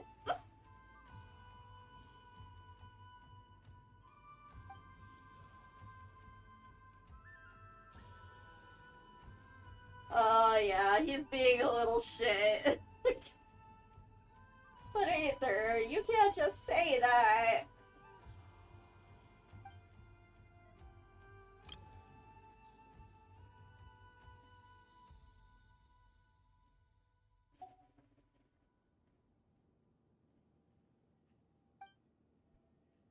Somebody's watching us. Oh no. Somebody's spying on us? Who is up?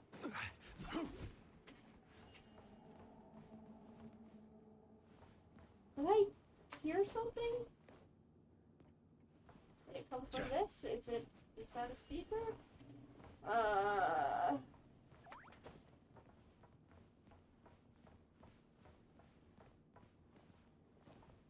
don't like this.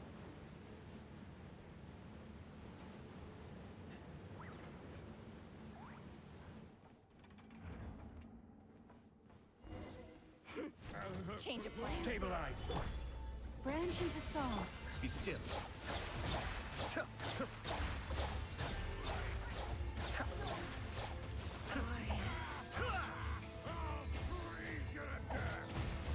By the frostmoon of old. Shit, shit, shit, shit.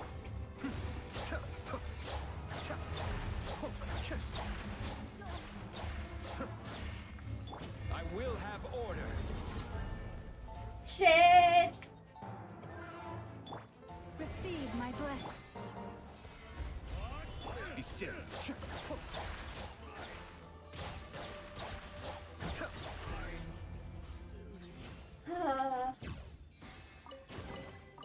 All yours. Should should you have any use for them. Why wasn't this activated? Is it being repaired? Lucky for that, at least. Jesus, fuck.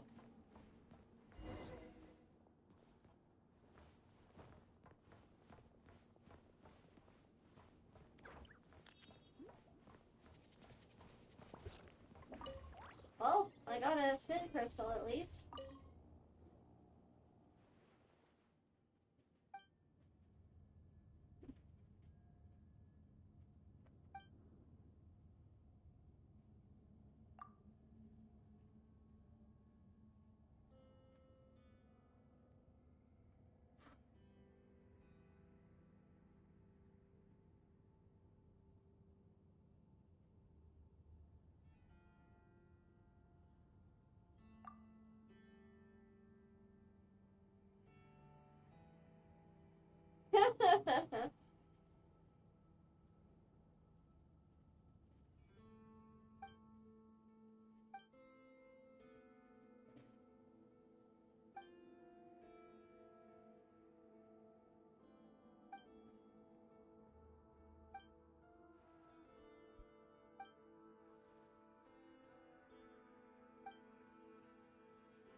Doesn't sound very likely.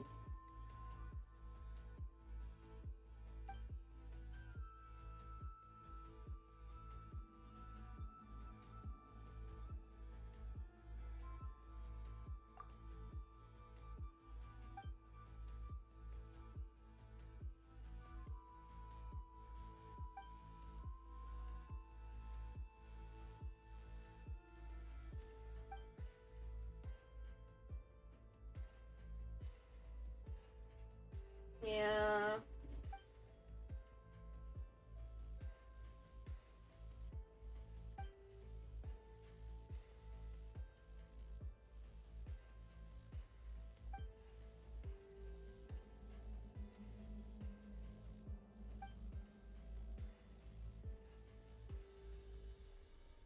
For fame and glory.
Fit your skull!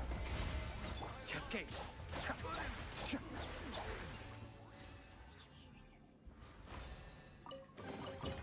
All yours, should you have any use for them.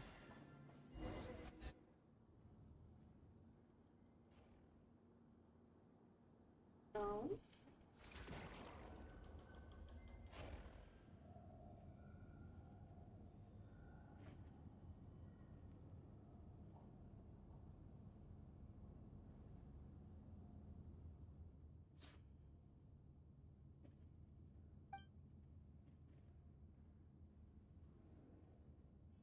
Do ants in a maze? No, they. Oh! Oh, it was fate! Ah, yes, because he knows her too. And it was a trap.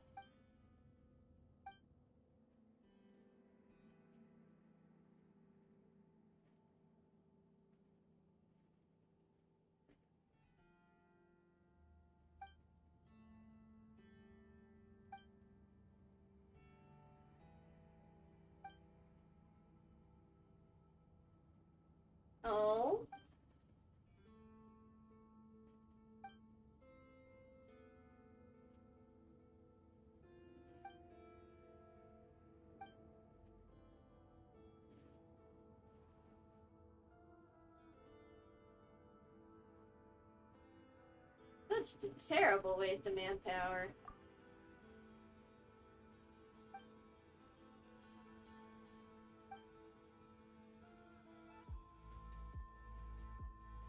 That's Tsaritsa.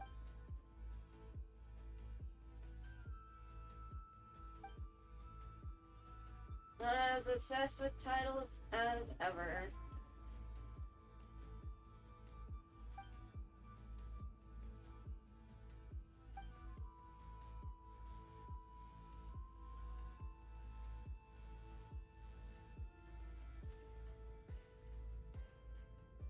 Former teacher?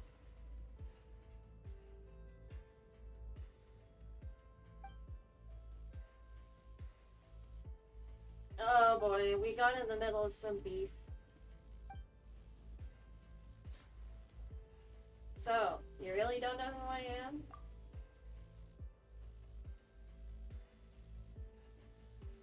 So long as you're an accomplice of the thief illegally infiltrating the experimental design bureau, this place will be your grave too. Looks like we'll have to do this the hard way.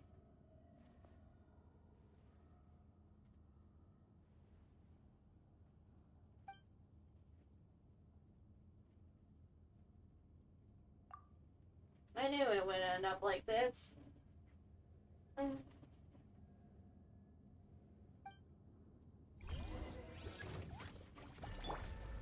Solidify! Be still.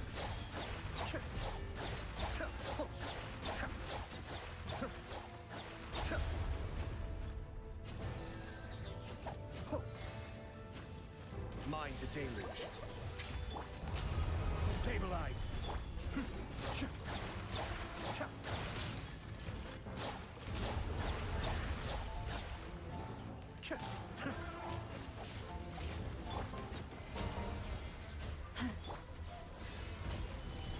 Be still.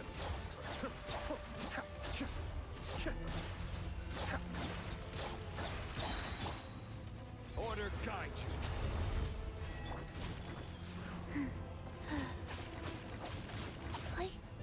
Sacred name, Fortune Preserver. Cascade.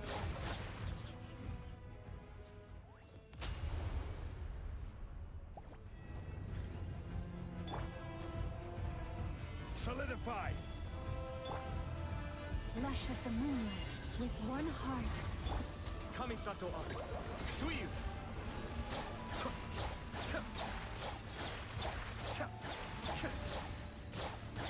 Rise. Stabilize.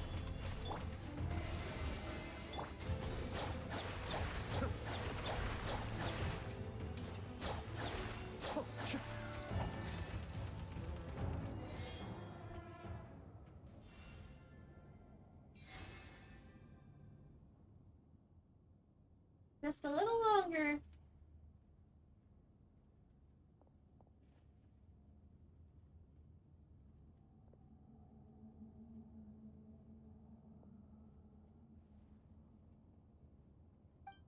Smash that big guy in 2 pieces.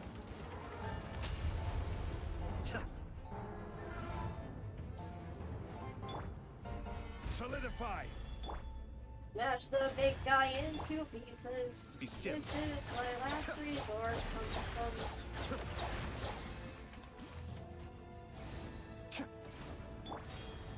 Gather. This is order.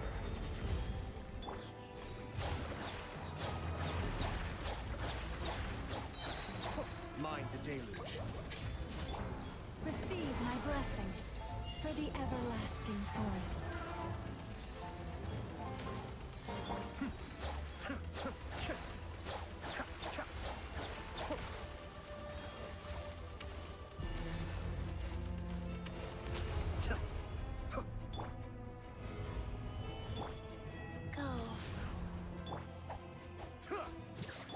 You poor lost. Be still.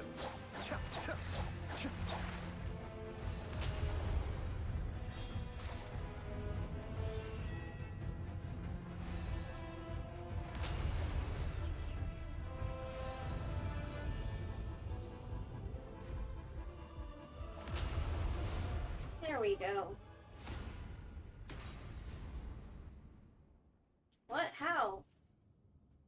Oh, Paimon knows. This is what they call turning their own blade onto them.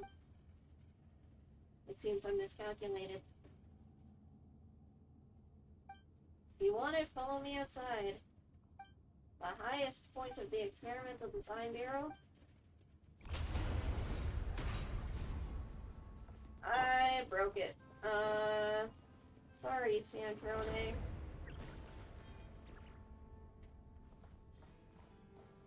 Who broke it? I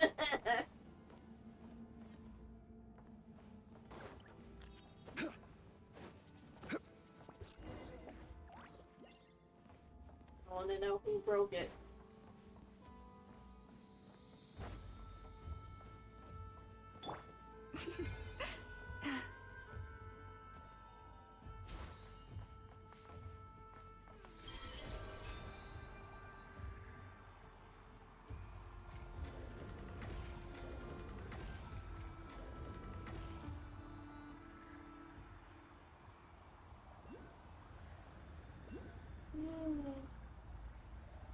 Pretty.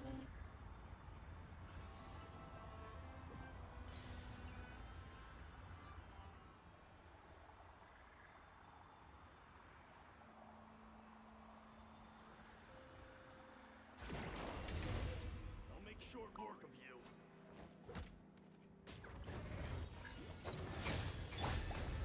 Stabilize. Cascade.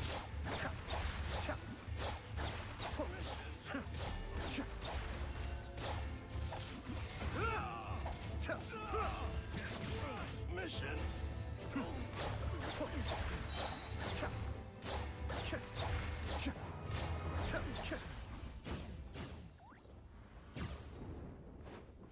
Ooh.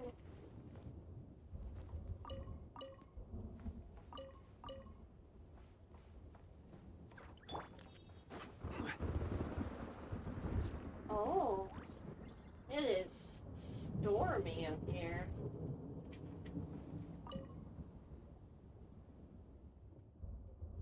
Sorry, I made trouble for you again. We're used to it at this point. Now if you ditch us or try to shoot us off at this point, now that would make us mad. Okay.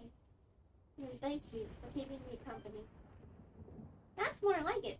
Speaking of, didn't that Ross guy say he'd meet us at the highest point? Why is the lift malfunctioning? What should we do? Do we try and fix it?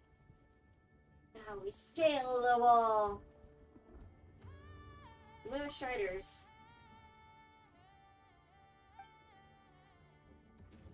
Aha!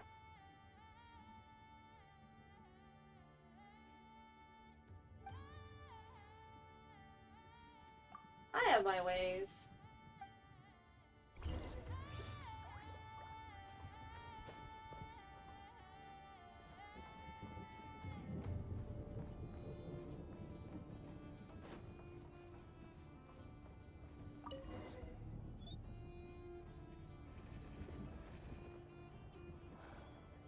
Okay, that's the cleaning bot is here.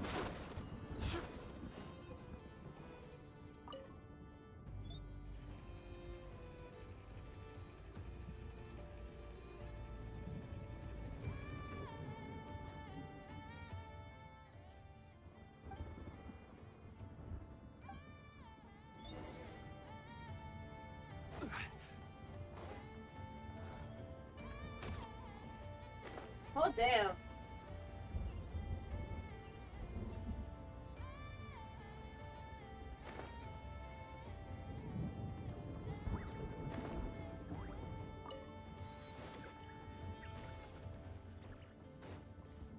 Oh, there's a fucking arena on top of here?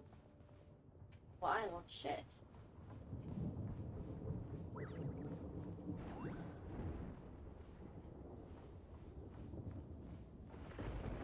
Oh, hi. I will take that.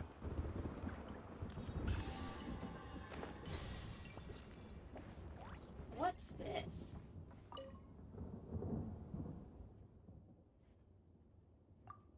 Oh, it's a surveillance camera. Oh, there's a chest up there. Thank you, surveillance camera.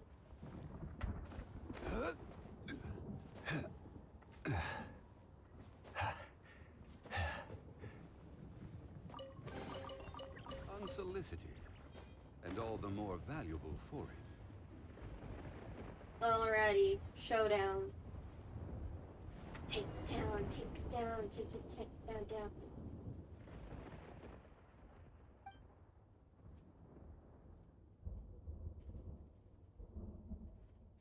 An ambush, perhaps?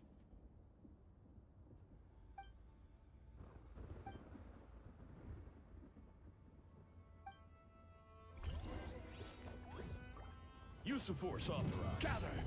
Order guide you. Lush as the moonlight. Kamisato up.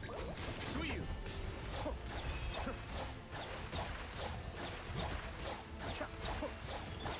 Wheel of life. Orders given. Orders received. Solidify! By the frost moon of old. Cascade! Branch into song. Stabilize!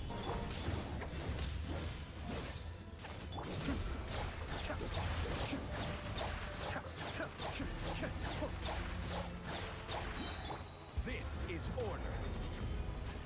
Receive my blessing.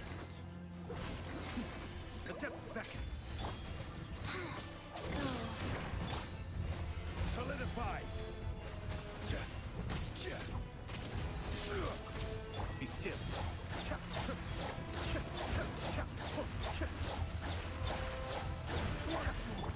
Branch into song.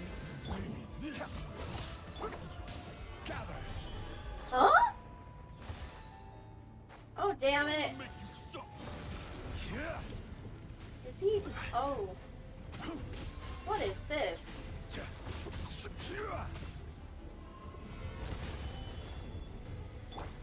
Cascade!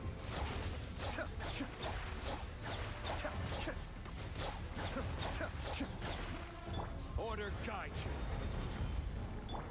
Receive my blessing. Yeah. Yeah. Stabilize. For the everlasting forest. Forest, protect.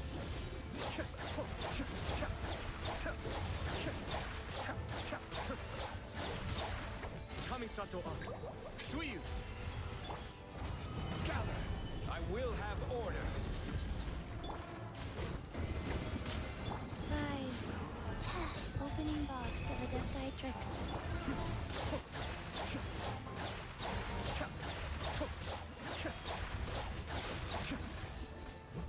By the frost moon of old. Lush as the moonlight. Solidify!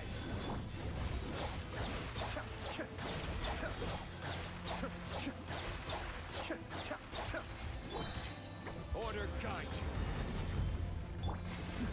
The depths beckon. You poor luck.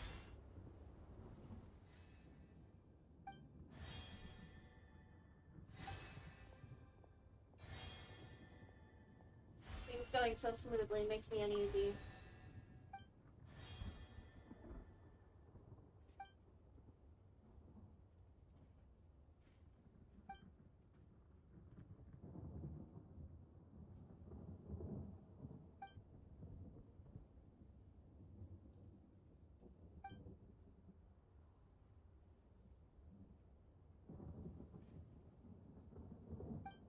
Oh! Oh?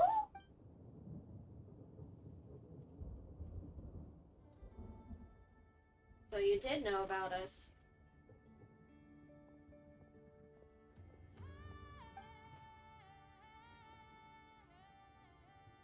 A fool blessed with blind luck.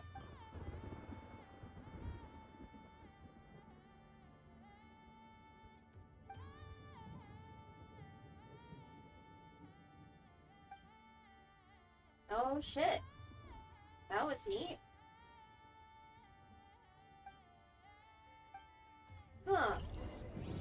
So he wanted it stolen. but wanted it stolen by someone he could trust? Question mark? This is confusing.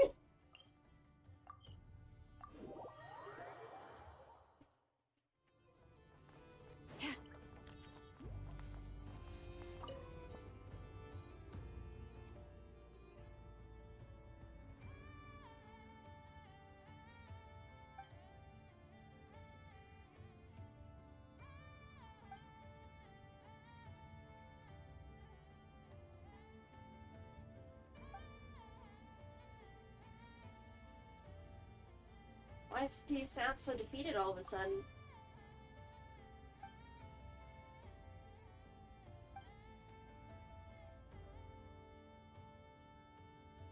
Yeah, I figured he'd be a local legend.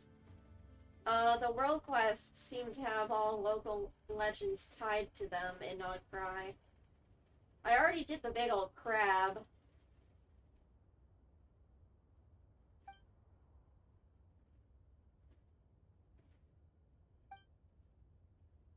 Yeah, just an NPC. I'm unfortunately the main character. Sorry.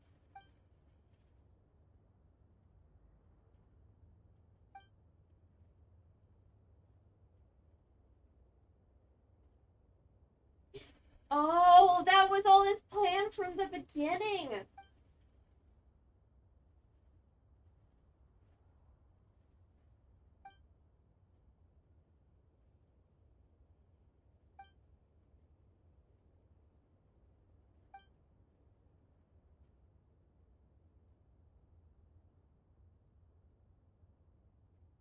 You write your own story. Everyone's the protagonist of their own story.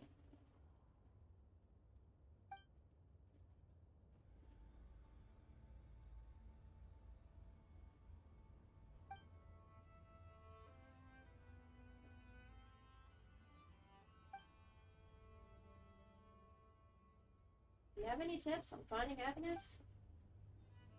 I'm once happy just being a traveler.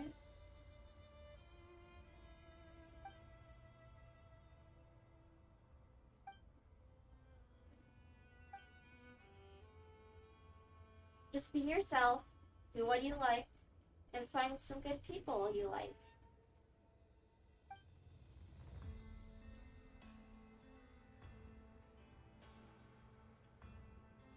Sigurd does have some of the stuff thingies tied to him, but yeah.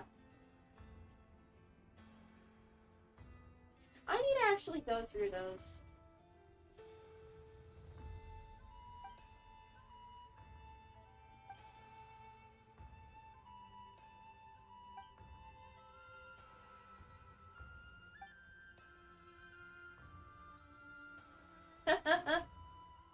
Yeah, that actually is pretty wise, Paimon.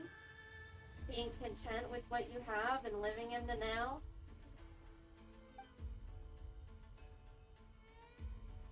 Or just finding things, even just the simple joys in life, that make you happy. Like good food and good company. Not everything needs to be grand.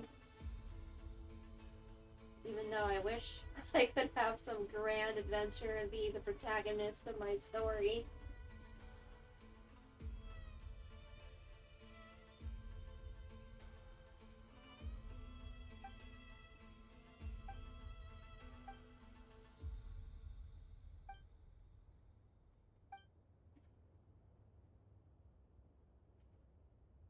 Quick, say thank you to Paimon.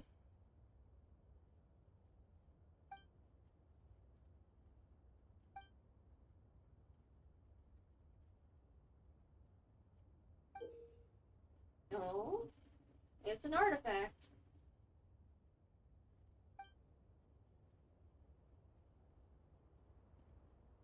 Greatest rival, eh? I doubt that.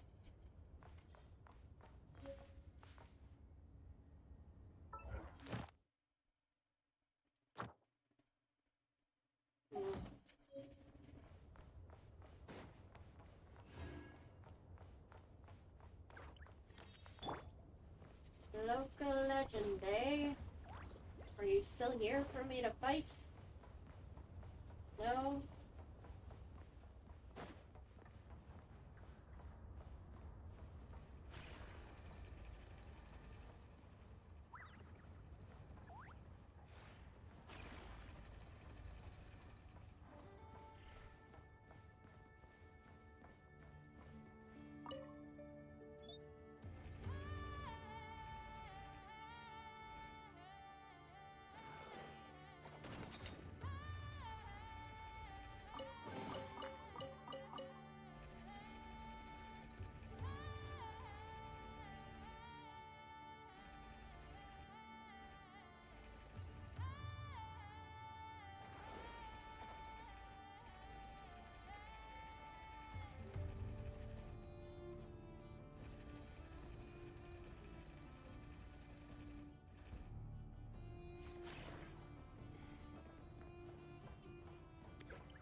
I'm doing this right? No, I'm not.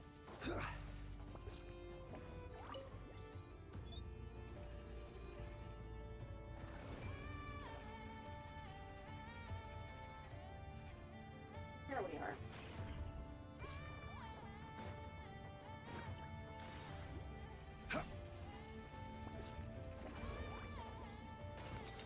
There we are.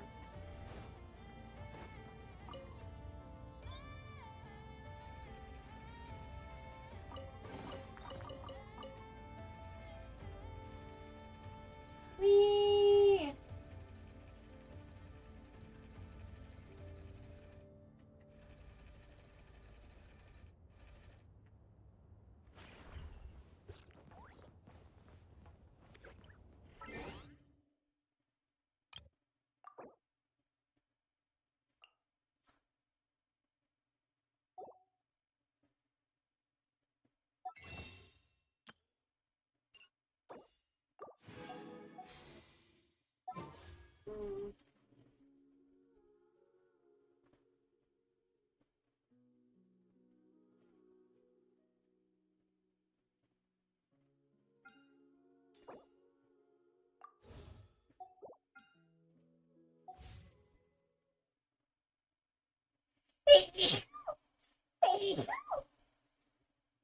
Bless me.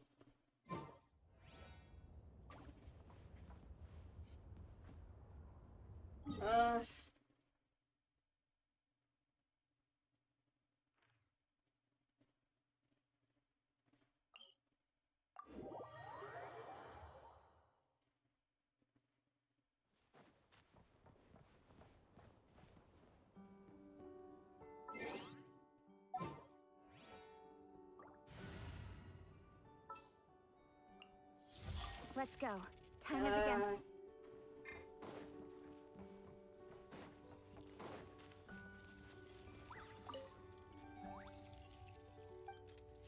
I hate fighting the knuckle.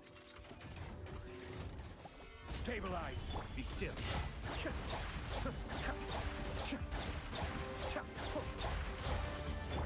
Go.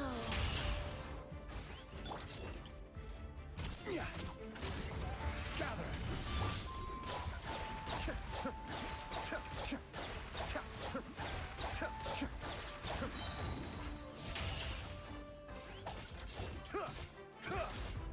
Cascade.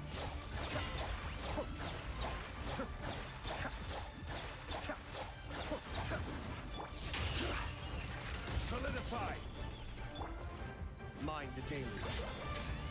With sword comes shadow. Incoming.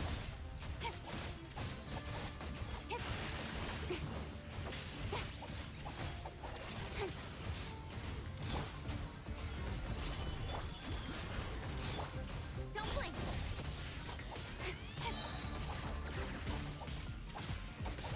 Nowhere to hide.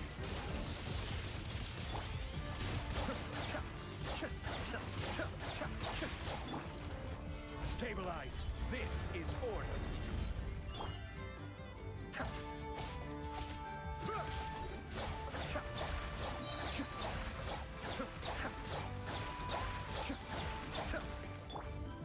Gather. still.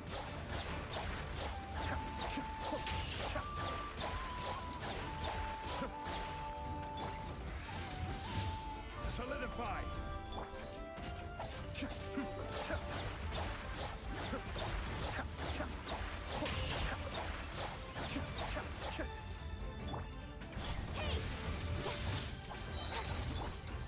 Stabilize. I will have order. Be still. Kamisato Arc. Suiyu. With sword comes shadow. Incoming.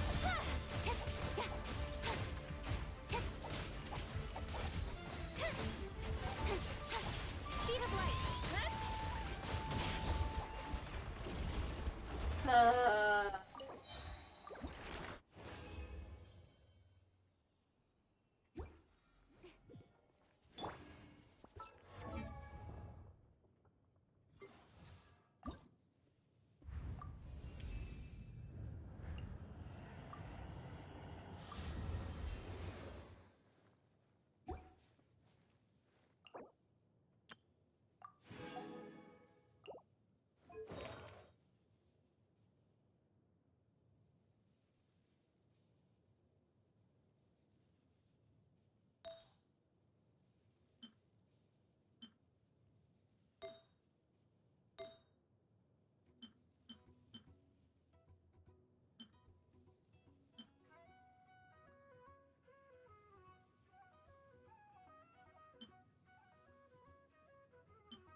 Alrighty, I'm gonna build Flynn's a teeny weeny bit more, and then get on another world quest or something. This Because- realm. Or, oh, I should do Spiral Abyss, and maybe attempt Imaginarium Theater, because, Jesus, I am bad at it.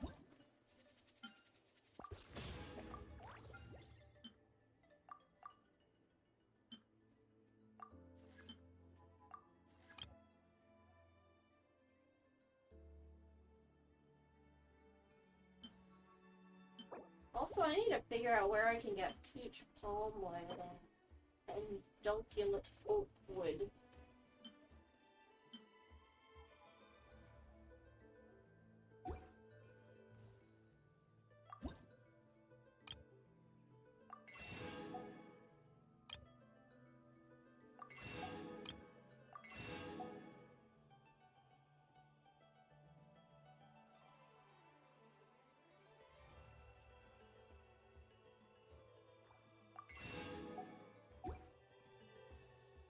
If you ever have.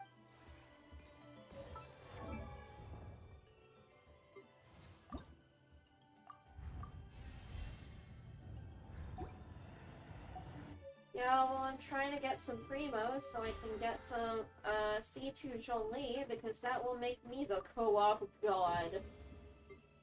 Because I was a silly, I had savings, and I pulled for C1 Flynn's, because I love him so much, and C1 is really, like, you need it for him to be, like, even really playable.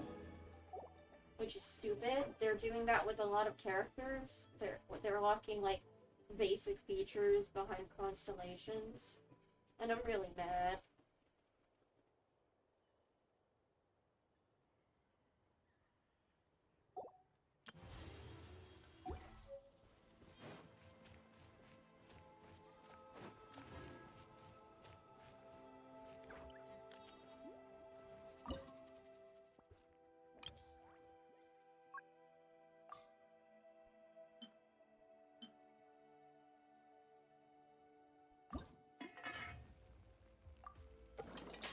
Boats are made for transferring commodities back and forth, and those that come across Liyue tend to stay a while.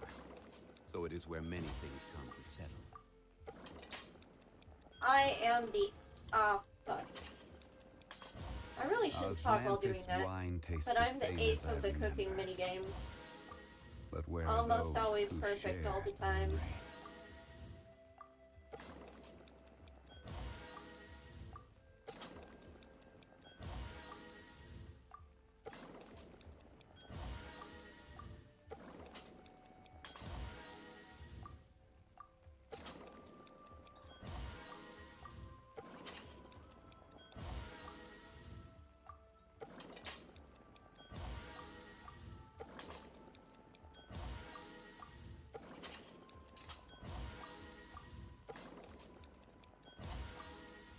So much so I didn't realize that you don't increase the efficiency or the proficiency when it's not perfect.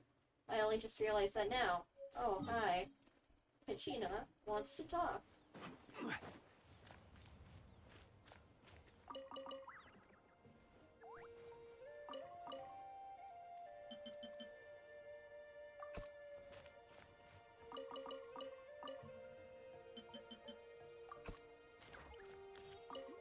Your footsteps told me you were coming. That's how I knew to wait for you here. Let me think. Nope. Nothing in particular. I'm quite content at the moment. In fact, it's more than that. I'm happy. You sure you're not putting on brave face? Of course not. I doubt I could fool you anyway. You know me too well by this point. I'm really enjoying my time here. Once I got used to it, I realized that your home's kind of like a dream world. The kind of thing you read about in storybooks. It's not just the beautiful scenery either. I love all this open space. It's so much fun just riding around the place on Turbo Twirly.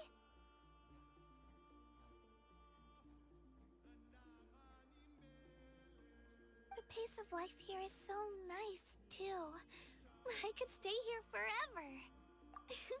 Once again, thank you so much for inviting me here. My family's always telling me you can never thank someone too much. I mean, you can. But it's always good to think too much versus too little. By the way, would you like to visit my home sometime? I would love to. What's wrong? Nothing. I just suddenly remembered all the piles of stuff in my room. I gotta take care of that before you come over. There's still a few boxes left under my bed, and my top shelves are empty. Yeah, that should do the trick. Crowded house is a house with character. Oh, thanks. It's really nice of you to say that. I feel a lot more confident now. Relax, it'll be fine.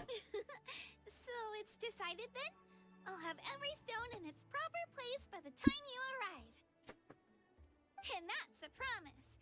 Even if it's crowded, it's still gotta look nice. The most important aspect is for it to be clean and free of pets.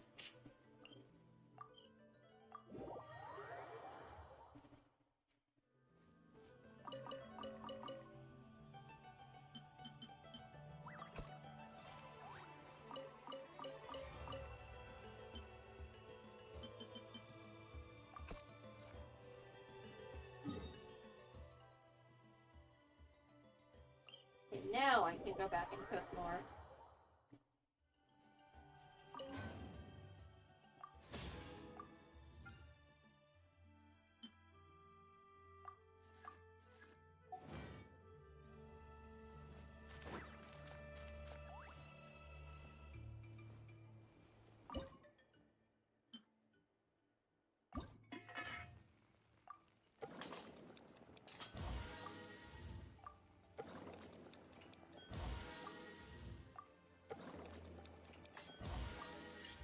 There we go. Osmanthus wine tastes No. the same as I remember. Zhongli, shut up. But where are those who share the memory?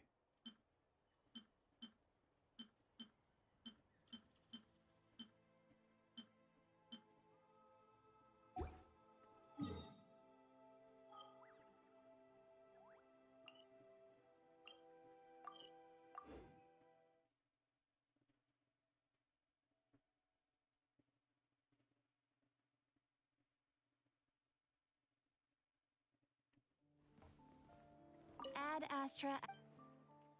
Thank you for Ad Astra.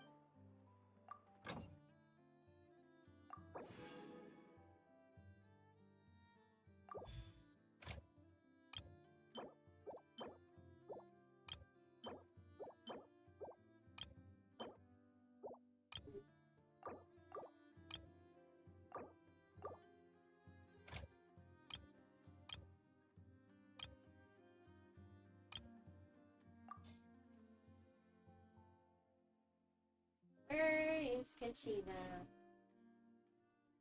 There she is.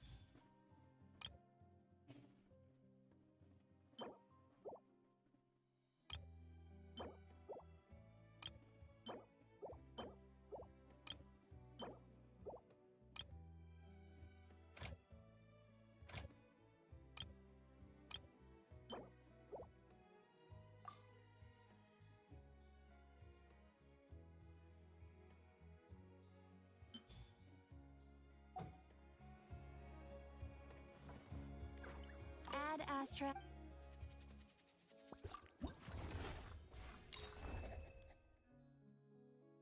Oh! Avoid getting hit by any electro attacks. Oh.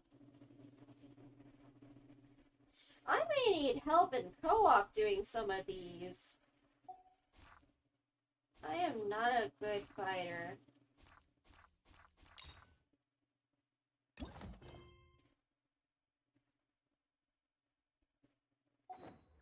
But, the Fieldwise event was really nice. I really liked the story, and oh my god, seeing Zandik, young Zandik, have an encounter with the Ibis King. Oh, gave me chills. The art was also great. I don't really like the, I haven't done skillful scouting yet, but I don't really like the puzzles. And oh well. But yes. Where do you want to go I next? should... If What was it? Ah! Forgot to do this. you'd like to see Liyue's.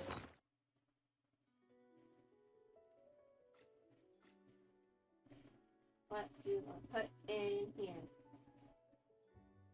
I don't use these much.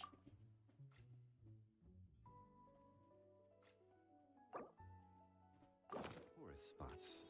I have a few references. Even when darkness falls.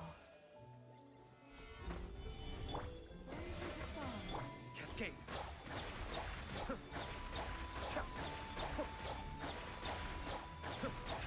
Catherine's just watching. Rise.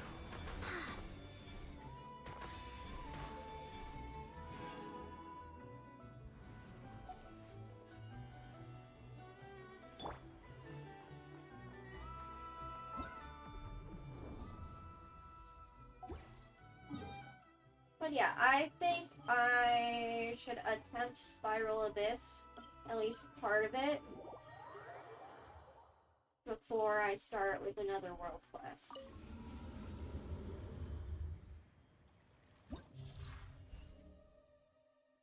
I forgot to come back and do last Spiral Abyss.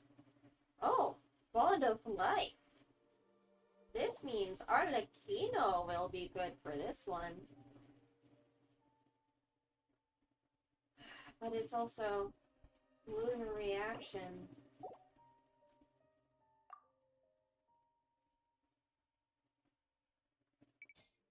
I don't want to use my preset teams. Fine, let's slap, I don't know, fudge. Okay. Let's slap them in first half, and second half is...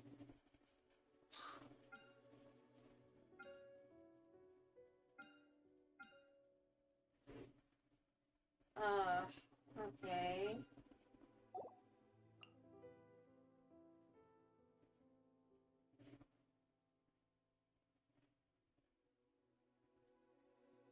Let's do... yeah, sure. Why not? I don't have any lunar reactions, but oh well.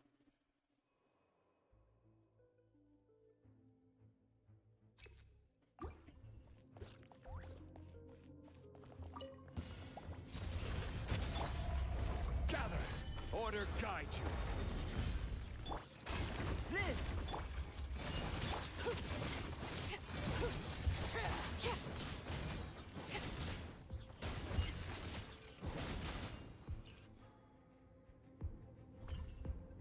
Arakino is so good, man. Think you can bully me? Cool it! This moment will be frozen. The depths beckon. Bow your head.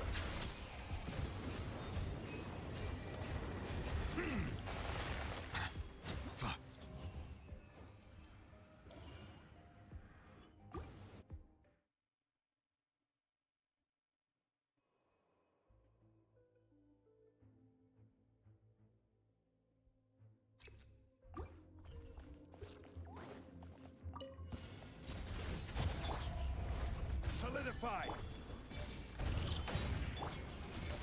Burst forth! Feel this ancient power! I will have order!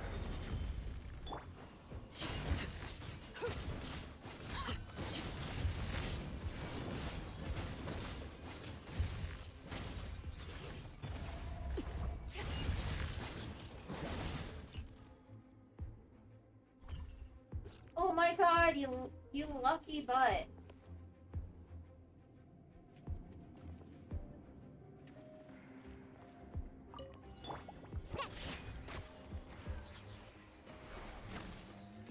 Dodge this!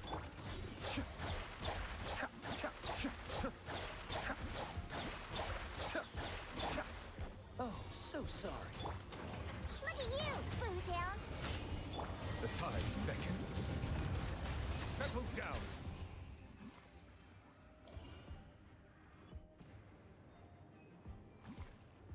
Huh.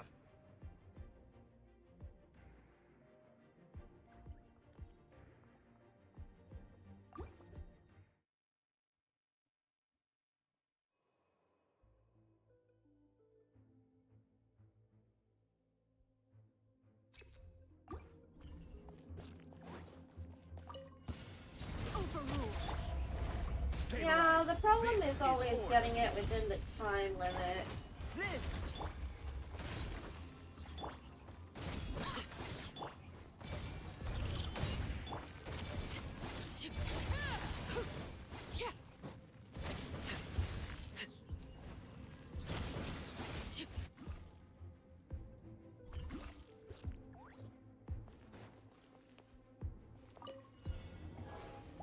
Do you have any pulling rituals or anything?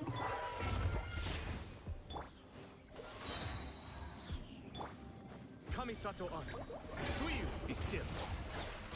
I think this is my first time fighting this thing. Jesus. This moment will be frozen. Bow your head.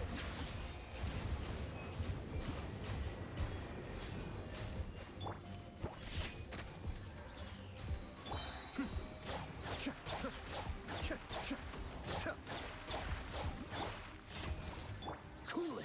Don't get frostbite.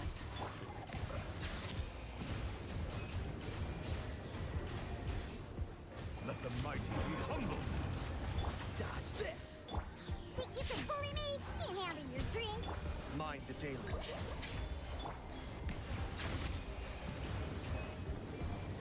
Ah, hell.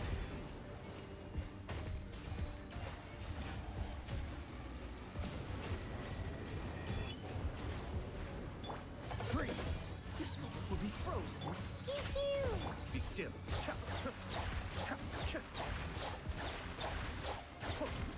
Silence!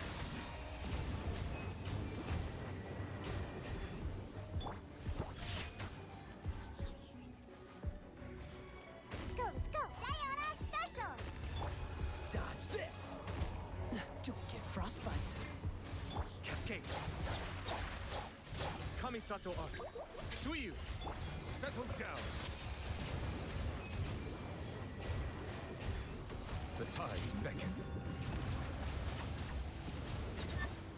That last part was hard. I didn't do that well.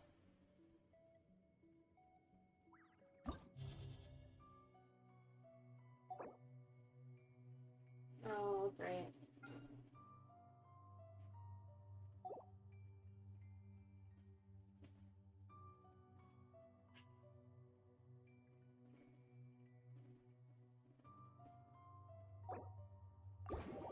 Let's leave it at 4-9 for now and come back to that later. Even though I forgot last time after I left it at 4-9.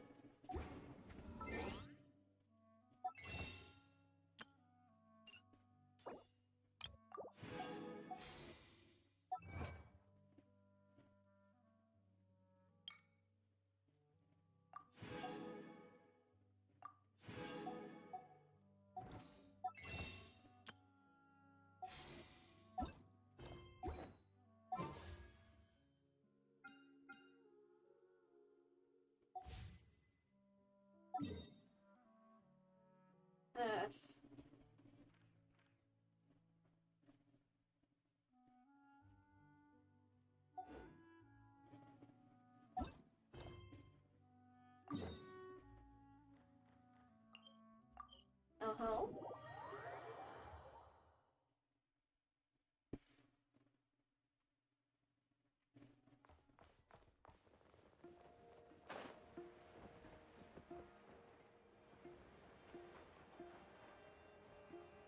Yeah, I know.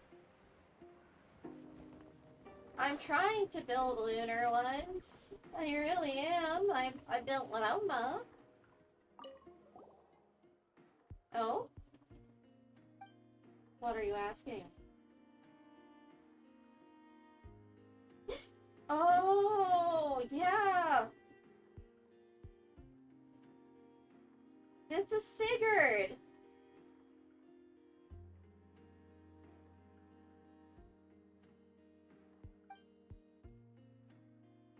And you said there was no quest.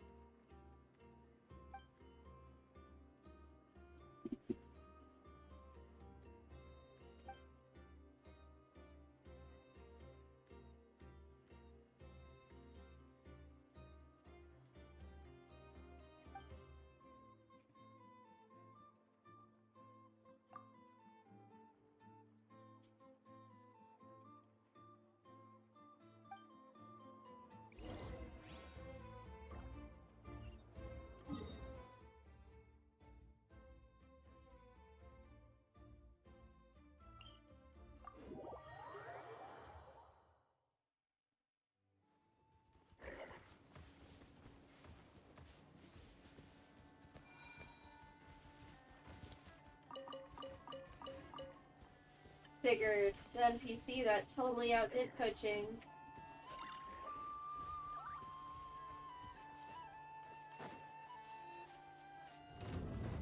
Oh.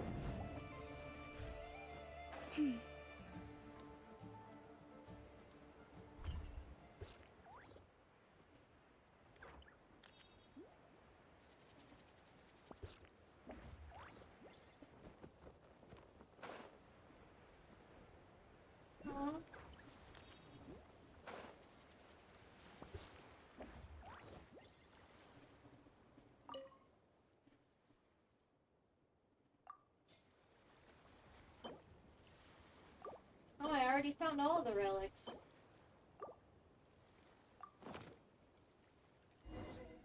The wild hunt permeates. Oh?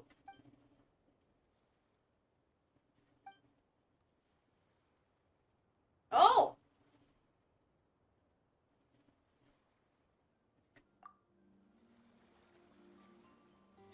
The light will never die. Like the Oh, North Jesus! wind. Fuck! Gather. Be still.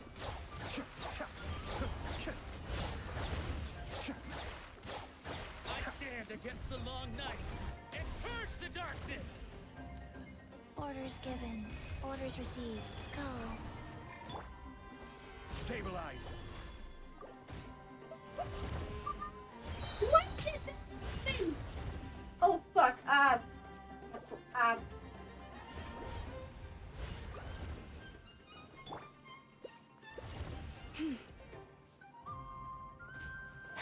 I stand against the long night and purge the darkness. Order guide you. Lush as the moon. Cascade. The depths beckon. Gather.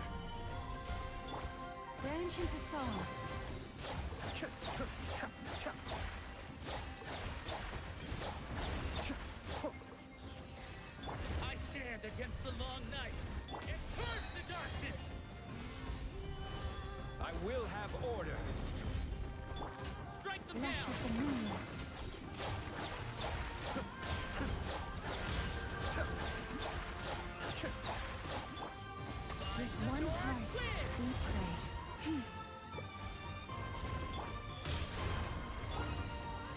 Solidify!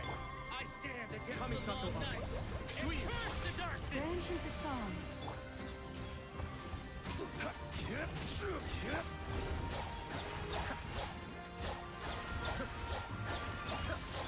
Order guide you. Strike them down! Quake! I stand against the long night and curse the darkness! Be still. Lush as the moon.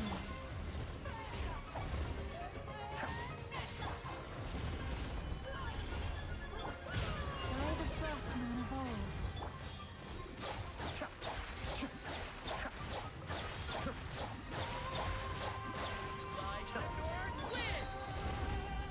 I will have order. I stand against... Mind the deluge. Receive my blessing. And curse the darkness! Sacred name, fortune preserver.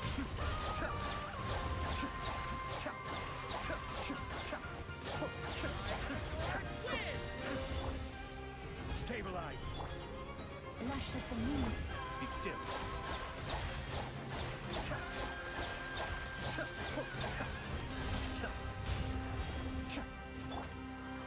I stand against the long night and curse the darkness!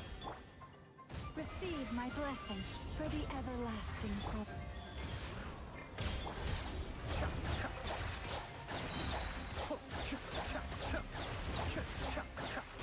Kamisato up. Suiyu! Order guide you.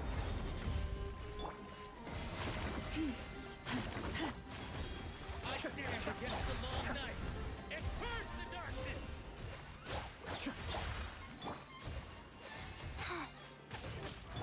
Lush as the moon. Master, outta.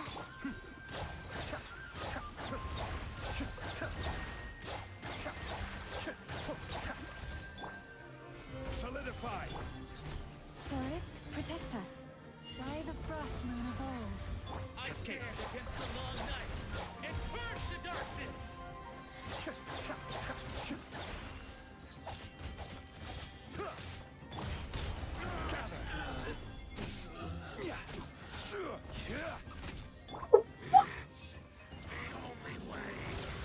Oh no! Mind the deluge. This is order. Branch into song. Rise. Orders given. Orders received. Oh fuck, oh fuck, oh fuck, oh fuck, oh fuck. Dispel the dark! Order guide you. Cascade.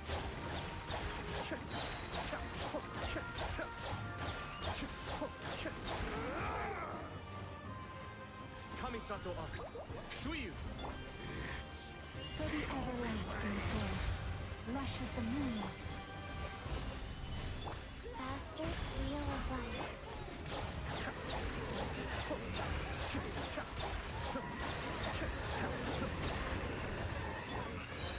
This is order.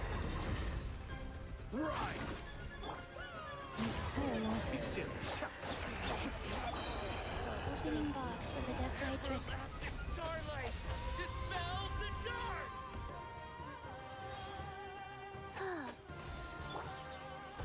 Solidify! Mind the deluge.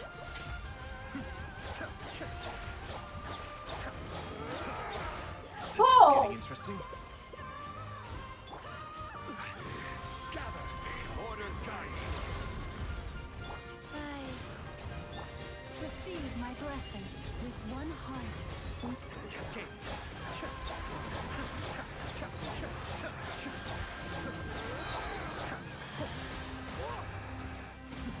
The depths back. I will have order. Stabilize. Wheel of life. Sacred name.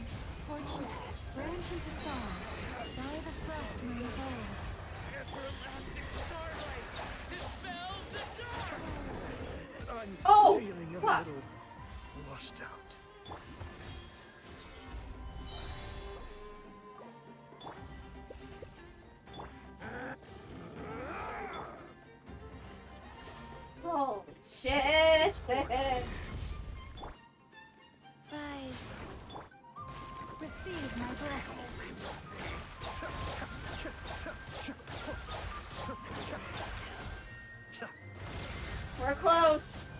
close.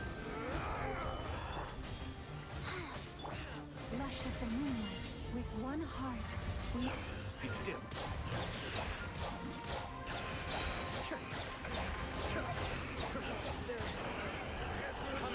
Oh, fuck. Branch into song. By the frost moon of old. Ah, fuck. Oh no. Oh god. Oh, this is so bad. Oh, this is gonna be so bad. Starlight, dispel the dark. Stabilize. Cascade. I can't.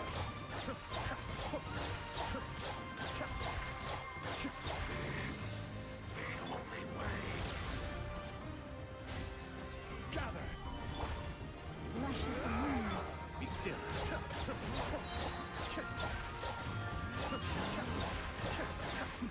The depth's back. Shit. Oh, This is fuck. getting interesting. Yeah, I know. He's got the Wild Hunt mechanics on top of just being a horribly terrifying boss. No! Oh, God! Oh, fuck. I am fucked.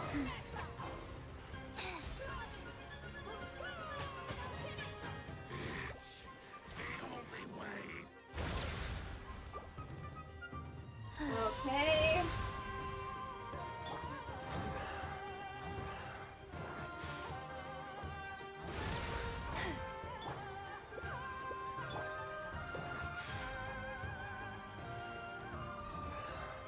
Orders given.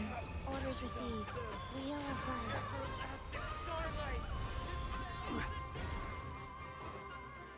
Oh.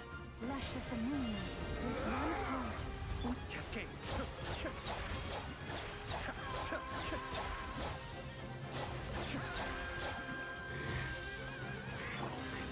Stabilize.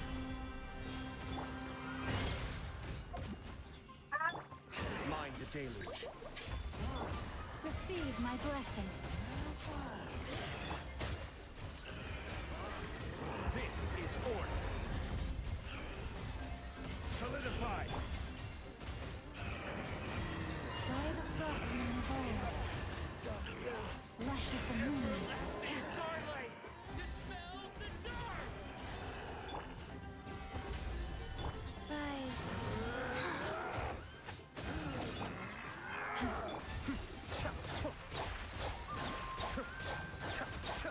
I will have order. Gather. Wheel of life. Opening box of Adepti-Trix. Be still. Kamisato Aku. Suiyu. Solidify. This is order. Cascade.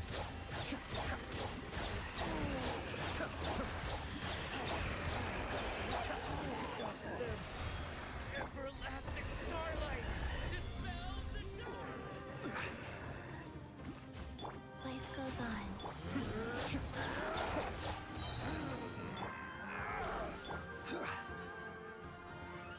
Stabilize. Order guide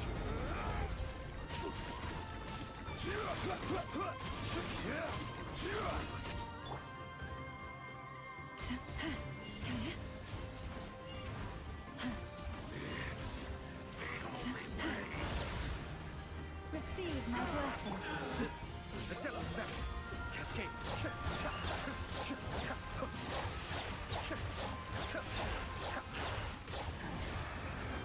With one heart, we pray. Be still. Rise. Everlasting starlight, dispel the dark. Gather. This is order. Rise. Orders given. Orders received. Go. God, yeah, I am. But I'm whittling him down. Oh, dear God. Kamisato Aku. Suiyu.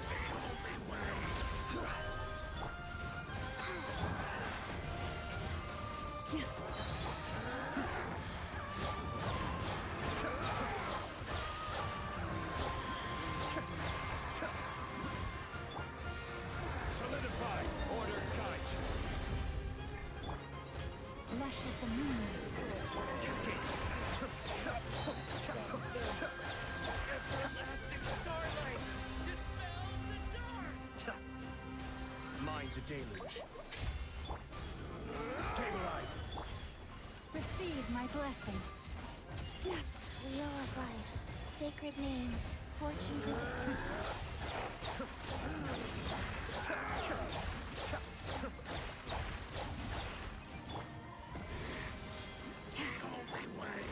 Gather. Be still.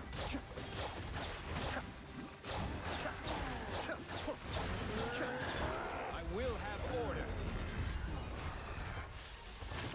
Stabilize. Lush as the moon.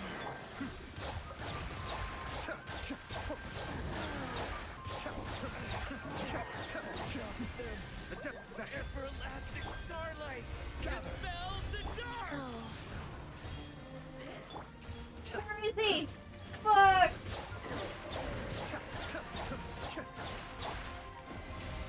By the frost moon of old.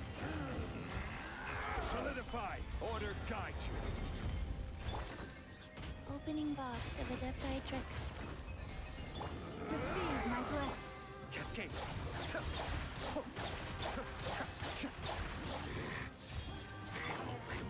Stabilize. Branch into song. Be still.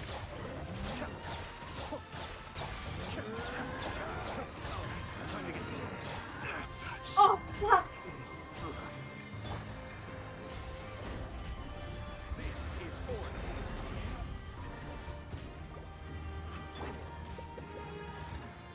Fast wheel of life. Everlasting starlight. Dispel the dark. Aw, shit. Lush as the moon. Okay, that's what happens. Stabilize. If I don't kill them in time, he, restores himself with them.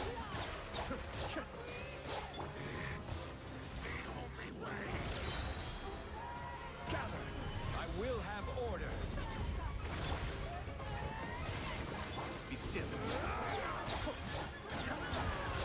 But it's just so much chaos, it's hard to keep track.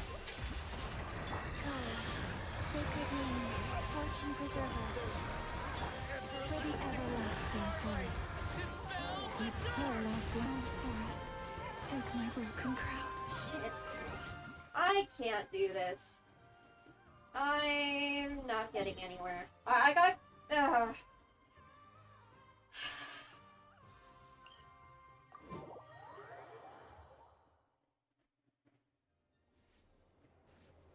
I tried.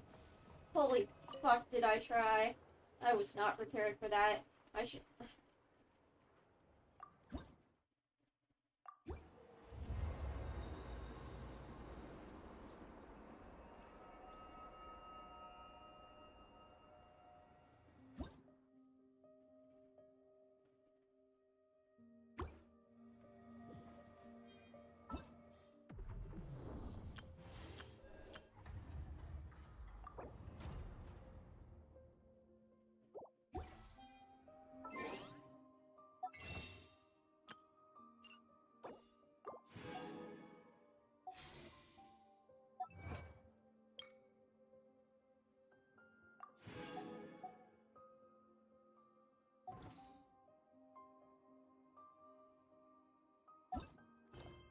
Let's do a different quest.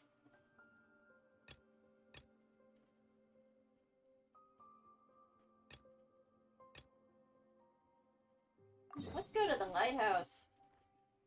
Yeah, let's do stuff with Flynn's. Little Putomerovich Flynn's.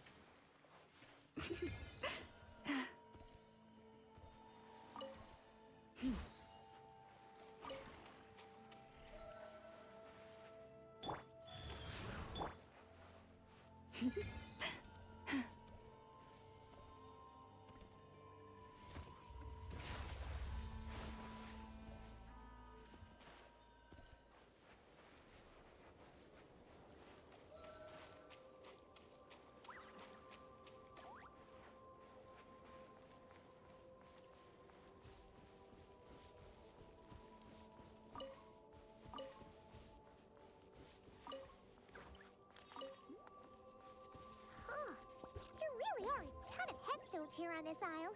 And they're all so old, you can't make out the words on them at all.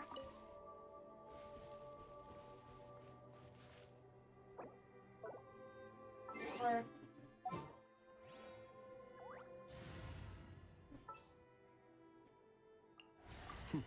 Happy to...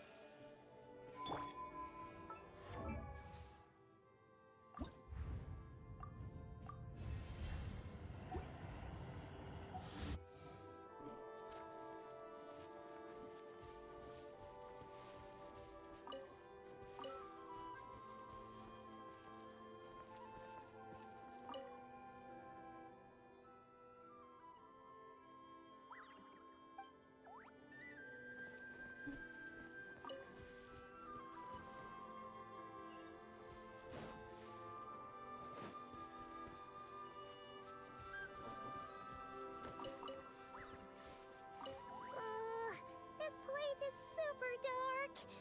Feels kind of stuffy too. Huh. And there are ghosts over there.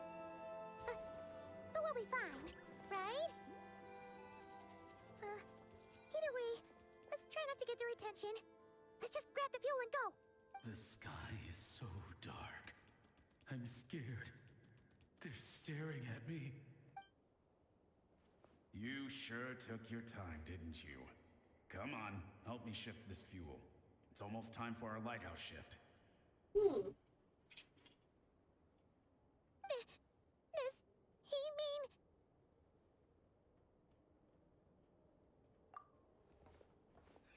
Look at you, shaking like a leaf. You scaredy cat. How you made the cut as a ratnik, I'll never know.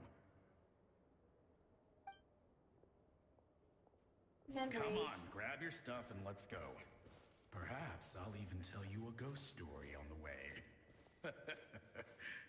Any story you tell is gonna be a ghost story. What?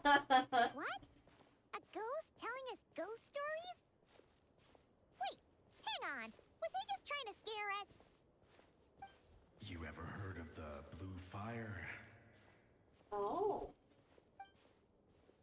As we all know, when you're out walking out at night, you should never look behind you, and never look all the way down at the ground.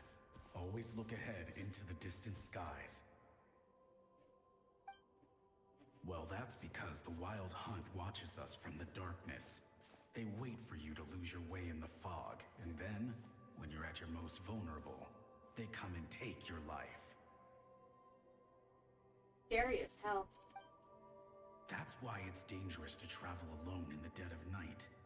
But sometimes, if you're lucky, you'll see a blue lantern shining out in the darkness.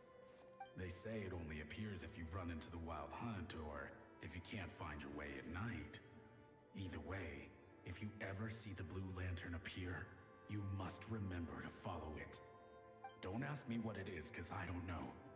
My granddad says it's one of the Fae that used to live in Nodcry in ancient times. But it could equally be the ghost of one of our fallen warriors. One who truly hated the Wild Hunt. Whatever it is, the blue lantern seems to be on our side. The side of the Light Keepers. I'll bet that's why the Starshina wants to make offerings to it on the island. Ah, shucks, look at me talking away. I totally forgot I've still got fuel to move. Aww. Wait, but we brought all the fuel with us. What's this guy talking about? He's a ghost, Paimon. All right, I'd better get back. See you later, scaredy cat. It's nearly time for my shift. Oh.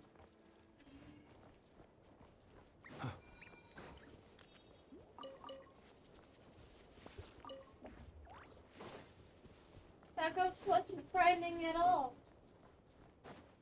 He was a friend. Someone so dedicated. That even in death, he relives those moments.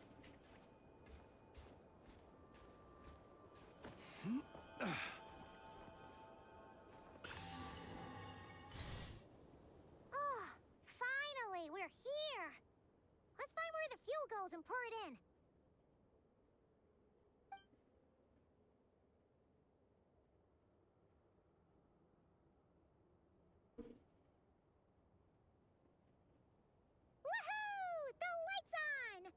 This should make things way easier. Now we can keep exploring.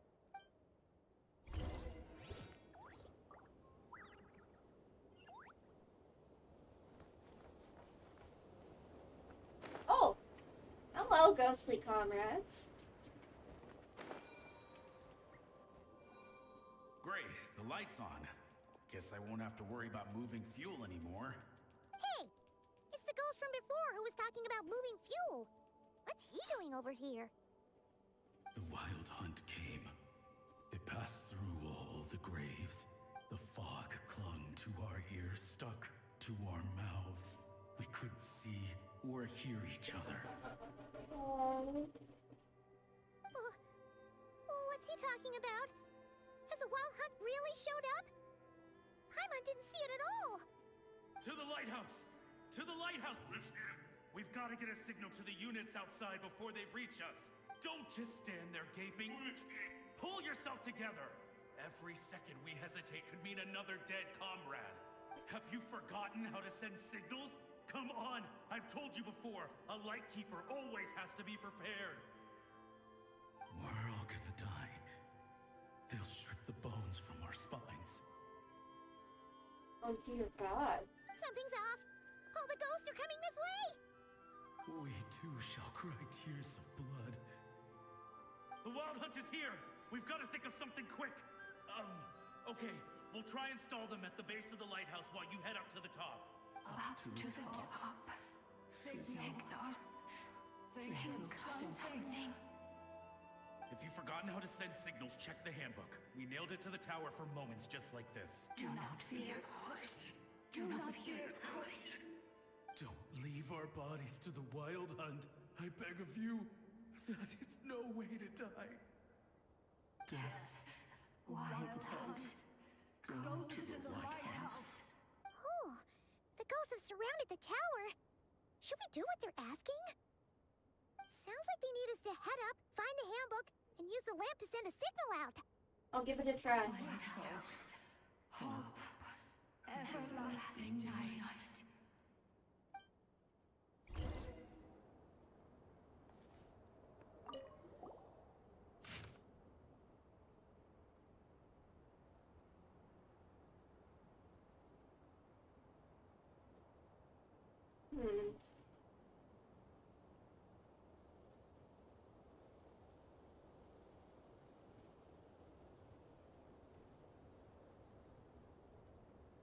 Now, do we send distress or do we send all safe?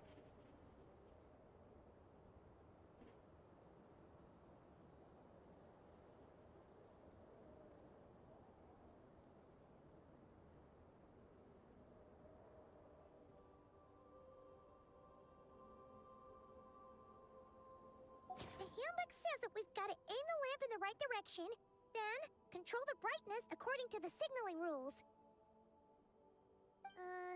There are 5 signal types: distress, warning, guidance, summoning, and all safe. Huh. The part that describes the warning signal is illegible, so let's try one of the others.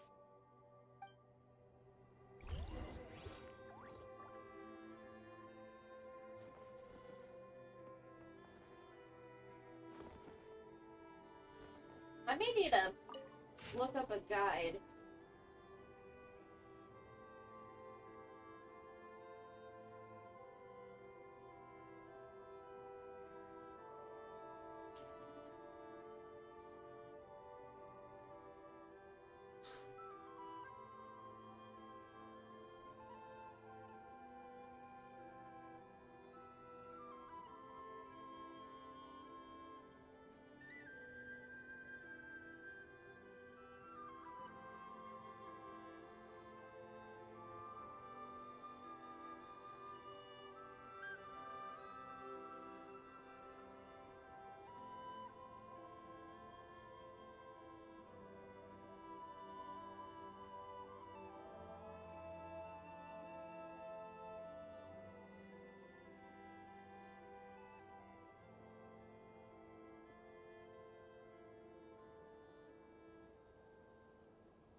Oh, okay. Yeah, I do need to send the distress signal.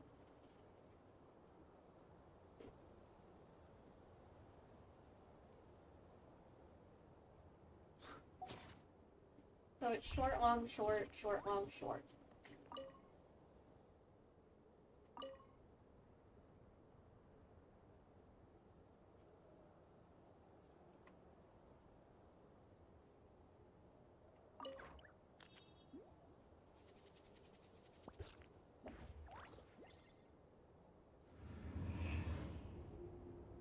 Oh, hi!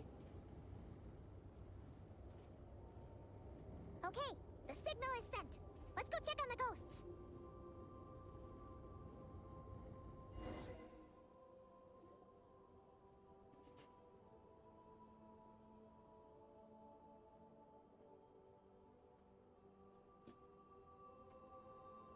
What happened here?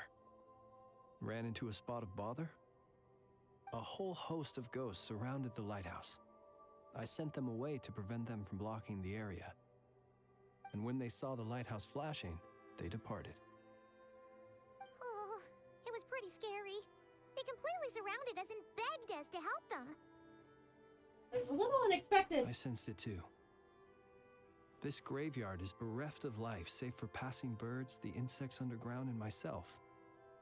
Normally, it's so quiet you can hear yourself breathing. Up until just now, that is, when these ghosts started getting agitated. Was it because of the lighthouse?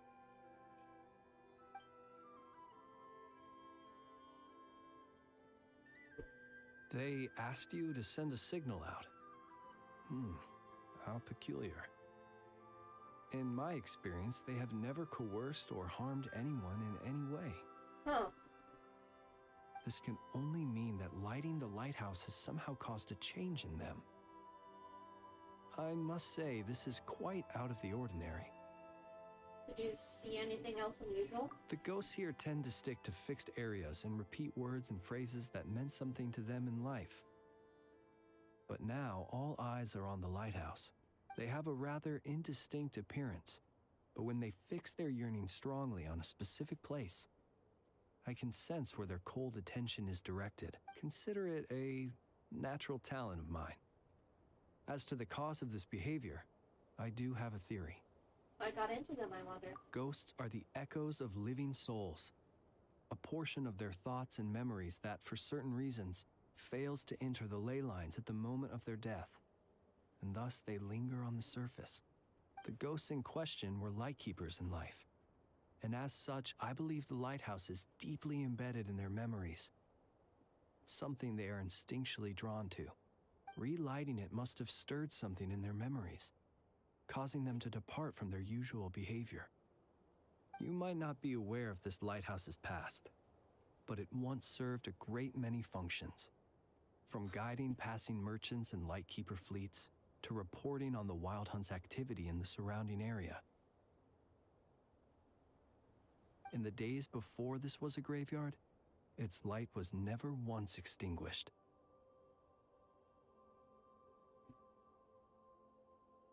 It came to symbolize the hope and warmth that the Lightkeeper sought to bring to Nodcry. All the more a shame how it's left in its ramshackle state. But alas, the light of this historic outpost was snuffed out in a conflict against the Wild Hunt several decades ago. According to our internal records, that conflict cost the island 90% of the troops stationed here. The Starshina of that time eventually decided to send a warning signal to the outside. Wait, a warning signal? So, they didn't use a distress signal and call for help? Indeed. The warning signal saved the nearby merchant fleets and patrolling lightkeeper ships. Without it, they likely would have been pulled into the fighting with little knowledge of the situation. But at the same time, this signal also cut the troops on the island off from any possibility of rescue. Oh, shit.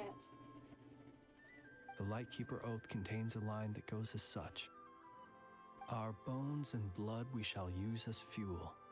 We shall make life greater than death. It is a line that strikes at the very heart of our principles.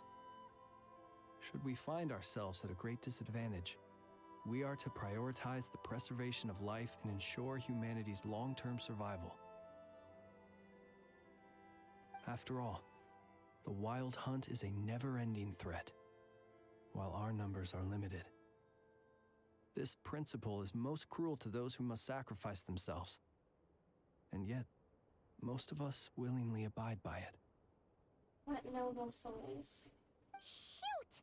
So we sent out a distress signal, but what the ghost actually wanted was for us to send a warning signal, right?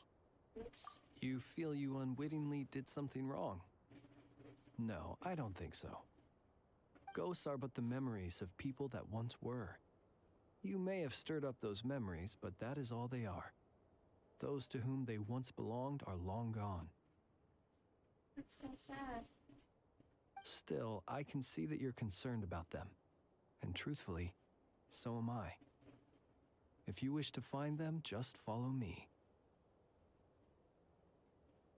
Ah, yes.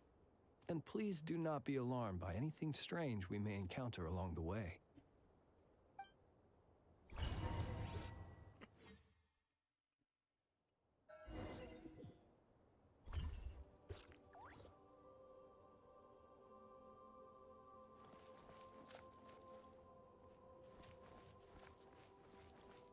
The lighthouse.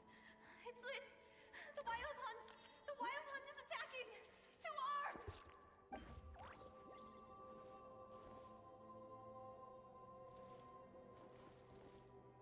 The lighthouse. It's lit. The Wild Hunt. The Wild Hunt is attacking. To arms! Reliving that fear. Look! Someone's put out a distress signal! Reinforcements will arrive from the sea soon! Hold steady, everyone! The coast then. But on which side?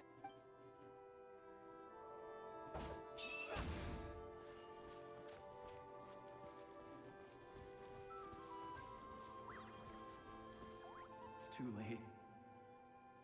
There's no point calling for help now. Even if reinforcements from Pyramida do arrive from the north, they'll only end up as fodder for the Wild Hunt, just like us. The north it is then.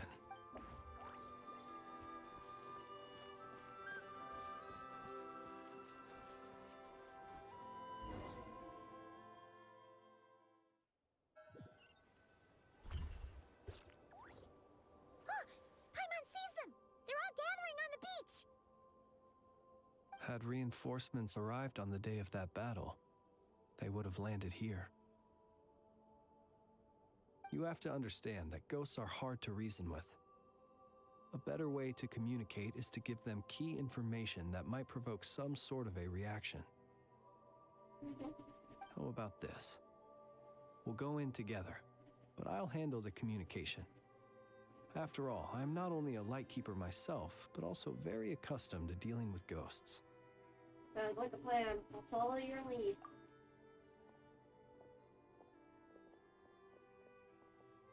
Don't come near us. Don't try to save us. Help is on the way. The Wild Hunt is coming in too fast. There's no time. Let us stay here and take them down with us. This place will be enough of a graveyard by the time the night is through. Don't send more people to their deaths. So you don't need rescuing? No, we do. Please save us. We can't hold on much longer. Everyone else is gone, and we are lost. What more can we do? Please, someone, anyone, save us. Ignite the Blue Lantern. It will guide you far from the Wild Hunt. The Blue Lantern cannot bring back souls from the dead. Even if you light him up, it will be too late. He can help you destroy what remains of the Wild Hunt, but he cannot save you. Don't rescue us. Don't come any closer. No, wait. Help us, please. Someone, anyone. What's this supposed to mean? Do they want help, or don't they? Those poor souls. On the one hand, they hoped that someone would send out a distress signal and save their lives. On the other, they did not wish to call in reinforcements only to send them to their deaths. And so they sought the help of the Blue Lantern spoken of in local legend. And indeed, one such lantern was still preserved on this island. That ought to have been their last hope in a time of desperate need. But to my great regret, it is of no use to them now. Will any other horrible things happen? They will recall the unfathomable suffering they experienced in their final moments. I will do what I can to comfort them. We shall part the snow curtain of the sky and blast the winter winds across the wasteland. We have sworn an oath, and so we must fight to the end.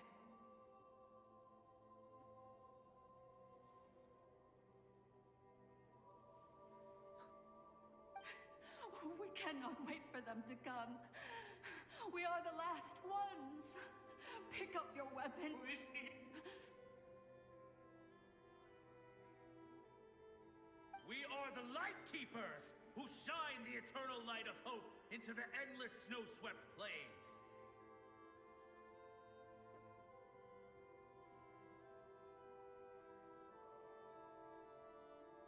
Wait! Flintz! It seems like these ghosts have rallied. Again, they are but the replaying memories of once living people. It is not the ghosts who have rallied, but the Lightkeepers who fought to the bitter end.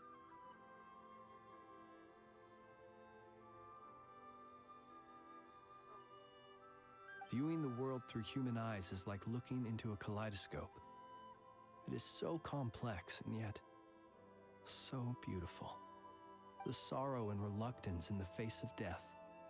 The longing for a life of peace and stability. The surprising valor that wells up in the hour of despair.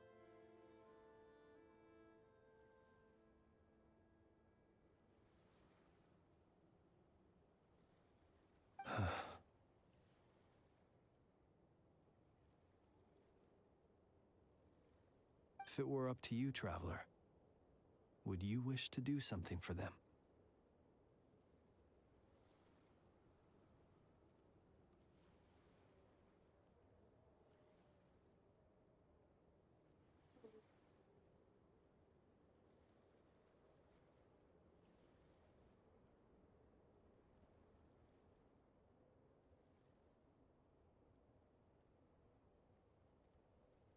Is that so?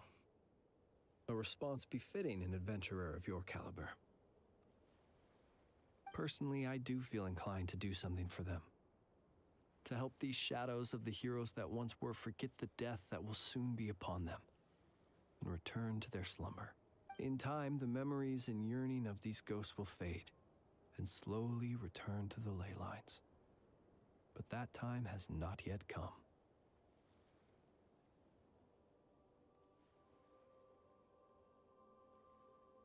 My dear Ratniki, I am Kirill Chudamirovich Flintz.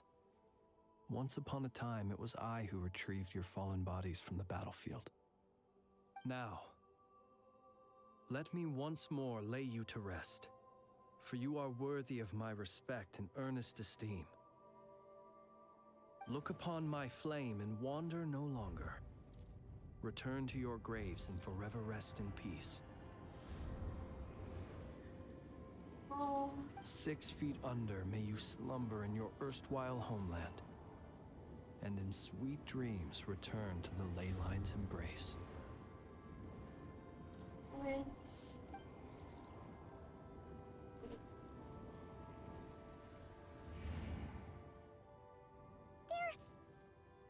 gone. Some of their memories and thoughts have been dispersed. The rest will later return to their usual state. May their spirits find rest. To me, they are both warriors whose memories should be honored, and my gentle, friendly neighbors. Unfortunately, I did not know most of their names. But my short interaction with them has deposited some of their memories within my flame. At the very least, I know now that the gentleman who moved fuel and loved to tell the tale of the Blue Lantern was named Imo. And the comrade he always called out to was named C2. Oh. Jenny, you should go to sleep. Get some rest. I'll try and talk with you more tomorrow, okay?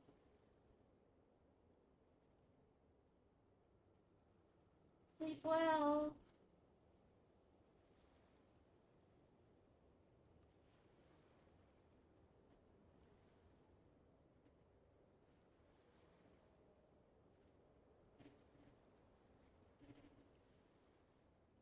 Many of the ghosts on this island may have been affected by the lighthouse, and I'm not sure if they'll all undergo changes like Imo.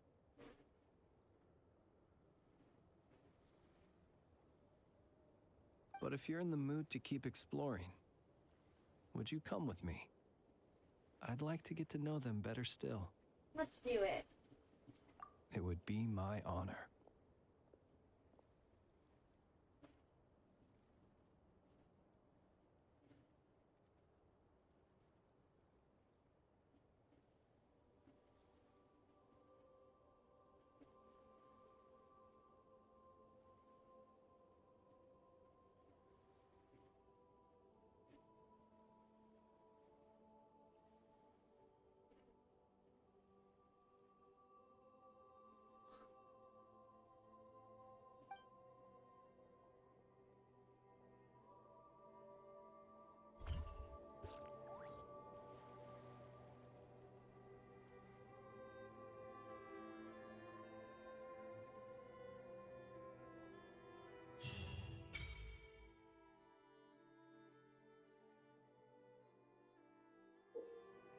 Oh?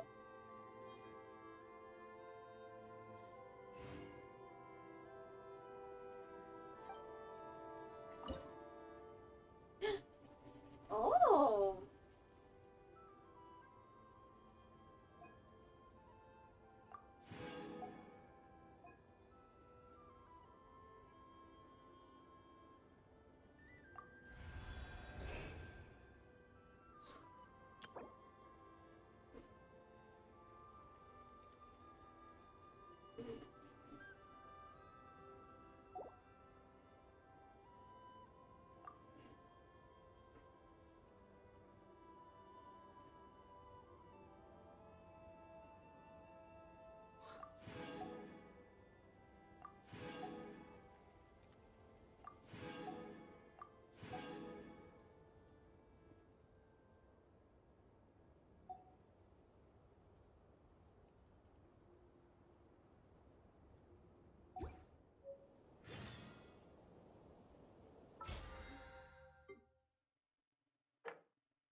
Come on, Zhongli. Why are you being so stubborn with me?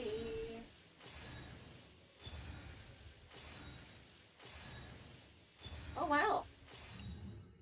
I at least got 4 stars.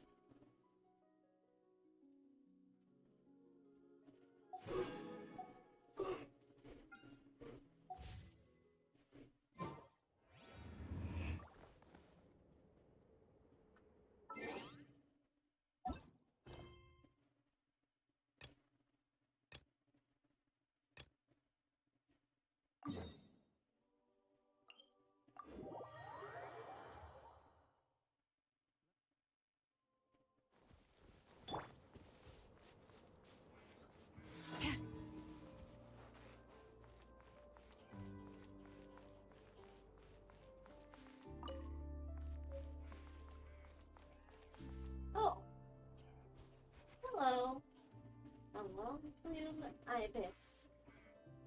Yes, I'm sure you have very many friends indeed, but that's not the issue. Even if you summoned every ibis on Hisi Island, I still don't think you'd be able to move the moon mirror.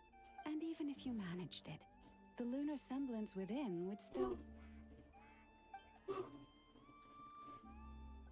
Dig it out. You could, but moving the mirror would still pose a challenge, even for you. No, they want to help. Huh? You really can summon every ibis on the island if that's what it takes? And you, on the other hand, think this plan is a joke, even if the ibis gets its entire family involved? Oh, weasel thief. Things are really kicking off over here. Looks like we've got a weasel thief and a heated argument with a bird. Planning a joint heist? We're plotting and scheming, to be precise. I'm told we have to get all our ducks in a row before moving forward on this job. But my co-conspirators disagree quite strongly on the best approach. And they're not exactly being diplomatic about it. Choice words have been spoken. Oh dear, what are they saying? All right, I believe you. I'm sure you do have friends in high places. Although, where did you learn to speak like that? From a short girl with a metal arm and a hat. Yehoda.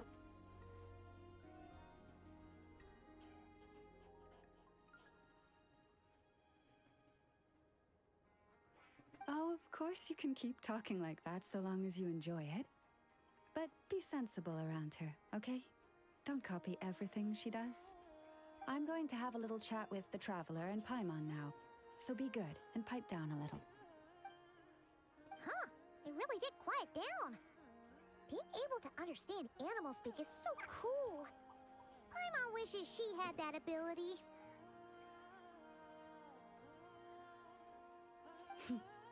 Trust me, Paimon, you would not enjoy it very much at all. That sounded ominous. Don't misunderstand. Nothing terrible would happen, and it doesn't drive you insane or anything like that. Although, that being said, I do sometimes find it quite overwhelming. I was overjoyed when I first discovered that I could understand animal speech, but I quickly realized that it came with a downside. This ability is always active, and I cannot control it. Oh. Yeah, that would be a problem.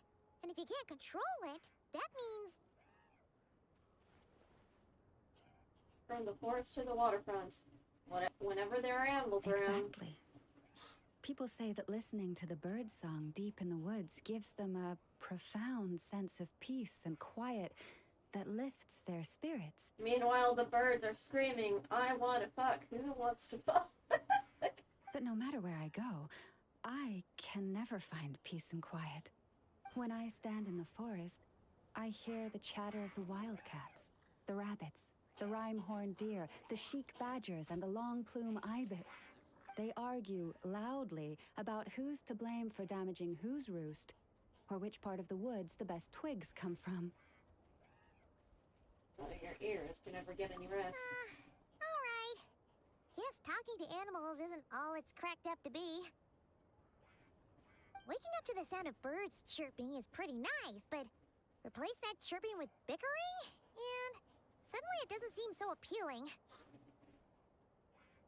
We both know it takes more than a little chirping to wake you up. As for me, I've lived with it so long that I'm used to it now. In fact, it would probably be quite an adjustment if I woke up one day and couldn't hear the finches discussing which cup in which house makes for the best bath. Yes, plotting and scheming. Thank you for reminding me. I got a little sidetracked. Although, now that the Traveler's here, we might just have the solution to our problem. I've got friends in high places too. I just need a little time to get a crew together. No, just you will suffice. This job involves breaking into a storage room by undoing the seal created with the moon mirror by a previous moon chanter. But for someone of your talents, I'm sure it will be a simple task.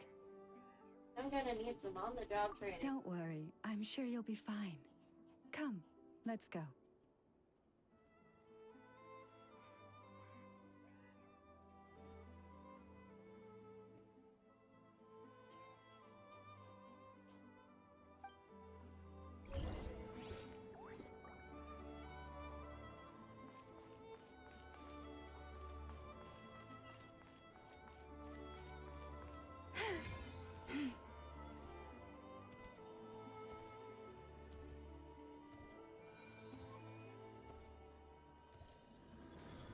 Oh?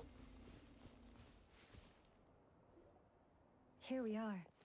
What you see now is the moon mirror, within which the lunar semblance is sealed. Oh, must be a pretty precious statue if they went to all this effort to steal it away. Will there be some traps inside? You know, the kind that send arrows flying out if you step in the wrong place? I'm ready either way. Do not worry. This little one did some scouting for me ahead of time. The seal does not contain any such fatal traps.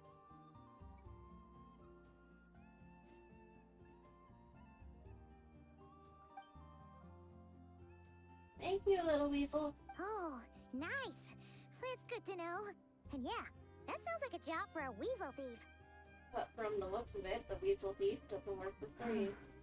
That's true. Each time I ask it for help, I have to pay it one more the next time we meet. Huh, what a thieving little weasel. Oh wait, that tracks. But considering that it's helping you keep watch on the lunar semblance, it might need a name change. How about... Weasel Guardian! Oh? Are you... Can't catch Paimon! Paimon can fly! Uh-oh. Not the hair, not the hair! Come on, be nice to our guests.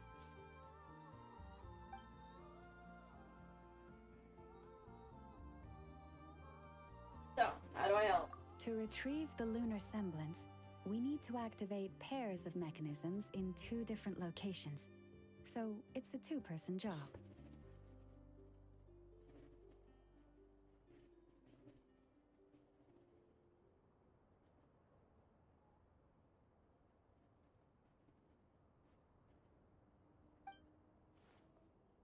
If you head over there and take the mechanism on that side, I'll take this side.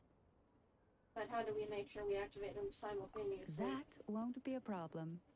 I have eyes in the sky. Ah, our ibis friend. It will keep me updated on where you are and which mechanism is in front of you. Don't worry. All you have to do is follow my instructions.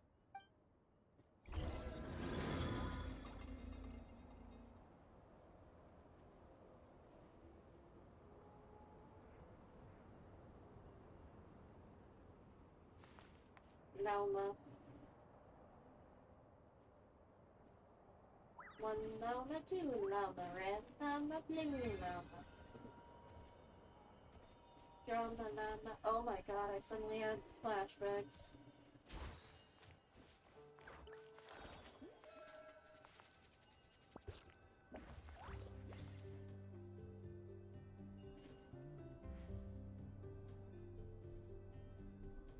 Understood. I will retrieve the lunar semblance now.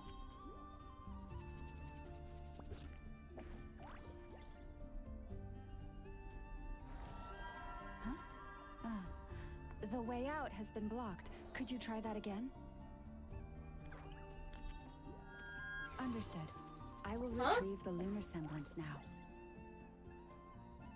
Oh.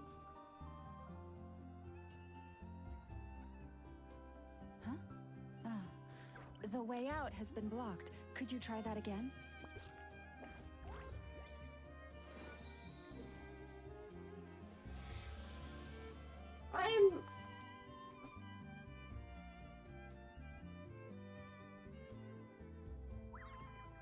Understood. I will retrieve the lunar semblance now.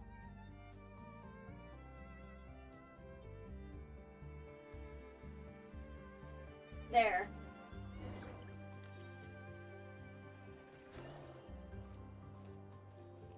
Wow! What a huge statue! Yeah, no amount of birds or weasels is shifting that.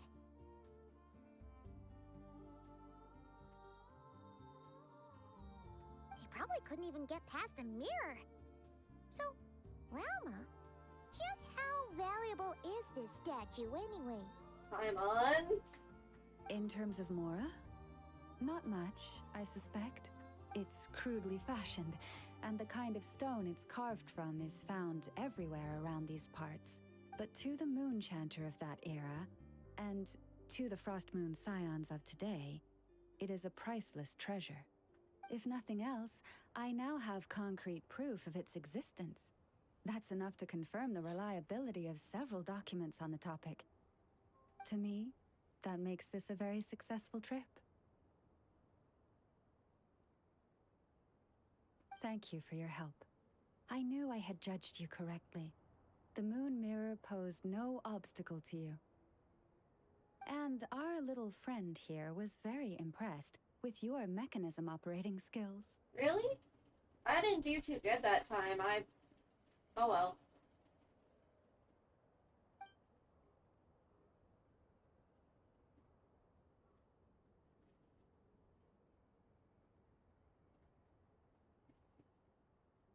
What is it saying, Lalma? It says that the Traveler is the best treasure hunter it's ever seen. It wishes it could join him on a quest to unlock all the treasure chests in the world. Gee, that makes me sound like a thief. It's true, I have opened a ton of chests, though. From now on, I'll call on you if I ever find a treasure chest I can't crack. Okay. Bye then. Huh. Didn't even give us a choice in the matter. Don't worry, it won't come knocking on your window every day with a Mora coin in its jaws trying to drag you off on a treasure hunt. That sounds far too specific. And it certainly won't be visiting your room in the dead of night, moaning about locks it can't pick. Uh-oh. We better make sure to lock all our doors and windows before we go to sleep tonight. It's a weasel thief. It'll be able to lockpick. Relax. That weasel's only a child. It means no harm. It's just more talkative than most.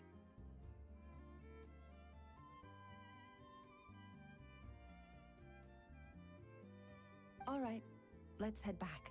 It's almost time for dinner. I wonder.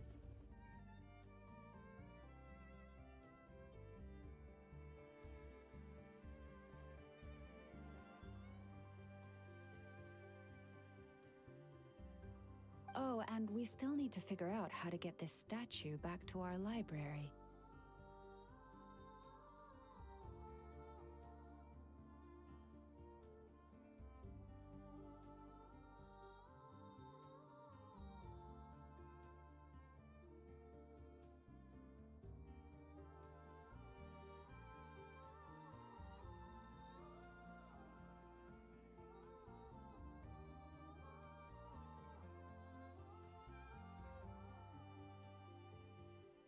Okay, Mr. Weasel Thief.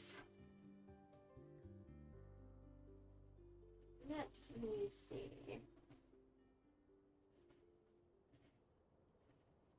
The amount of chests in total I have unlocked. I need to pull up a calculator real quick to add them together.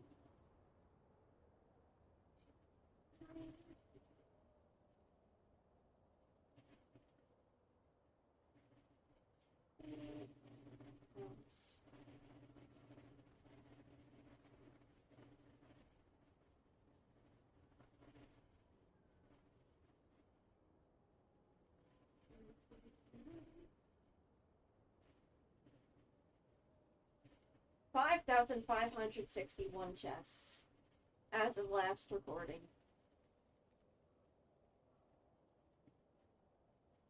It seems like I'll need a little help from my friends, after all.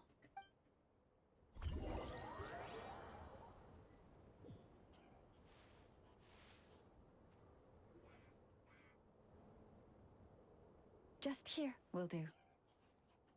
Oh, that all went down without much fanfare. Paimon was expecting something exciting to happen once we put it down.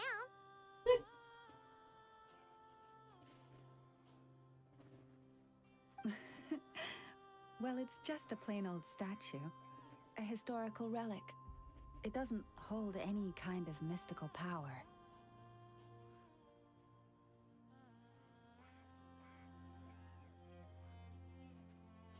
The real value lies in the stories behind it. My job is to dig those stories up, wherever they might be hiding, verify them, and then share them with the people. Cool. Well, it's a good thing we got it back here in one piece. Indeed. And you two have my thanks for that. Please, take these fruits and quench your thirst. I had the animals gather them in the woods. Oh, thank you, little ones. And after that, forgive me, but I have another request to make of you. Oh, sure. What do you need? I apologize if this is presumptuous of me, but I've seen how well connected you are, and I've heard of your many travels into secret and forgotten places. Oh? On your future travels, if you ever come across any texts about the Frost Moon Scions, could I borrow them and make a copy with which to enrich our library? Of course. You have my sincere gratitude on behalf of the Frost Moon Scions. Hang on. Where'd all the fruit go? Oh boy. That was some seriously tasty fruit. Paimon. So much better than Paimon's used to. You little glutton. These animals have lived their whole lives in this forest. Naturally, they're the ones who know where to find the best fruit.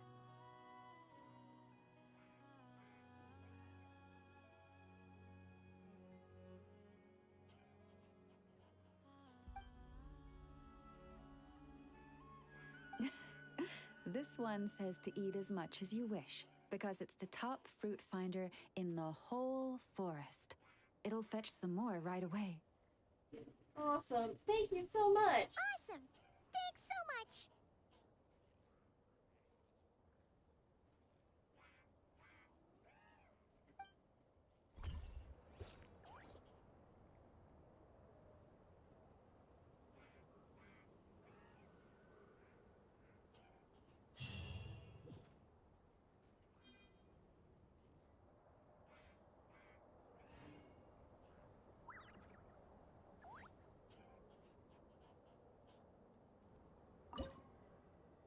Oh, neat.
Have you decided where you will go?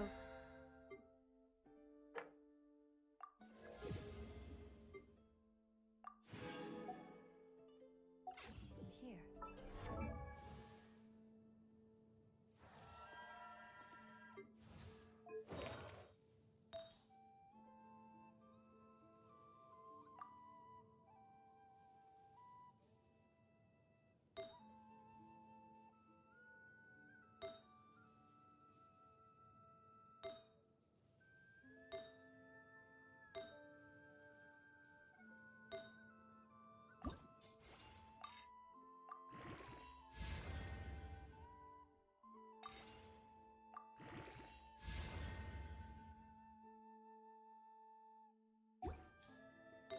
Oh yay, that drastically increased his crit rate.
If not, why not find a patch of soft grass? Alright, what quest next?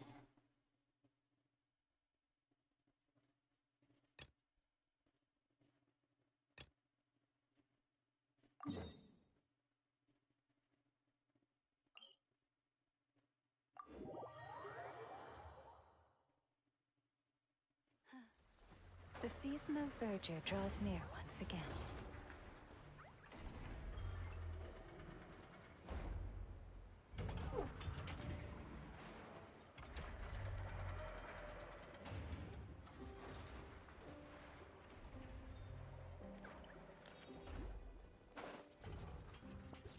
Nothing's going right lately. Is a good night's sleep too much to ask for? Aw, poor Aino. That's a minute though. There, I know. If nothing is going right, then nothing is the problem. And if nothing is the problem, everything is going to be alright. That isn't how that works, Inefa. You really think so? You know, Inefa, you've gotten a lot better at comforting people since you went away. I bet it's the Traveler's influence. I could not say, but thank you. Please get some rest. I will inspect these sorting robots for you. I'm gonna give each one a hit on the head with my wrench. I gotta see for myself which one is going haywire. Heyo. Oh, Traveler! Paimon! It's you! Speak of the devil, it's Michelle here. Hi, Inefa! But the devil is me. It feels like it's been ages since I last saw you two. Or, wait, maybe not. I don't know. It's all a blur. Sorry. I didn't sleep too good last night. My head's a mess.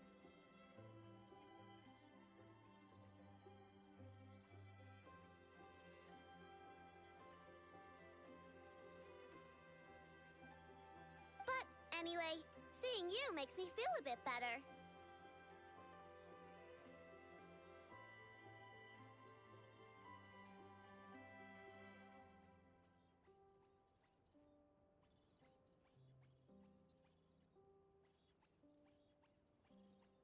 I know. It appears my analysis was correct.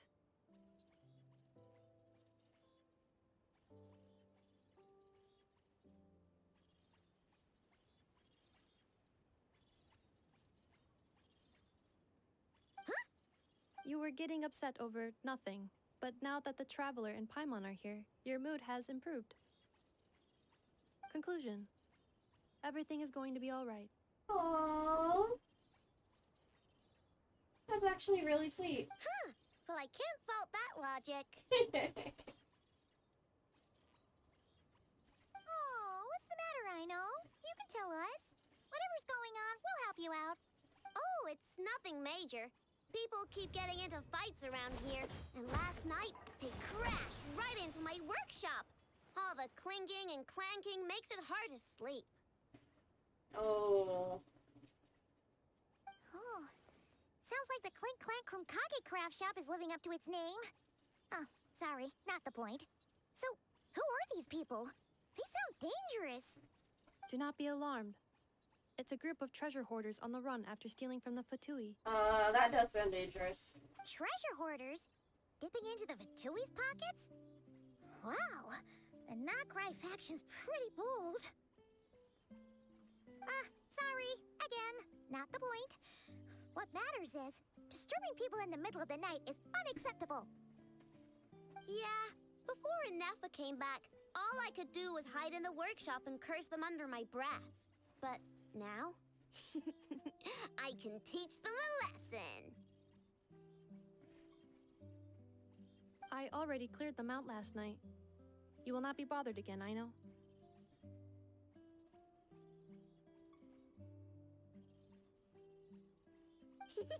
You're the best, Inefa. Wow, so problem solved, right? They need to clear out a camp or two. Well, the sleeping problem is solved, but now there's an issue with my prospector bots. They're supposed to sort out the useful treasure from the junk. Nice. Sounds impressive. No, not impressive. There's a traitor among them. Correct. The sorting bots delivered several items of no utility this morning. The ratio of useful to non-useful items suggests that one of the bots has malfunctioned. My bots don't just break down for no reason. You know what I think? It was sabotage. And it must have been one of those people from last night. And we'll find him and make him pay. Yeah! But first, I need to figure out which bot they messed with. How are you going to do that? Easy. Have them sort through some junk. By staring him down. You gotta put a little pressure on him and see which one starts to sweat. Okay, so psychological warfare? That works on robots? I don't know. If it doesn't work, I'll just drag them into a small room and interrogate them one by one. Can't you just take them apart and see which one's broken? Whoa! How's that fair? Two of them are just hard-working little bots. If I take them apart even though nothing's wrong, it'll hurt their feelings. How about a test? Make them go through piles of junk while you watch. Okay then. Ahem. Alright, listen up, you three. One of you has messed up big time. And if you don't own up, you'll be dragging your friends down with you. So, time to come clean. Or we'll... what are we gonna do again? We'll let you off. But just this once.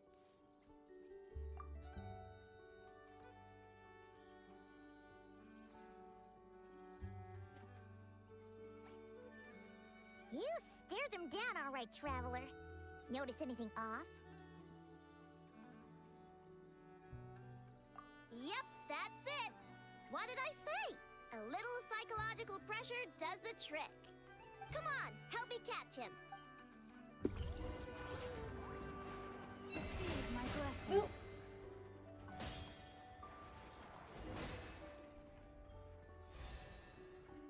I know! Inefa! We caught him!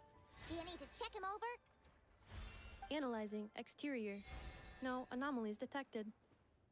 The probability of malfunction due to an external injury is low. Huh. Must be the processor then. Let me open him up and have a look. Uh-oh! He's on the run again! Catch him! Naughty little thing. Oh no. He's trying to blend in. Is that him? How did he get so big? No, those are scrap sorting bots. It appears he can still connect to them. Okay, well now I'm getting curious. There's more going on here than a simple malfunction. But we need to catch him first. Try sucking him out.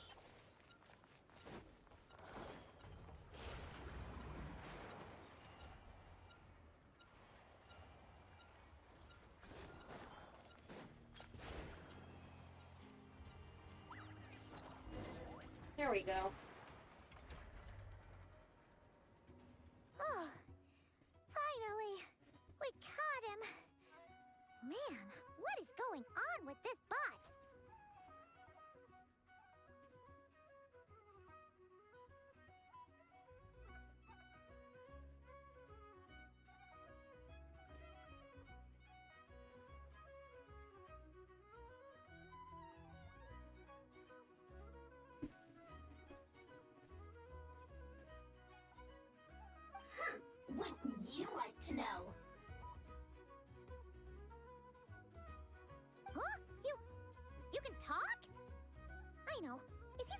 that? No, it's not possible. I mean, my prospector bots do have a voice function, but it's all preset phrases. There's no way they have awareness like a Nepha. Their cores aren't even a fraction as advanced as hers. But it seems like he can communicate. Could his core have been upgraded or something? Can you tell me your name? Can you mind your own business? Jeez, why is this bot so aggressive? It's like we're the ones being interrogated. Oh, just you wait. If you don't get out of my sight, I'll round you all up and send you straight to the Fortress of Marrowseed. The Fortress of Marrowseed? What kind of place is that?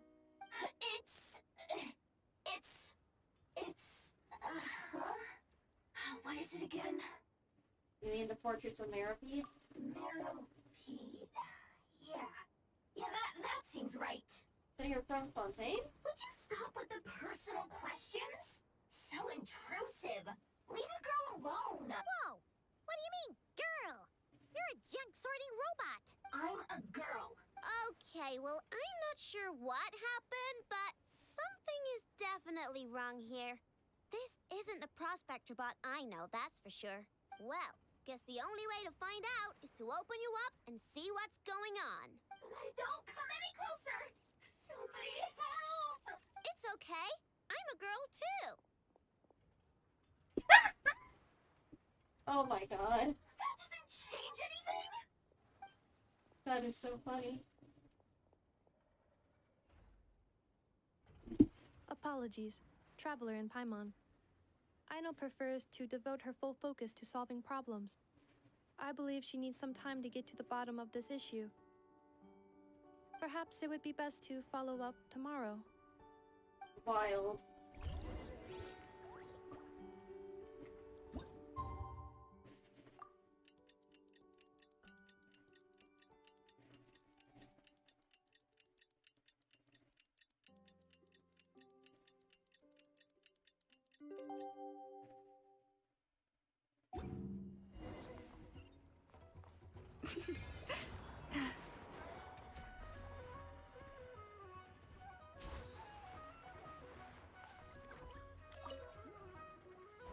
Weird. I know I only installed an average Nogcry machine core. Aino and Emma, we're here. Greetings. I mean, I found the source of the malfunction, but now I have way more questions than answers. Oh dear, what's up? What? Why? The bot has the wrong core. It is not the one Aino installed originally, but the core of a clockwork mecha from Fontaine. It has the wrong core? Oh, so now we have to hunt down the original one? It's no big deal. The original core was just something I salvaged from a pile of junk. Believe me, it's nothing special.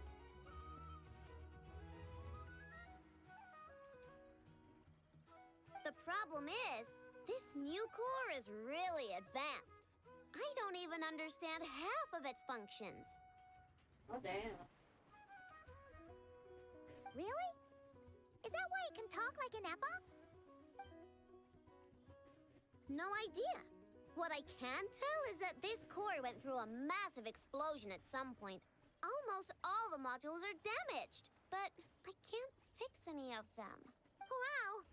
If even Aino's stumped, it must be really complicated. Damn, that's wild. The core originates from Fontaine, but little is known about this technology. Without relevant knowledge, a breakthrough will take time. Yeah, but it's not all bad news. I managed to extract a useful bit of information from the data I could salvage. One word. Charred. Charred? Is that its name? I doubt it, but I'm sure it's important. It was stored in the deepest part of the core. That's the best protected part, which is why I was able to salvage something from there.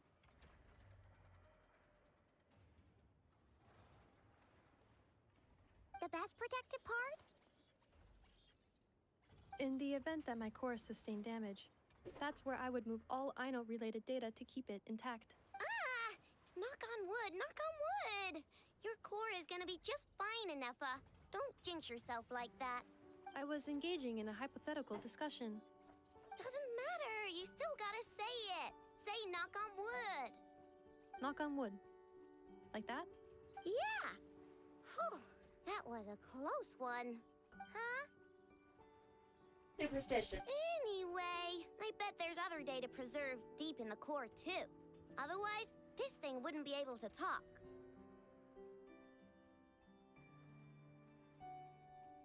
And I'm gonna extract it all.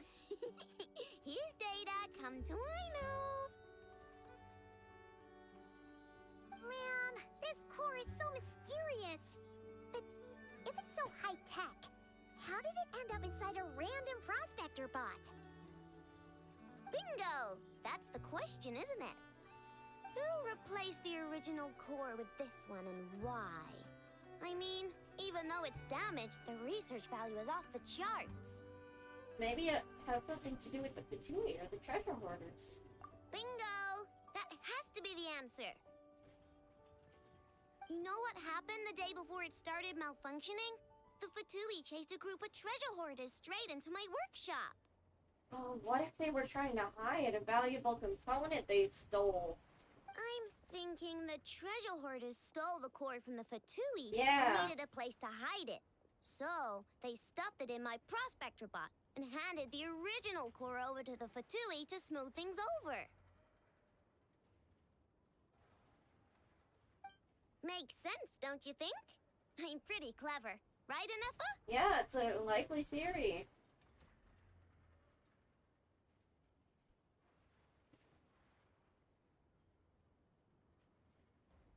Of course. In fact, intel from the curatorium appears to corroborate this hypothesis.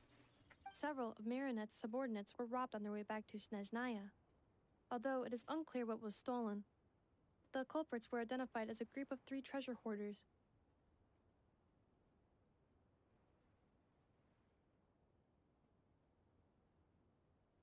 Their leader is a silver-haired woman wearing a hood. As for the remaining 2 members, there is a man with pink hair and a man with purple hair. Huh. Wow! So Paimon was right. The local treasure hoarders around here are bold. Actually, this group has only been active recently. The curatorium suspects them to be outsiders not local to this area.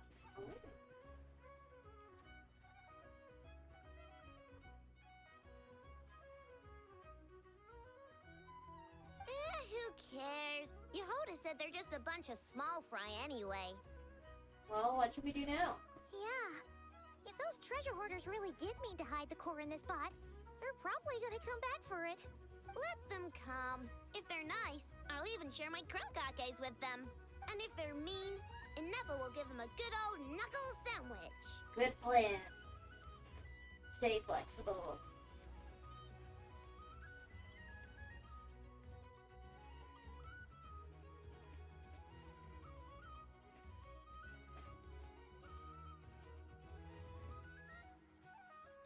And if they try to take back the core? Knuckle sandwich, didn't you hear?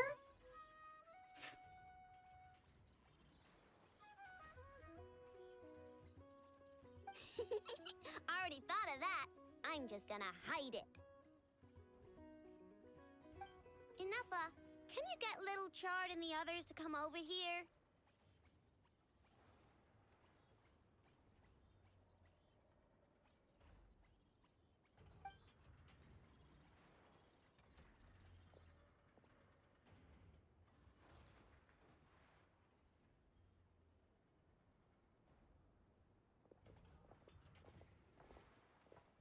Okay, hold on to your hats.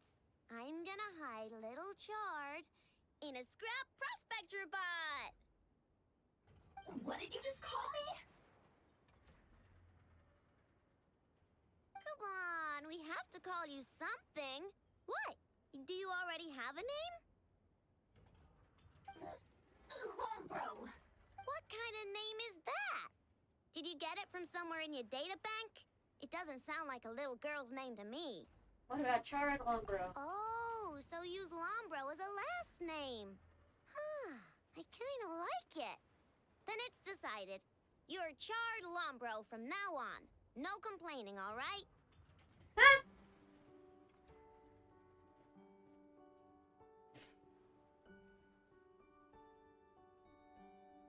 You're stuck with it either way. You're the one who decided to hide out here, so from now on, you work for me.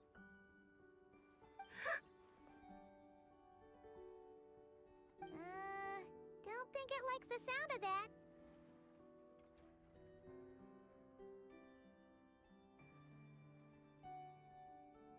Correction. This bot has no capacity to like or dislike something in its current state. Are you sure? Huh? Why? Because its core was destroyed 6 ways to Sunday. So, right now, its tone and mannerisms are all just a simulation of whatever data has been preserved.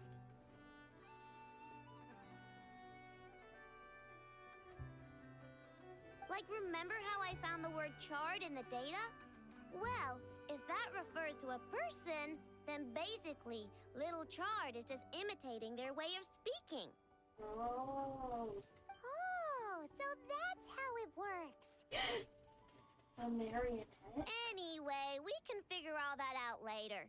First, we need to make sure little Chard is hidden.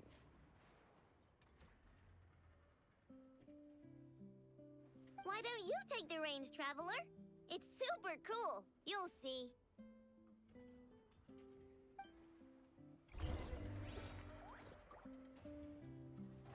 No.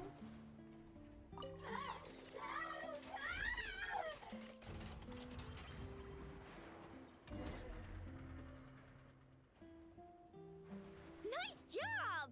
You've got some engineering chops, that's for sure. Really?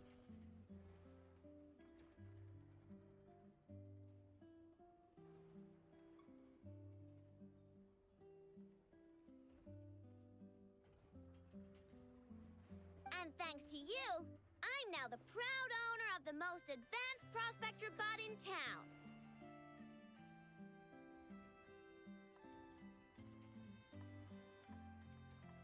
I expect good work out of you, little Chard. But don't worry, you'll be compensated.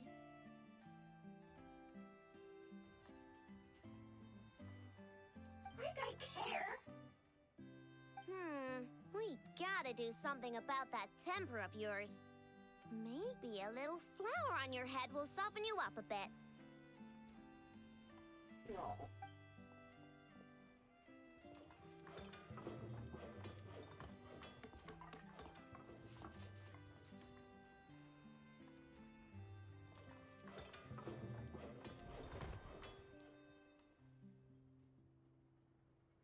There. Much cuter. Very strange. Oh, that reminds me. Traveler, Paimon, if you ever pick up stuff you have no use for, like screws and nuts and things, just bring them to me. Sure. I can make them into flowers or use them to upgrade my console. Oh, and I don't expect you to hand them over for free. I pay good prices for scrap. You're gonna want to stop by every day. Will do. Deal? Deal. Awesome! Turns out Ineffa was right all along. Everything is gonna be all right. Yep. Good luck out there on your travels. I hope everything goes all right for you, too. Every little thing's gonna be alright.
Oh, I need more. I need 2 more Luna sigils.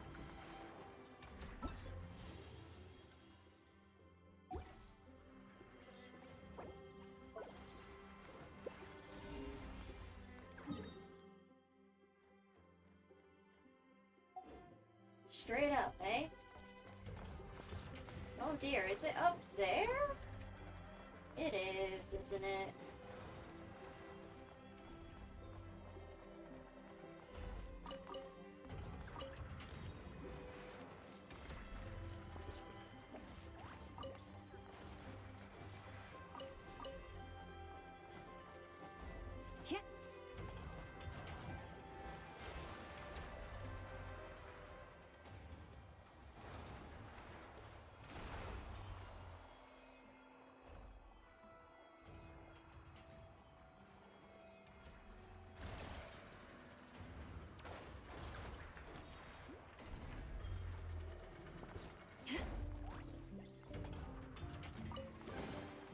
Perhaps this treasure has been waiting for you all along.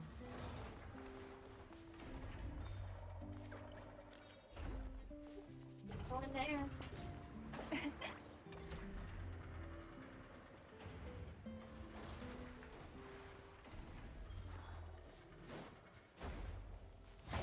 Forest, protect. Solidify! Order guide you!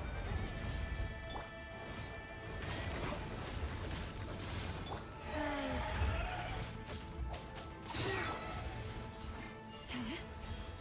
You poor lost lamb. Stabilize!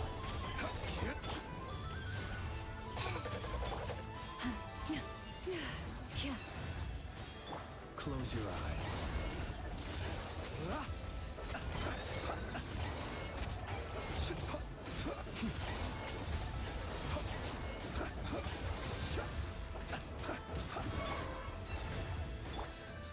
Gather! I will have order! With one heart, we pray. Forest, protect. The night cometh. Be silent.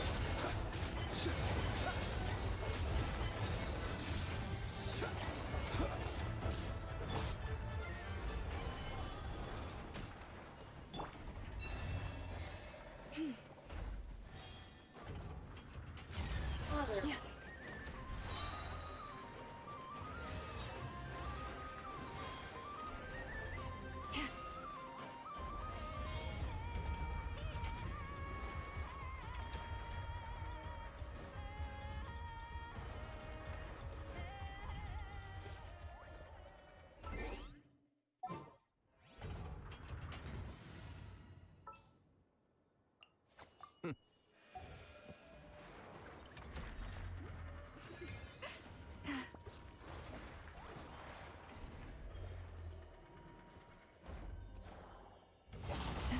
Leave this place.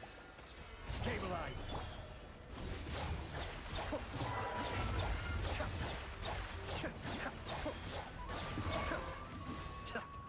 Life goes on. Orders given. Orders received. Rise.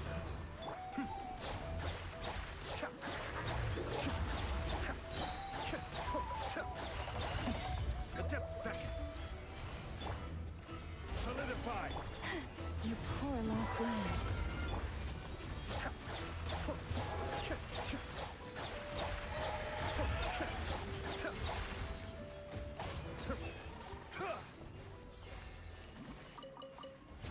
Oh,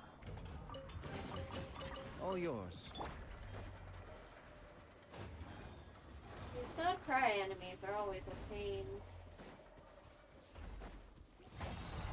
Oh dear. Stabilize!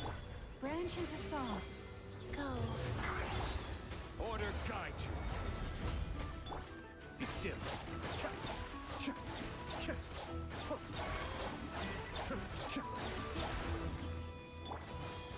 Solidify! Receive my blessing.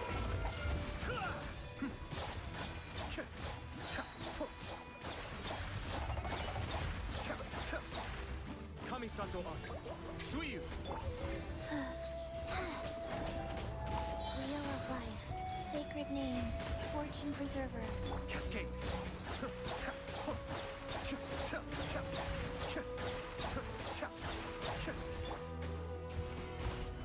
This is order. Unsolicited, and all the more valuable for it.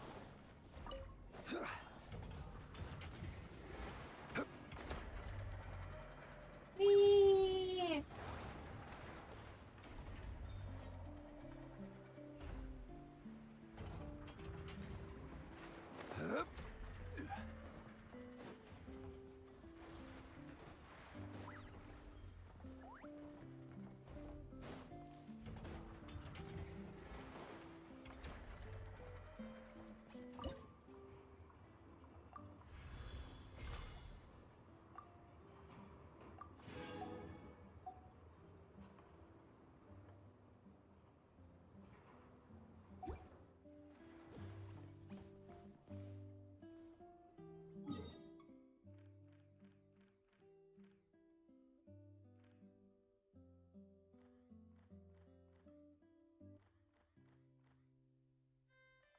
Alrighty.